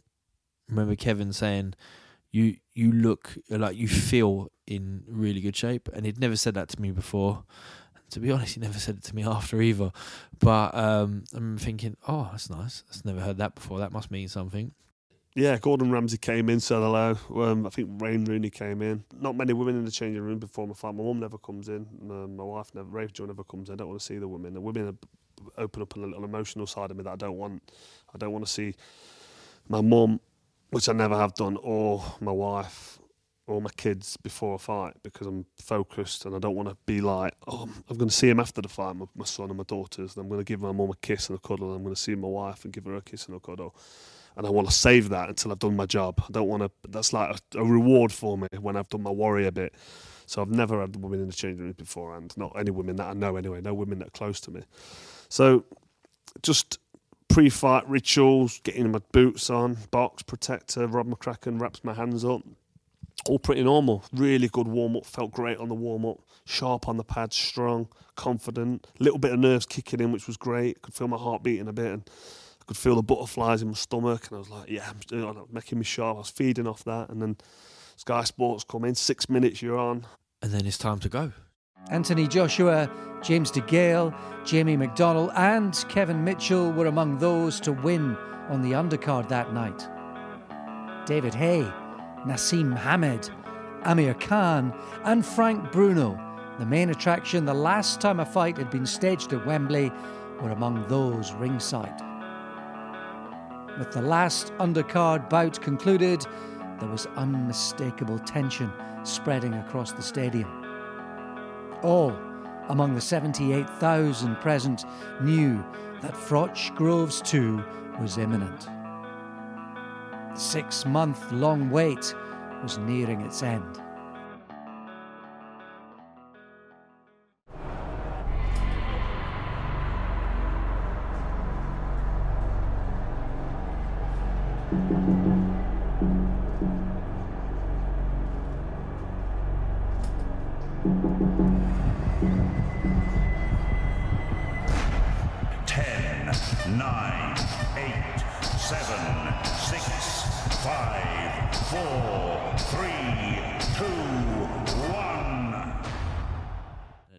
I'm out backstage. I'm getting walked over to the bus, which is out of view. I've friend of mine, Les, who puts on events and works for a lot of different acts. He'd got me before like fire breathers for ring entrances, but it'd always been like had to be a little bit tame because, you know, we didn't have the budget or the extravagance to be able to do it. Whereas this time round we got half a dozen fire breathers. We had ladies who were with like, they were chainsawing their crutches and breaking out sparks and that, so they're all waiting on this bus with me to come up and we're good to go. And then Kasabian Underdog kicks in, which is a song that I love, and it was again the picture I've been trying to paint, like the underdog. And I wasn't trying to sell the underdog aspect of it to the fan, really, to be honest, because I'm trying to now be the boss and lead from the front in all these other engagements. But I still felt like the underdog. Like I still felt the underdog. I felt the underdog when I'd boxed James DeGale. I felt the underdog before that when he got picked to go to the Olympics. I felt like I'm the underdog now against Froch, fighting for my world title. So Sabian's underdog starts blasting out. The bus creeps out from the corner of Wembley Stadium. The fire breathers are going for it. You know, it's like I want it to be spectacular, an event. I'm sort of at the front, and and then I just look up and I can just see a sea of people, a sea of heads, a sea of lights, and it just goes on and on and on and on and on. I don't know where to look. Like I'm conscious at this point. I'm like, oh, I want to look cool, man. I've grown up watching Rocky. You know, like the best ring entrance ever had, Apollo Creed. Come on, how can it beat that? The same film. You have Ivan Drago, who comes out in Russia, and he's just like, it's pitch black, and then boom, and it's light, and then he just emerges. And that was what I was sort of trying to capture in my own way. It's just like, just boom, and we're here. And I'm looking around, trying not to get too excited, like I was the day before at the weigh-in, trying not to drown in my own sort of excitement. It gets to a point. I think the bus stops, and I'm like, right, okay. So weave off, go down the stairs, make sure I don't fall and trip and hurt my ankle, roll the ankle, and then just energy. You know, it's all energy.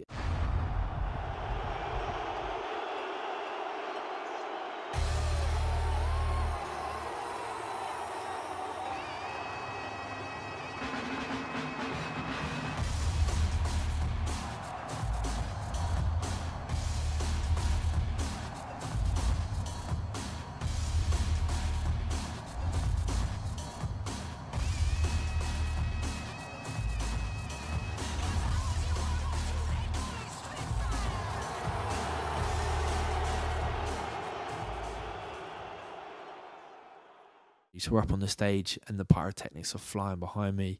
I am thinking, I hope someone's getting this. I hope there's a picture of this. This must be so fucking cool.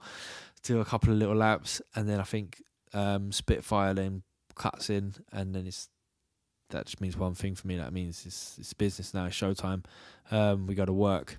So then, and there's a clip that ended up being a promo for the second fight, and it's a clip of me ring walking for the first fight, and it's fast and it's intense and no one can keep up, and there's people trying to grab at us because, you know, there's not a big walkway because we just sold so many tickets.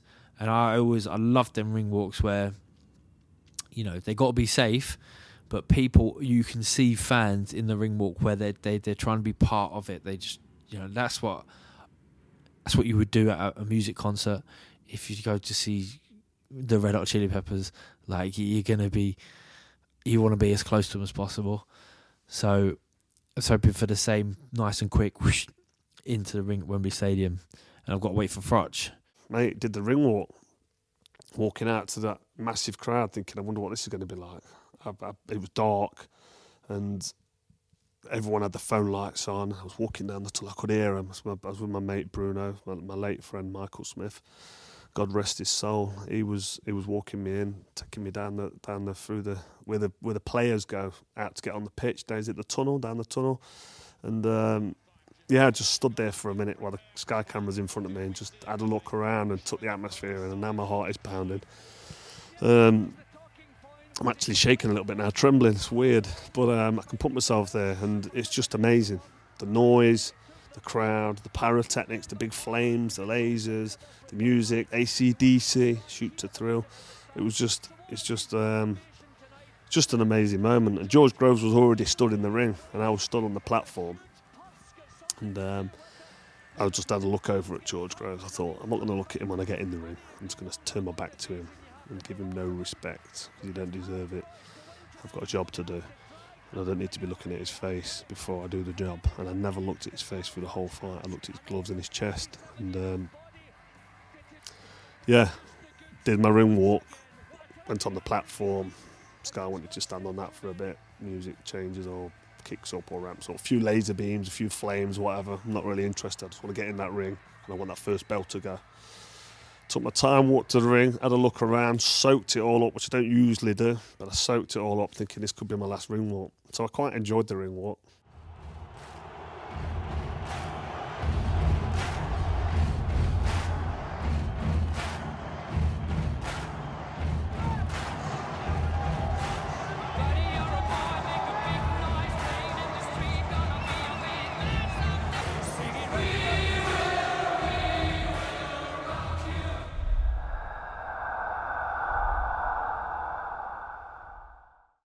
Everyone had an opinion, and it would be difficult to find any two men or women where the opinion was different.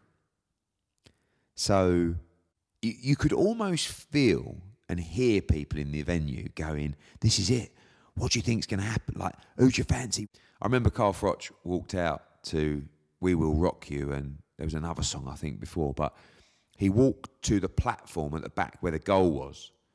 And he stood up there with all the fire going out. And I looked at him, and I just remember thinking, look at this. Like, and I looked round, and I could see him looking round, just going, I can't believe this. Everything that I've wanted is now. And when I think back about him retiring after that fight, I think a lot of it was down to those moments where he just felt, I can never experience anything like that again. And he stood up there, and I thought, fucking hell, he's ready. And it was the same look that I saw before Bute, the same look that I saw before Kessler, but not the same look I saw before the first fight. And he went into the ring, and at that point, I was very confident that he was going to win. Got into the ring, my team got in, Big Lee got in, Big Steve, and everyone was there. Mum and Rachel's at ringside, my younger brother Wayne, Rob McCracken, Mark Seltzer, Tony Sims. The whole team was there, and I just gave my back to George Groves. I faced my corner for the whole announcement, so I didn't want to look at him. And I didn't want him to think he was winning anything or getting inside my head or looking at me and giving me a silly smirk or whatever. And that's the first time I've ever done that.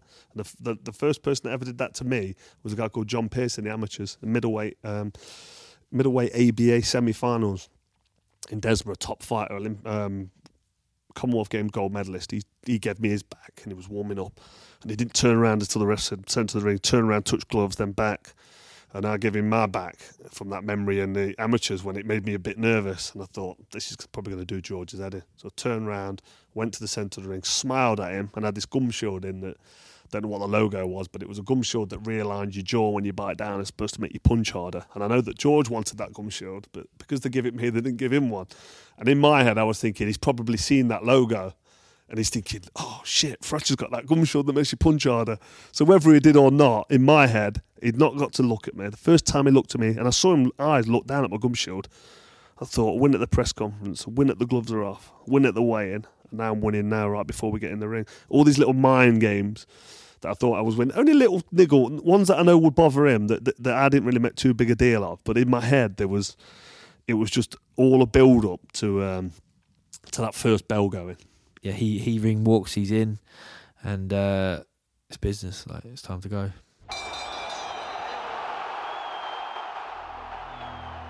We went in believing, now we go in knowing. Whoever's in front of me, they're going to feel the force. I'm calm because that's how I have to be to fight. I'm emotionless. I will beat George Groves inside 12 rounds, without question. I wish him the very best. He's certainly going to need it. I've got the frame of mind of a champion and a winner. He's in for a massive shock. Massive shock. George is going to find out the hard way what it's like in the fight business at the top level.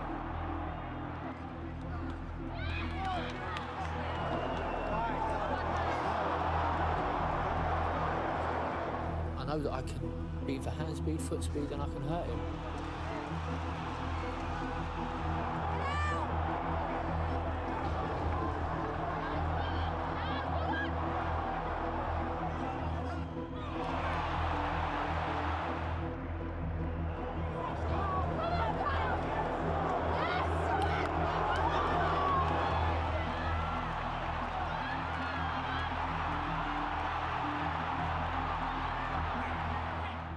I would knock Froch out of May 31st.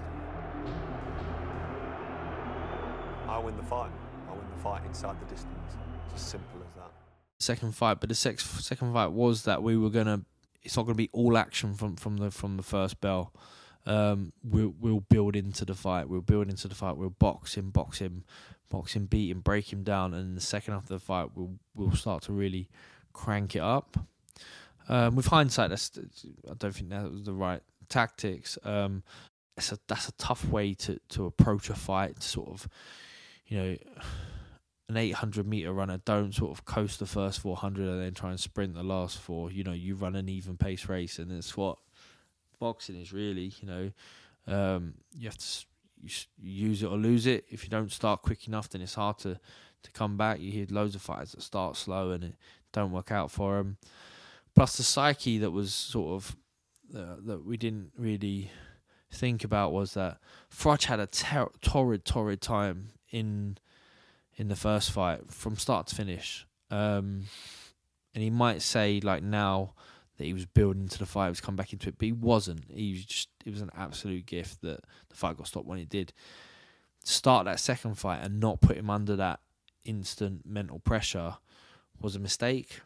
I should have come out and really sort of tried to hurt him in those first few rounds. Not give him that confidence of this is okay, this is comfortable, and then because he's still gonna have that mindset he's gonna get me late, rather than me having the mindset of I'm gonna get him late. So I think tactics could maybe should have been different. The game plan was to take the centre of the ring, if you can, and not take a step backwards unless you have to, and meet Groves as he comes. So if he comes for you, just meet him with a 1-2, or roll under him, get onto his stomach with a body shot, and then get a bit of distance, drag the foot off to the side, and then let your shots go. But take the centre of the ring and dominate from the middle, behind your jab. And that's what I was concentrating on, just staying in the middle of the ring, getting behind the jab, and just take whatever's there. And by saying what I mean by take whatever's there, if it's only the shoulder I can hit the shoulder. If the right hand to the body's on, take that. Jab him in the face if it's on, jab the shoulder. Just be busy, be in control, but don't take anything back. As he comes to attack, meet him with power. Big right hand, left or left, right down the middle. Lennox Lewis, boom, boom, left, right. And just take that centre of the ring and dominate from the beginning.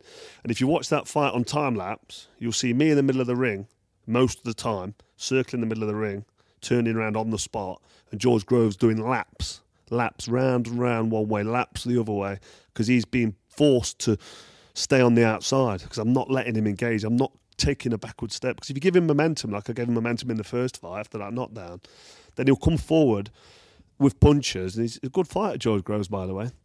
So I didn't want to let him have any kind of control or feel comfortable at any stage. I remember landing on him in that first fight, but nothing really meaty and meaningful.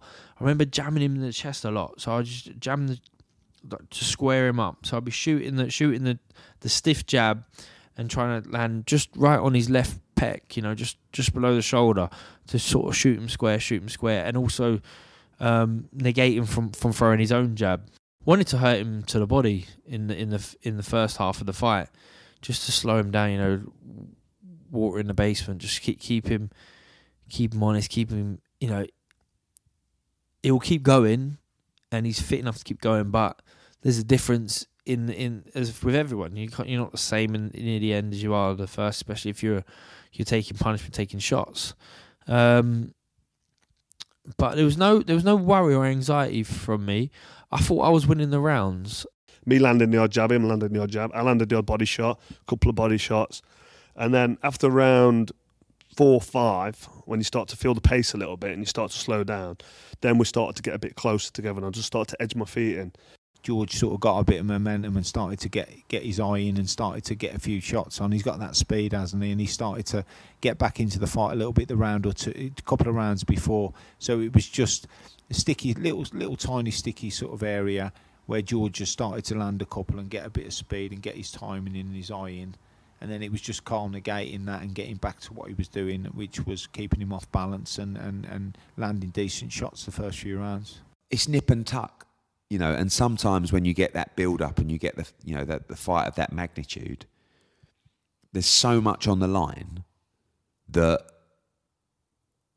it is nip and tuck. And you struggle to see who's winning, really. I mean, I thought Froch was edging it, but I was going to be biased. But there wasn't really a lot happening. And it was the fight that I didn't, you know, the fight that suits Froch is the one that wears the other guy down. It's a high work rate fight. It's a war of attrition, and it wasn't a war of attrition. So part of me was concerned at that point what was going to happen in the back end, because no one's really grabbing this fight by the scruff of the neck. And Groves was surprisingly quiet in that fight as well. But maybe that was him remembering when it did get tough, what it was actually like in there with Froch. So I think he was happy to try and box in that fight. Yeah, there were cagey rounds that were very competitive, but I felt that Carl was landing the better shots. There weren't many, but I thought Carl was landing the better shots in the early rounds. And then after a few rounds, George just started to get back into it for a round or two. And then just as George was starting to get back into it, Carl made an adjustment and sort of brought him onto a couple of shots and then took him back to the ropes. He was diligent on the night, Carl. He could have easily lost his shape and his thought process, because if with George, they're quite quick and they come from everywhere, and you've got to defend all of them. And you know, if you're dealing with speed and you're dealing with like pretty decent accuracy with the right hand as well, so you've got to stay on point. And obviously, it's just staying on point. If you get hit with one or two, staying back on point, keeping him moving, not giving nothing away, bringing him onto shots, and that's what he was able to do. But if you switch off with George, then he's going to get a load of momentum and he's going to start catching you with that right hand again. I think I probably had Froch up by 1 or something like that. I can't remember this judges' scorecards, but I think it was about there or thereabout. I think one gave it to Groves, one had it a draw, one had it Froch up. I don't know, but you know, when we got through the halfway stage, I didn't know what to think really. I wasn't worried, but I wasn't confident, because I wanted him. I felt his best chance was to wear him down and break him. Pressure's on you. I've just signed this multi-million-pound deal with Sauerland, which is all on the basis of the win. You know, this is Wembley Stadium. This is, you win this. I am the A side. I am the pay-per-view, and I know how to sell a pay-per-view. I've watched David Hay, you know, conjure up nothingness to make it, you know, to make stuff sell, and I've got a much more. At this point, I think I've got a much more, interesting ideas than David Hay. Granted, I'm not a heavyweight, but I've got dance partners as well. You know, it's a good division. We're gonna flow. So pressure's on. I don't trust a point to him. From the 6th round onwards, when we thought, right, we're building to the fight, start letting the hands go a little bit more, start landing a bit more.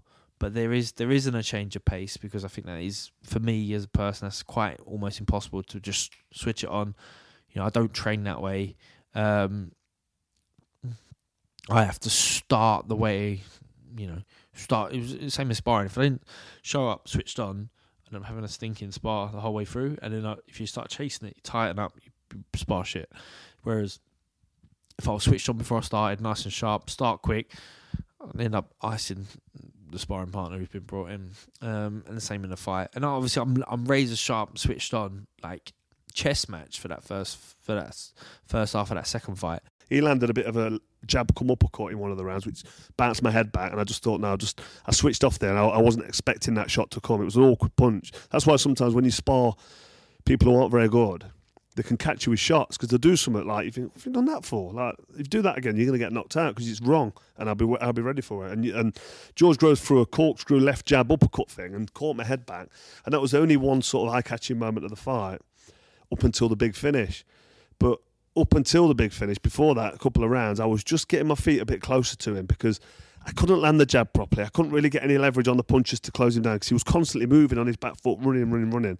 But I was getting a bit closer to him, getting a bit flat-footed, dropping my left glove down and getting my chin behind my shoulder, getting my right glove up and allowing him to work, letting him get a bit confident, letting him feel that he's getting a few shots off. And as soon as I'm in front of him and he throws 2 or 3 shots, I straight away fire back, boom, boom, boom, body shot, head shot, and then I back him up again, let him work, let him feel like he's getting success, and he was having some success. And you can see the confidence flowing from Groves now. The longer this is going on, the success is coming. But Froch digging in, has more of those body shots. And he stays with it, but catches another left hand. Digs in deep, sucks it up, and gives it! Wow! Right hand has destroyed Groves! It's waved off already! Charlie Fish saw enough! What a shot!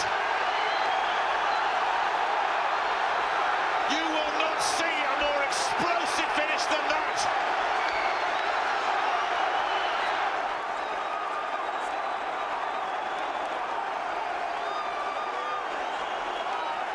So we get to the 8th round, and I feel like I'm building into this round quite well. I'm starting to land a little bit. It's time to put your foot on the gas. 9, 10, 11, 12, the last 4 rounds, I consider them championship rounds. They're the ones that I want to, go all in for. But it started now in the 8th, so it's like, great, we're on our way now. I'd hinted, at the public workout that I was going to knock Froch out with a left hook because someone, I think Adam Smith at Sky had asked me, and I thought it's going to be hilarious. And then obviously, if I actually do it, I'll go down in the Hall of Fame. I'll go down as clairvoyant, but never been a left hooker really. But it's all part of the mind games, as well as obviously part of selling the show, but part of the mind games. And I was throwing the left hook with Froch, and at this point, we're both comfortable in the fight. I'm definitely comfortable in the fight, and I'm starting to land on him.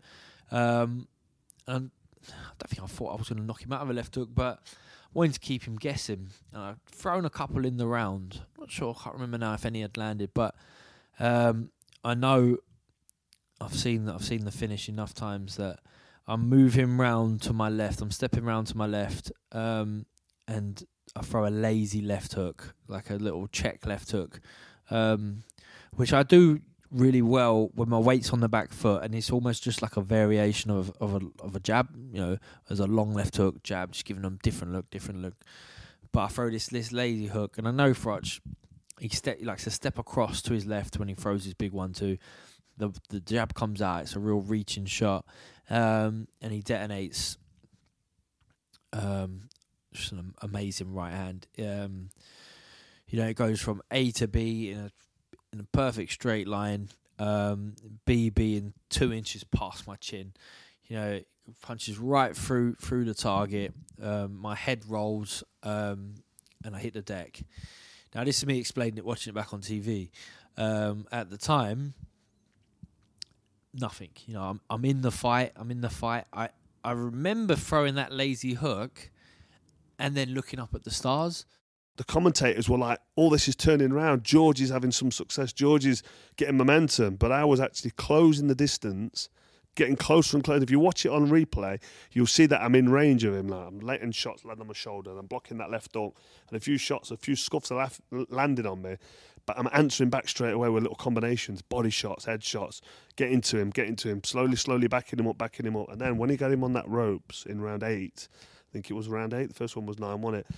Got him on them ropes. I tried the shot a bit earlier, a little left hook right hand, and it just caught his glove or his shoulder earlier on in the fight, but he was holding his feet more now in round 8. He's slowing down. And when I backed him up into that corner against them ropes, I forced him to go to his left onto the right hand because I blocked the side of the ring off in that corner. And I thought, he's going to go over that way any second. Little feint. I wanted him to move. He didn't move. And then I threw a little check up, which he reached up to block. And then on the back of that check up was the biggest, hardest, dirtiest right hand I could have thrown. And I was in range already. I'd already made that gap up. I ain't got to make any distance or ground up. I'm already in range. I can hit him.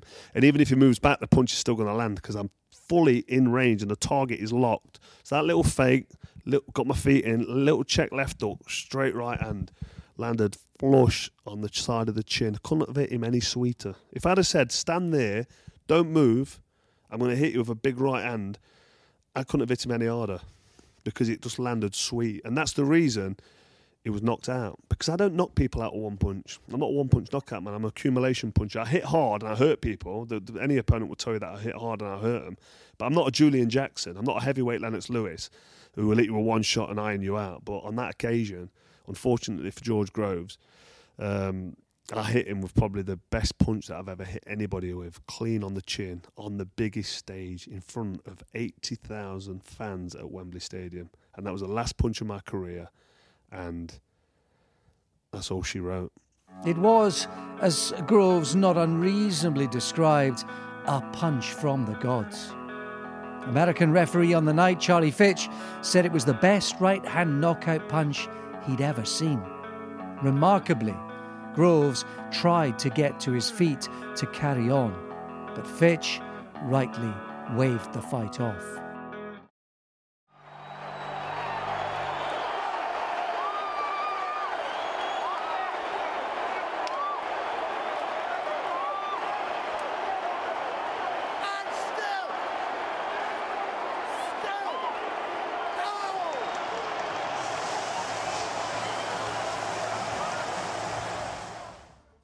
When I dropped him, I went back to my neutral corner and I was still focused, still in the zone. I've still got a fight on. I'm still fighting. I've dropped people before they get up and don't often stay up and then don't get stopped. But I still might have a job to do. It'd be the best punch he's thrown in his life. Yeah, without a shadow of a doubt. The ref was like, fight's over, job done. It's a lot of different feelings. It's relief that the fight's over, I've done it. Then it's, yes, what a fight, what a win, knocked him out. Then you're going to get all the accolades now, what are to come. Jump straight back up, and the referee's waving it off. I'm like, oh, fuck. So I look at Paddy in the corner. I'm like, is this one real, or have I been stitched up? And he's like, I can see by his face, he's like, nah, this one's real. And I'm like, okay, wow. That's the toughest pill I've had to take and swallow in boxing up until this point, because, you know, you always like to think, you know, that it's who wants it most. You know, I grew up watching Rocky. Like, I love the Hollywood. I love the story. I love the drama. And with drama, what story are you trying to tell? The best story is always the underdog story. You know, Rocky's an underdog story. I'm the underdog story. And he doesn't get knocked out, Rocky. Like, he just keeps coming because he wants it that much. And there's nothing on this planet that I want more than victory tonight. No one on this planet wants it more than me. No one's willing to go to the extents that I am for this. Work harder than I am. That's not boxing. That's not real life. That boxing in real life is you make a mistake, even it be just for a split second. Boom! Someone switch the lights out and it's over. And that was the gravity of that. I had never been able to compute, you know, never been able to understand, and it was heartbreaking, demoralising. You know, I'm already there and then, before even, I don't know whether they sat me down, whether they tried to give me oxygen. You know, I didn't actually feel that bad. Do you know what I mean? It wasn't really a physical fight where I was stiff and sore and exhausted. The knockout was clean. Like, there was no concussion, really. apart from missing the shot, being up, no concussion. You know, I remember everything about, you know, I might have forgotten it now as time's getting on, but I remembered everything about the day, everything about the fight, everything for the rest of the night. So it was really strange, bitter pill to swallow, really, because I'm at war with Froch and I'm trying to keep emotion out of it, but I know he hates me, and therefore I hate him. And, you know, I'm at war with Eddie Hearn.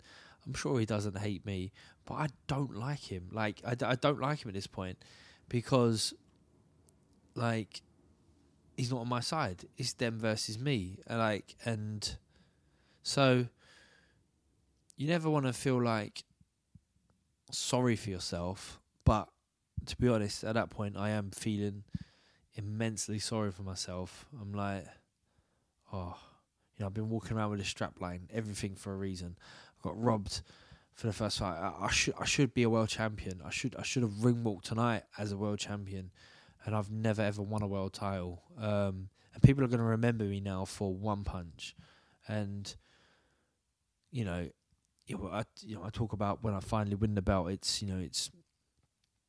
17 years of boxing. It's, you know, however many miles on the road, how many sparring sessions, how many fights, wins, cuts, injuries, ups and downs, wins and losses. But I felt like the saga of the Groves-Froch rivalry, which emerged, sort of September 2013 up until now, the last 9 months, 8-9 months, is going to be surmised with one punch. And that was really hard to deal with. So yeah, the performance don't stop at that point. I'm like, right, I've had to perform before the first fight to get under his skin. I've had to perform directly after the first fight to keep public opinion on my side, try and get this rematch. I've had to perform like a circus clown to sell this fight, to get this fight to where it is right now. And now again, I thought I'd just let the shoulders drop and show a bit of human side, to be honest, Dec, because people say, "Oh, you might say that now," but at this point, people are going, "Oh, I was too much. I was too arrogant." There was no humility from me. There was no vulnerability from me. There was no human side to me, and that was conscious because I wanted to be, what I was. But if I'd beaten Froch, then I'd have gone, oh, what an amazing thing that this is right now, and what an amazing thing that to be part of with Carl Froch. And I would have lapped it on. Like I would have said, I was there when he beat Boutte, and thinking about it, that was fucking incredible. And I was, I remember turning pro and watching him fight John Pascal and just having a blast out. And the hard work that it took to get me to this stage, I've got appreciation for Carl. I've always had appreciation for Froch for what he's done, for stepping up to the mark and, getting off the canvas to win against Jermaine Taylor and, flying abroad and losing to Kessler, and then coming back and being back in the mix and having, struggling. He never looked, a lot of times didn't look sensational, and I made fun of him for it beforehand, but actually I appreciate him for getting through them fights against Glenn Johnson, getting through them fights against Durrell, and even coming back after getting outboxed by Ward. So yeah, I'd robbed myself of that opportunity, but the performance has to carry on. So I'm in the car on the way home in the taxi, and I'd written out a tweet about getting knocked out at Wembley Stadium, and I thought it was funny. I showed my wife, and she was like, "Why are you going to do that?" And I was like, "It's funny, yeah." And she's like, "Yeah, it's all right." So I tweeted, and I was like, I think I just got knocked the fuck out at Wembley Stadium. Rematch, it's like, and I think people, it probably did me a lot of good. It did show a humorous side. I would always be this sort of bloke I am. I try and find humour in everything. I'm always trying to take the piss. But boxing is so serious, and usually when you have to come together and sell a fight, they want the seriousness. You know, they don't want the laughing and joking. It's hard to get both. It's hard to be both. So yeah, but that was a new rock bottom. Remember Calla Sowler and Nissa Sowler in there, and I remember apologising to him, saying sorry, it's not what you signed up for, and they were great. So they were like, nah, we're in it, you know, ups and downs, wins and losses, and I really needed to hear that there and then, because that was experience talking. You know, they'd faced ups and downs. You know, we'll get you back. Said sorry to my wife, who was obviously distraught for me. After that, we jumped in a cab, and my mother-in-law was at home. She was at my flat, and she'd made us dinner. And that was really surreal, because it's like 2 a.m. I think my mum and dad are there, my mother-in-law's there, the taxi driver's there, and we're all just sitting around having. And what I can't cope with is like people putting their arm around me. That's not me. I don't know. You know, don't say something to make me feel better. I'd much rather a kick in the nuts. Like me and my mates, we just take the typical lad sort of humour that you get, where they just rib each other. Do you know what I mean? And obviously, it wasn't that world 10 years ago. It's definitely not that world now. But that's my comfort zone. Like, don't say something to make my feelings better. So people couldn't really say anything. They're either waiting for me to initiate something or not. And then, the next day, me and the missus, which I was like, it's never been our thing, but I was like, I'm not going on no press tour this week now. Should we get away? And it was May. We went to Dubai for 5 days, just to get out. Don't even know if that was the right thing to do. But she dropped everything. She took time off work to come away with me, support me, put up with me, and we went away for a few days. But then I'm already scheming for the comeback. I'm scheming for the comeback. But that was that was pretty much straight after the fight. To finish my career and to throw what was the last punch of my career that detonated on George Groves' chin in a grudge match, knocking him out conclusively without any question of doubt of who's won the fight like the first one, in front of 80,000 people at Wembley Stadium, on pay-per-view on Sky Sports, so I got paid well. There was literally no reason for me to continue boxing. And if I could have picked that or written the script to end my career, there's no way I would write a script with that, because it wouldn't be believable. From the first fight and the whole build-up and the alleged moody stoppage, or it was a controversial stoppage, wasn't it? And we can all agree on that. But for that to create the rematch at Wembley Stadium, and for me to finish with that right hand the way it finished, there was really no reason for me to carry on. And I'm so grateful, and so I'm in such a privileged and honoured position. I'm blessed, really, to be able to finish my professional boxing career on that platform in the way in which I did. And just brilliant, really. It's just to sum it up. It was fitting for him. I think that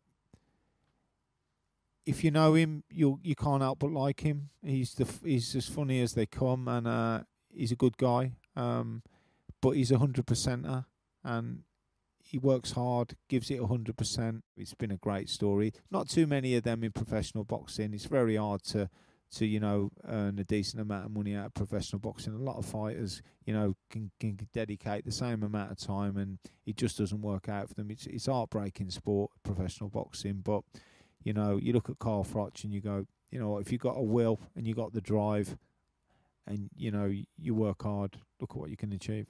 Wow, what a way to end your career! What a way to leave the sport of boxing. I mean, I couldn't have made it any better for him. There's no chance. Nothing could have tempted him out of hanging up the gloves there and then. I am envious of that.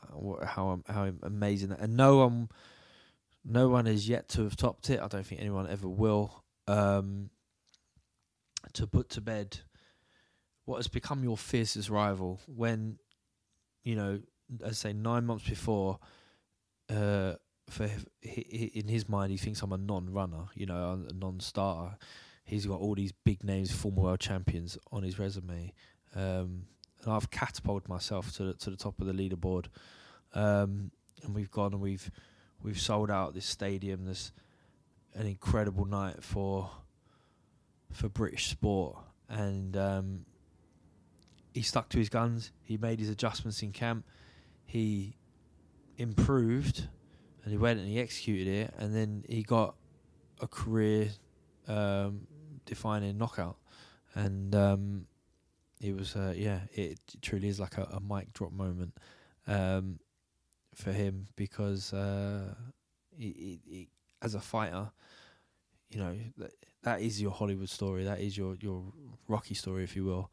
He was you can't come back from that, and because he's my friend now, I'm happy for him, and as a fighter, I am jealous of it. Like, it's what a way, what a punch, what a way to end a career. So no, that is full respect from me.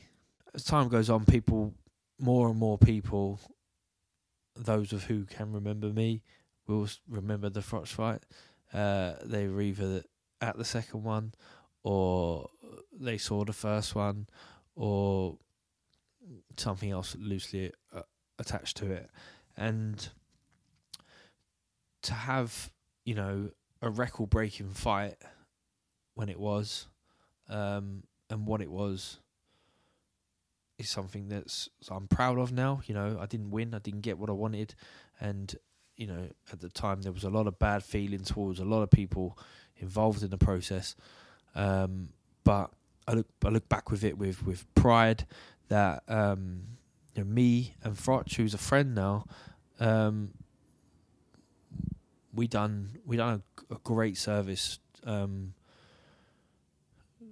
to boxing, really, as bold as it sounds. You know, like we had the best of rivalries, the best of build-ups.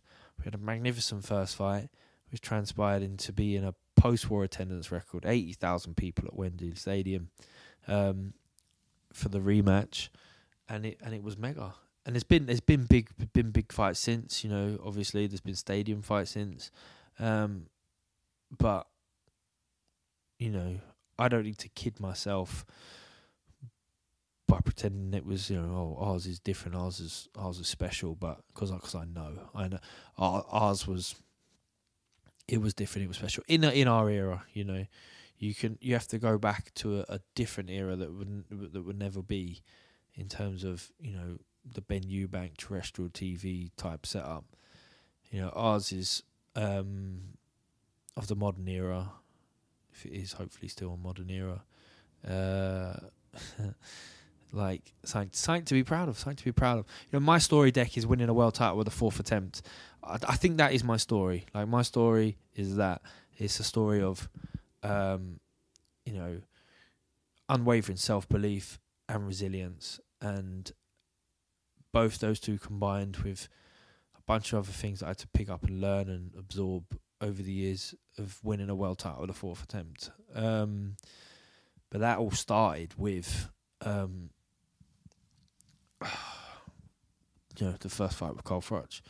That was the hardest deal I've ever had to make in boxing, because it was two men that quite literally hated each other and didn't want to give each other an inch at the negotiating table or in the ring, but gave us one of the greatest nights in British boxing history. You've been listening to Froch Groves, The Definitive Story, in association with Boxing News. Written and interviews by Declan Warrington, produced by Darren Rees, narrated by me, Alex Steedman, and with contributions from the boxing team at Sky Sports. If you enjoyed, please leave a rating and a review with your platform provider.